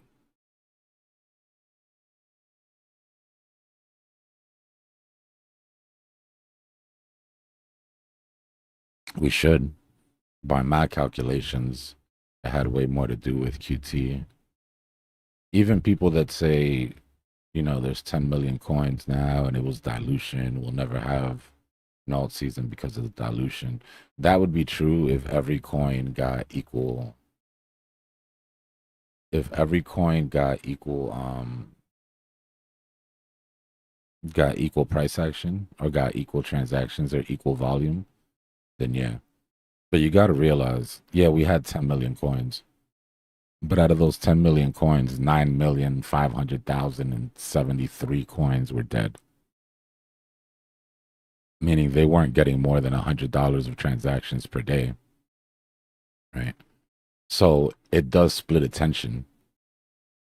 I'll give you that. Right? It's harder to get into something that's running because everybody's looking at a million different things. But it shouldn't have anything to do with whether alts can run or not. Do I ever think that we'll have an alt season the way we did, where every single alt, no matter what it is, goes? No, because there's so many. That part I think is different. Right? In 2020, every alt ran. It didn't matter what you put your money into. If you just threw a dart at the board and held, right? Maybe it didn't do the best, but it ran and it held. It held its ground. That I think is impossible now. You can't have 10 million coins all run at once. We definitely don't have the money for that. But we do have the money for a alt season where the alts that aren't complete bullshit all run, you know?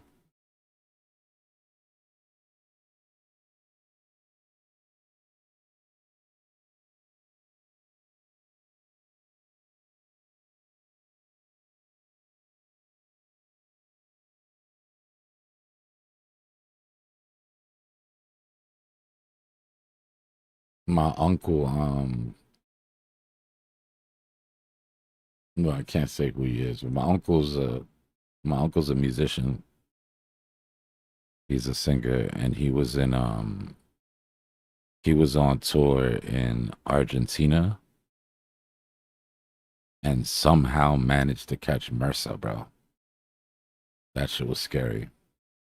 He got the all clear from the doctors this week. But that's some nasty shit. Like, that's a virus you don't want to catch.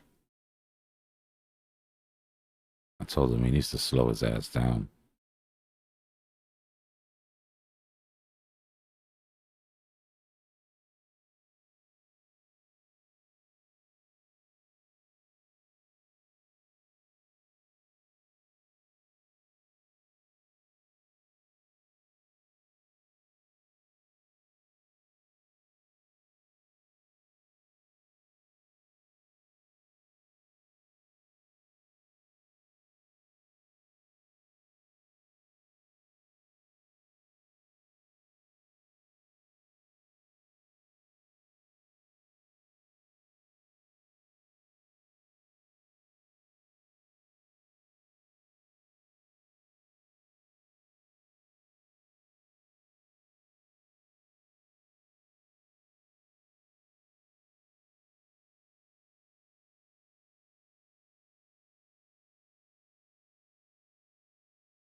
Yeah, they were saying that that's just like a super bug.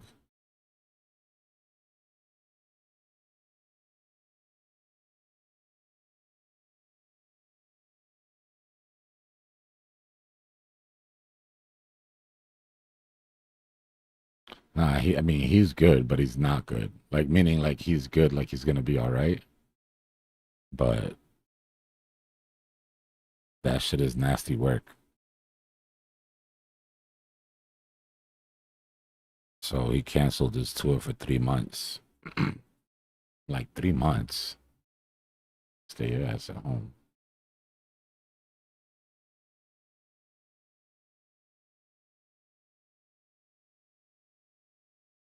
Well, he thinks it happens when they went fishing before one of the shows or before they left.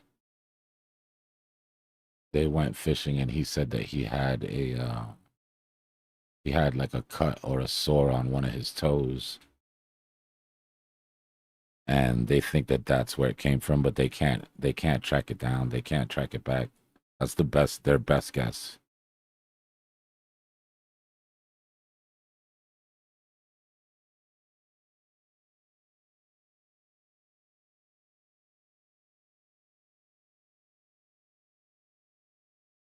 Yeah, he's good. He's good. I don't tend I have the habit of not mentioning things until things are all right.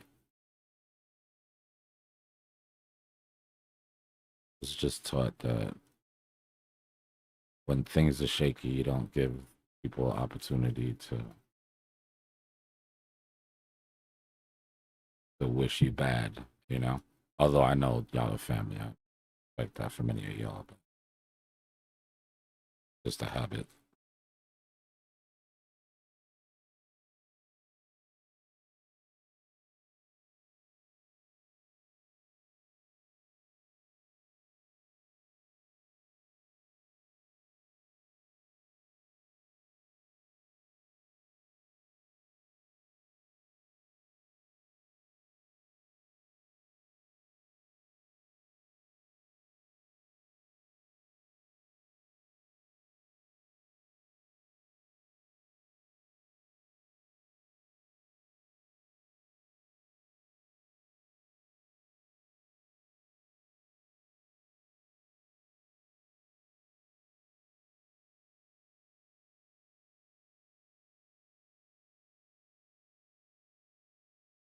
That's one of my biggest fears, though. Getting taken out by some germ. You know what I mean? Some bacteria. Like, really, gang? Like, this is how I'm gonna go?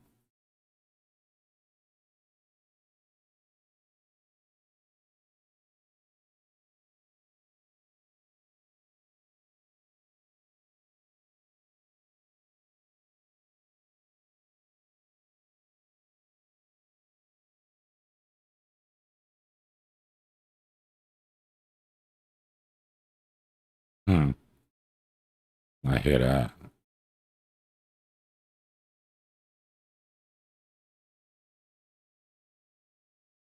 Yeah, and sure.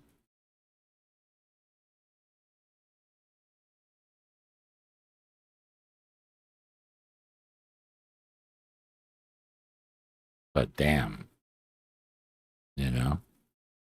I mean, don't get me wrong. I want to go out boring. Like, I want to go out in my sleep at 107, you know, after a good meal. But I'd much rather go out in like a hail of bullets than some germ from the Amazon.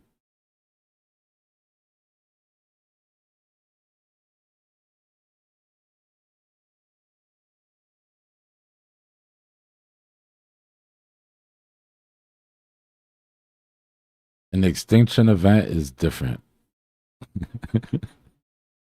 I'm sorry. This is when I get to talking too much. I was about to say something crazy, but it's true. I mean,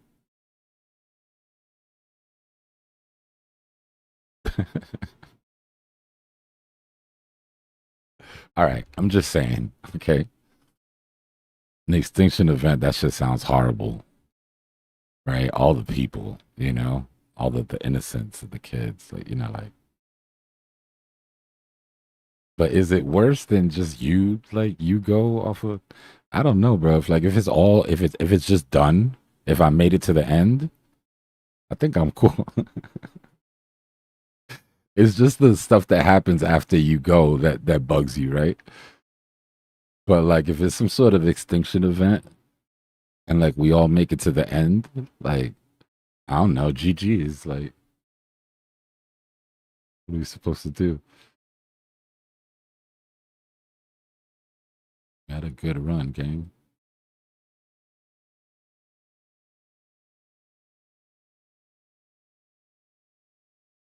Ever since I left New York City and I stopped drinking New York City tap water, I get sick. I never got sick in the city. Grew up drinking tap water out of rusty pipes. My immune system was rock solid. Nah, that's worse. Yeah, yeah. I don't want to. Yeah. What am I going to do? That's like some I Am Legend shit. Nah, I'm good.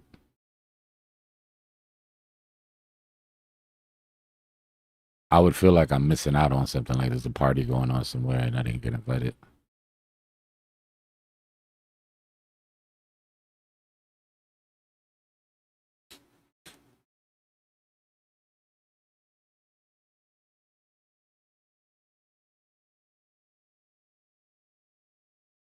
Here's one. Trump's alien report comes out. Alien comes down and they teach us all about their world and it's lit. It's like just like here, but more futuristic, better. Everybody's got money, nobody works, everybody's chilling, right? And they offer you to go back.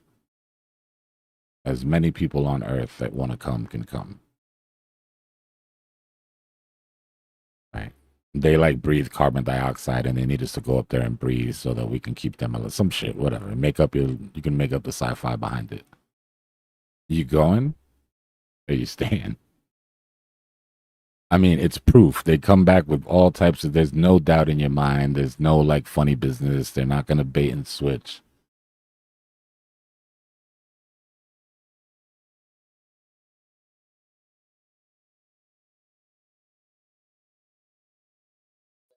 No. Email, you going? No.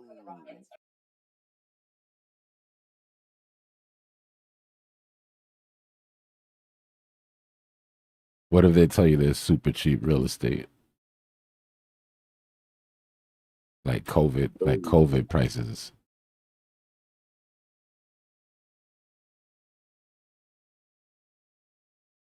I don't know. I thought about it, right? And then I thought about how many people would go. And then I thought about how cool the earth would be with less people. I was like, oh, I don't know, maybe all the problems kind of go away when everybody goes to alien world.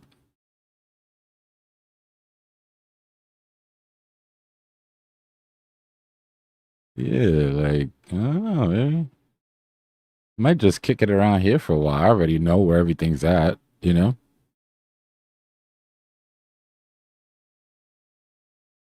Be like, pick a house, any house.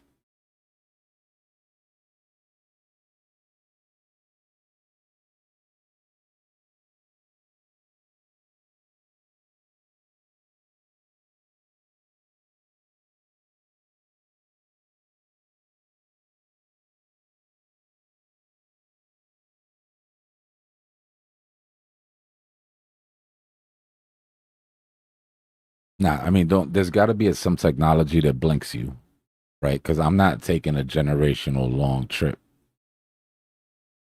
and get into, get into fancy world when I'm 95. So we're gonna have to talk about logistics, but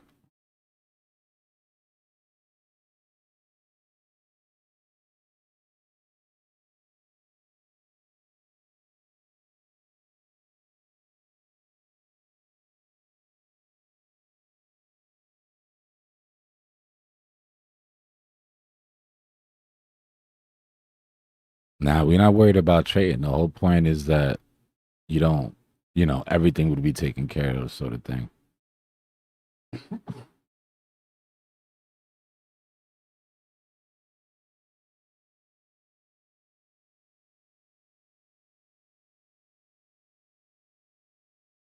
I mean, as of right now, I'd have to say I wouldn't go, right? But I don't have a wife and 4 screaming kids, and a crazy mortgage and all types of shit either. Those, I could see that definitely affecting my decision.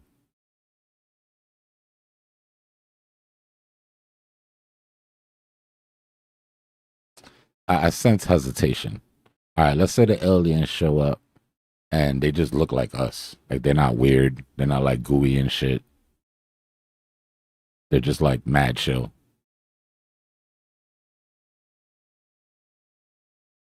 They're like, yo, we're you, you know? We're aliens, but we used to be here and we just left and now we came back to get y'all.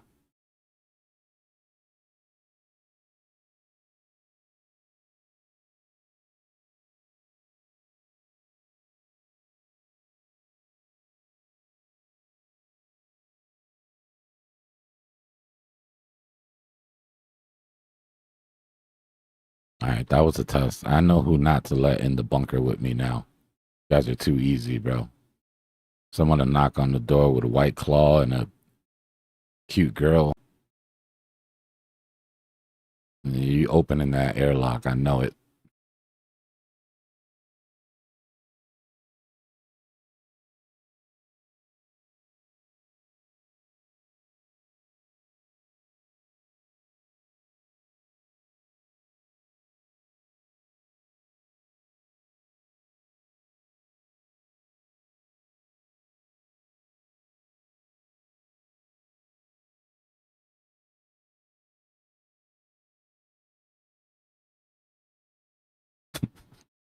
You guys got to do better.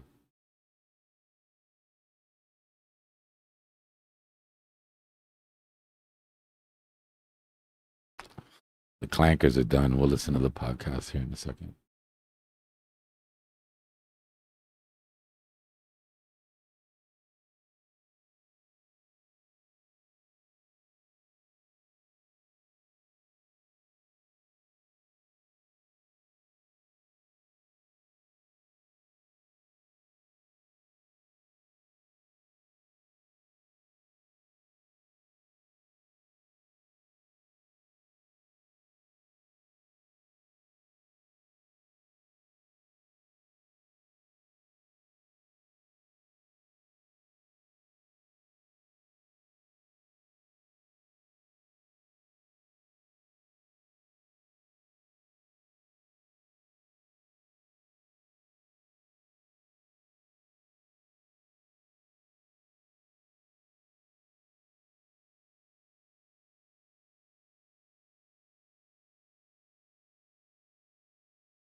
I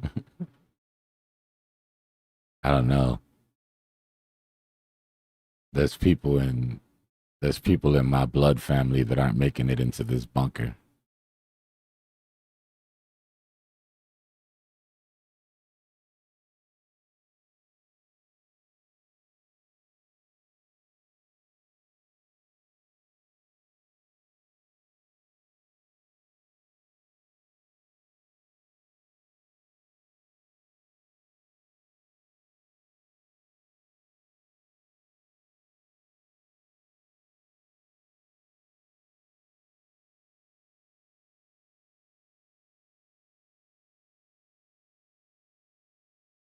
First and foremost, to even be considered for bunker entrance, you have to have a Cypher hoodie. Because, I mean, that just shows that you have good decision-making abilities.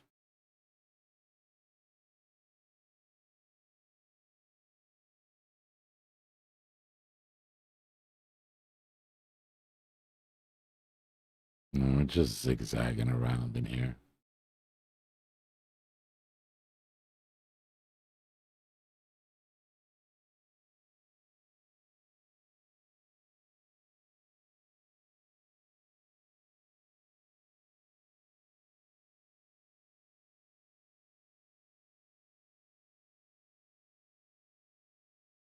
We need a Uber Eats guy in the bunker though, because we can't just be opening the door for random Uber Eats guys. And I need to eat, so we need at least one in there.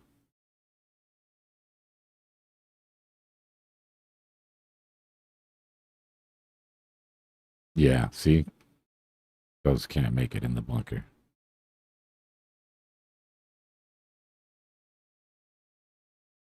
He catches a glimpse of one sexy tentacle.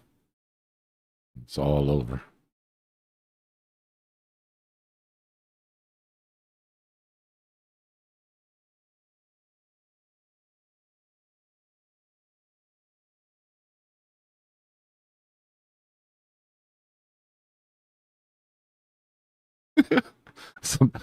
Somebody in my DM said, how are you gonna order Uber Eats if it's an alien invasion? Nah, y'all don't understand. We're going into the bunker now. You can't wait till the aliens get here.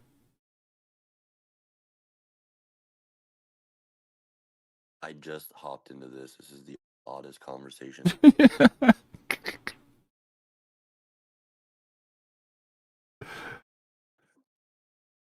Yeah. Something about girls in the bunker, and once you see one tentacle, I was like, what? Must not have been here for very long. If It's this ghost. was the weirdest conversation. No, I haven't. I just literally hopped in. I meant like over time, the course of time. There's been a lot of interesting conversations. The question was, aliens show up. They're mad chill. They got a bunch of cool stuff. They show us their home planet. It's super cool. They said we got space for everybody.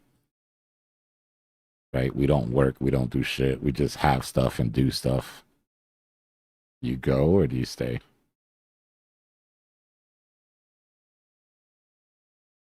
Oh, I'm rolling. He said, I'm out. Yeah, let's go check I've been this out. contemplating leaving this rock for a couple years already. I want to sell all my stuff and just go live in the woods as it is. That's hilarious. That was my initial reaction too. And then I started thinking, wait a minute. Everybody from down here is going up there. This paradise is not going to stay paradise for long. And the earth is about to empty out. I mean, it might just be cool to chill. That's when we started talking about the bunker.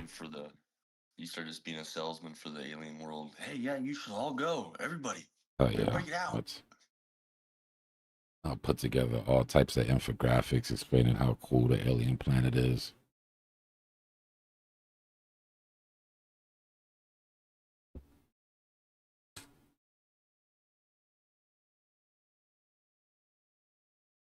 My bad. It's this shitcoin I've been playing with.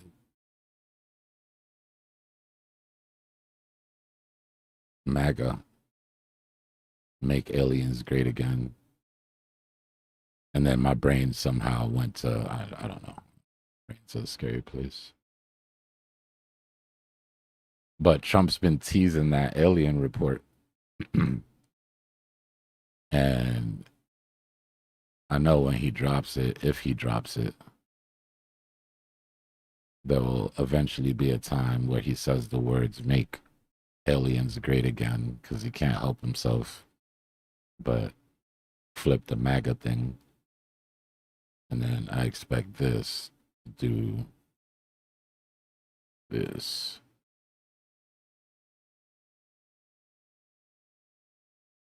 Super degen play. Absolutely the dumbest thing I've done all bear market, just to be completely clear with everybody.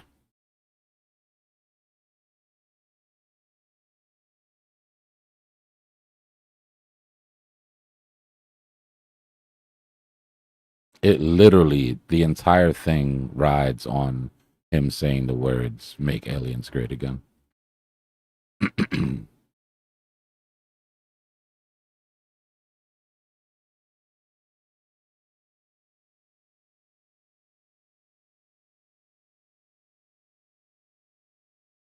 How high were you when you made this plan? It's still in process. Like, it's a work in progress right now. So you're high. But it did sound like it made sense. No, I mean, so it's Trump. Like, I know he can't help himself. He will say the words. And the way that the trenches work, that's all this coin will need. It's at 14 mil market cap. He comes out and says something crazy. There really is no logic, but it's memes we're talking about, right? So it's like, it's just such a specific thing to say. Mm-hmm. If you're right, I'm gonna be astounded and amazed. And really proud of you and like happy for you.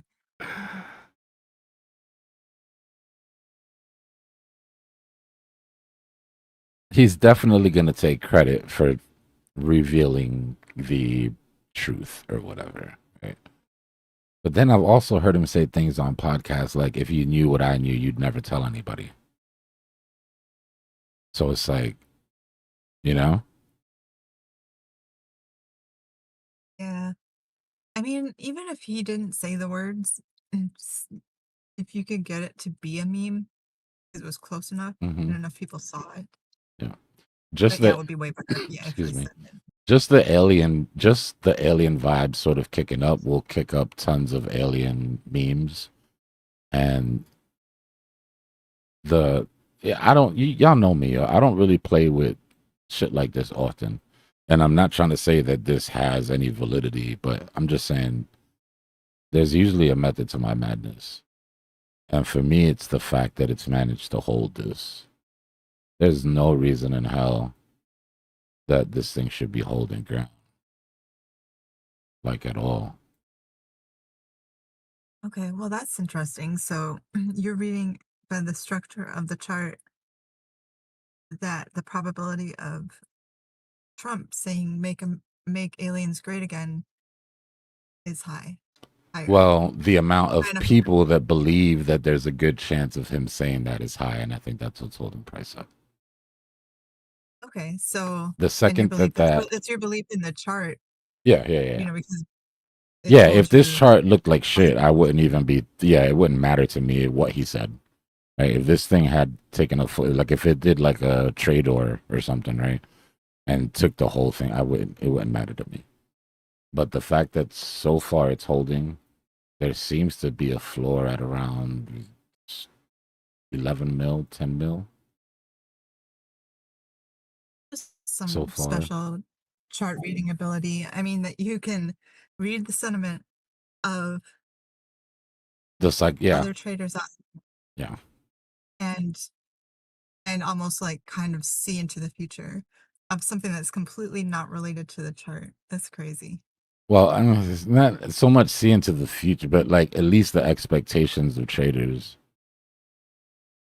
Right. If there was no hope. Yeah, if there was no hope here, the chart would look different. But I wouldn't want, yeah, I wouldn't want to hold this anywhere near underneath like 10. And if I was y'all, I wouldn't want to hold this at all. Like, I'm literally just like, listen to what I just said. The success is based on Trump saying, make aliens great again, y'all. Like, it's okay to ignore me for some shit.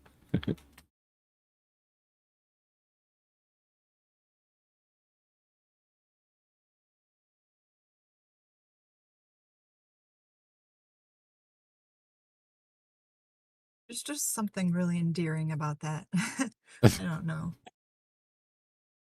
I don't degen often, but when I do, I try to have a narrative, even if it's nuts.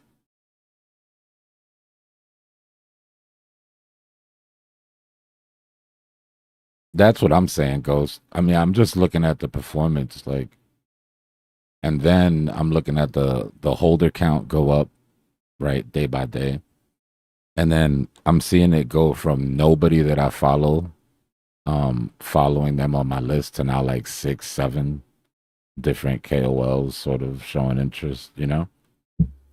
So I don't know. It's one of those things that's so dumb that it might catch just because of how absurd it is.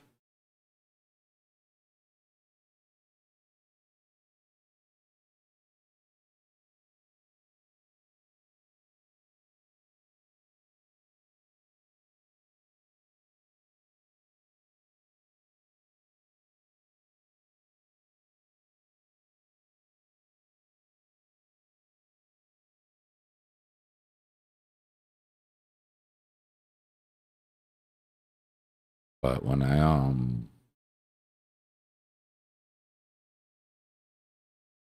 I play around with that type of stuff, it's always with really, really tight stops. Like, I have an allowable amount, you know, that I'm willing to risk on the roll of the dice. But I don't play past that.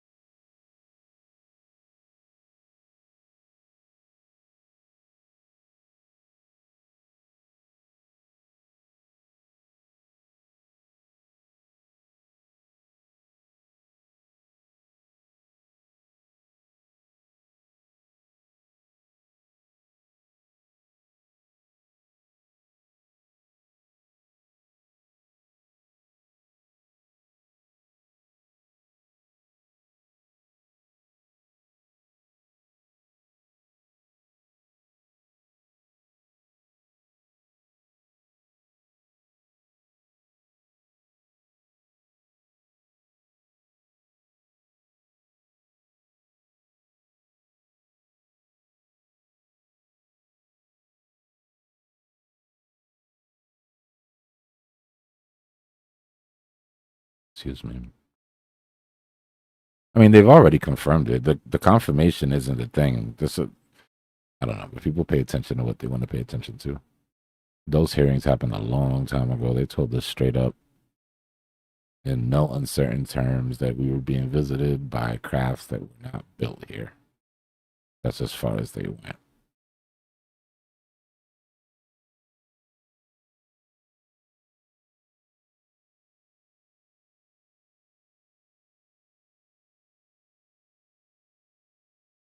Those hearings are crazy. I watched those hearings and there was like maybe 400 people in the live, and I was like, how, bro? Like, how? And you want to know what's even crazier?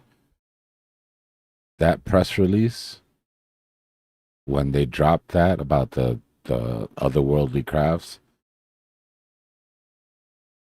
I always ask, like, why, right? And this, I promise you, this has nothing to do with tin hattery. You know, I'm not a conspiracy theorist.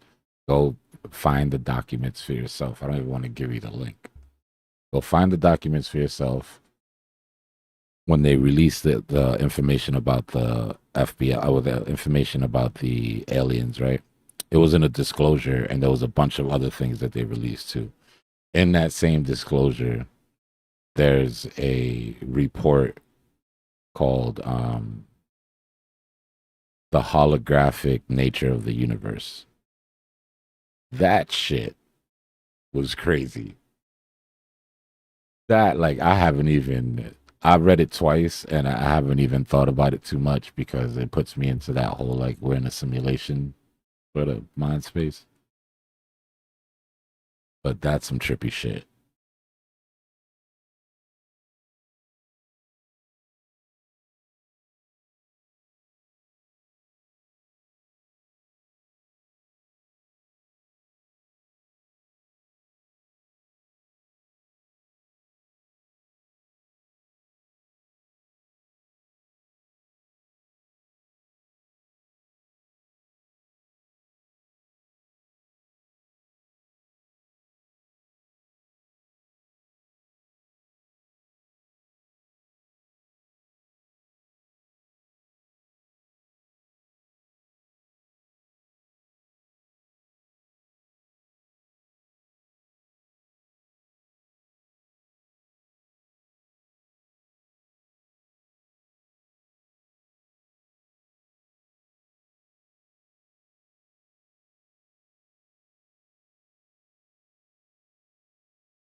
That's not it.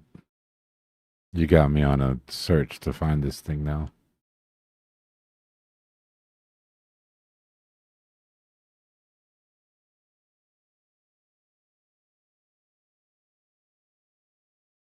I guess I got myself on a search, I should say.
Oh, this Freedom of Information Act is such bullshit.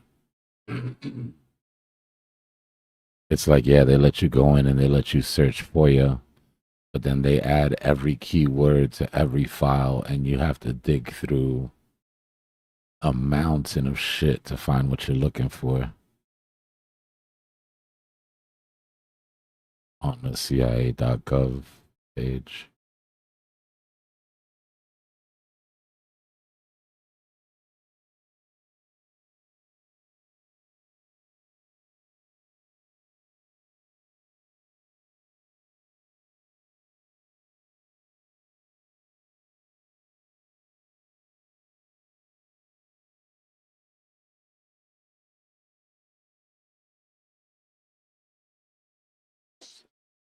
So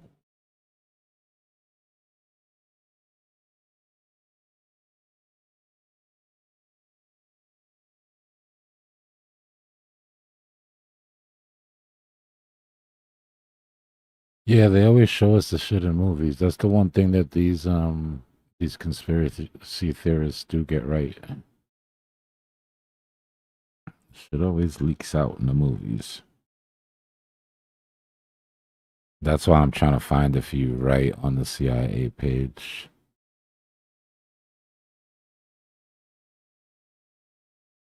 Because we live in a world where you can't trust anything.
There's some weird shit in here, man.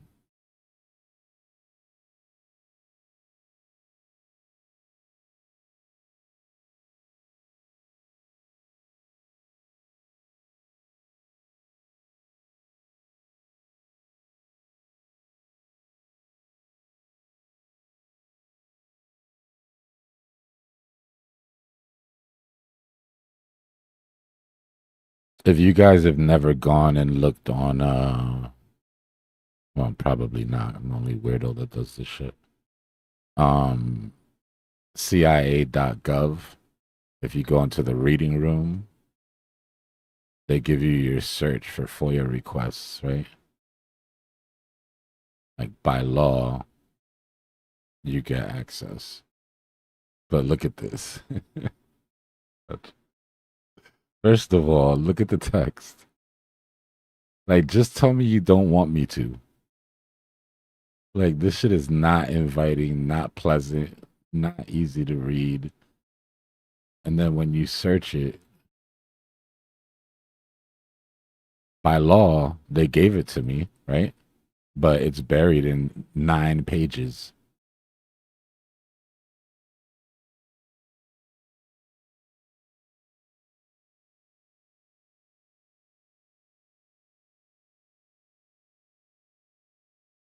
Nah, there's too much real shit going on to get caught up with like fake conspiracy shit online, bro. All of that shit is really meant to just flood the zone to keep you from, they can't stop because of FOIA requests and because of some laws, right? They can no longer keep things quiet because of the internet as well.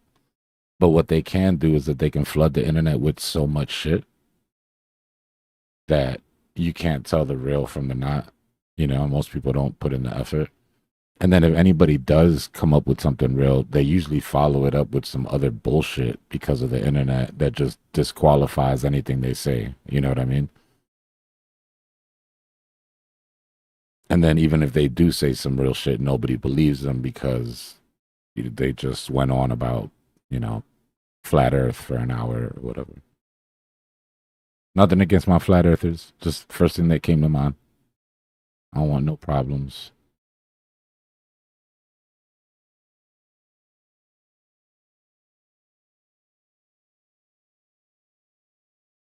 Yeah, I'm using AI to boil it down right now. I'm multi-dimensional cube Earth. There you go. I'm with it, man. Whatever. Your guess is as good as mine.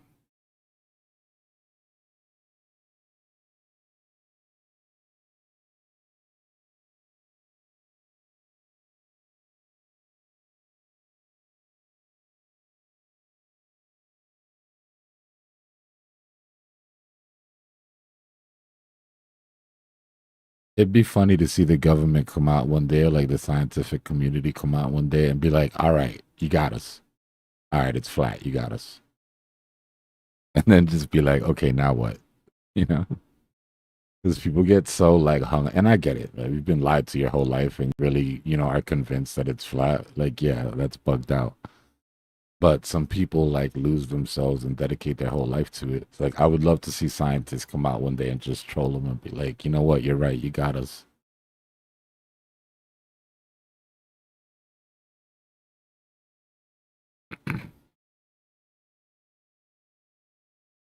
You're just saying that because they got to you, Jacker.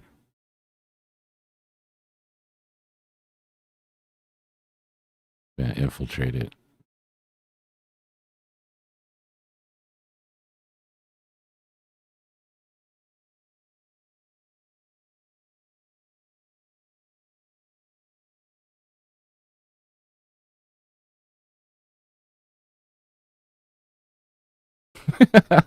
You got to, yeah, Marco, you got to be careful entertaining some of that shit because people are amazing at putting stuff together. But before you know it, you'll end up believing that shit.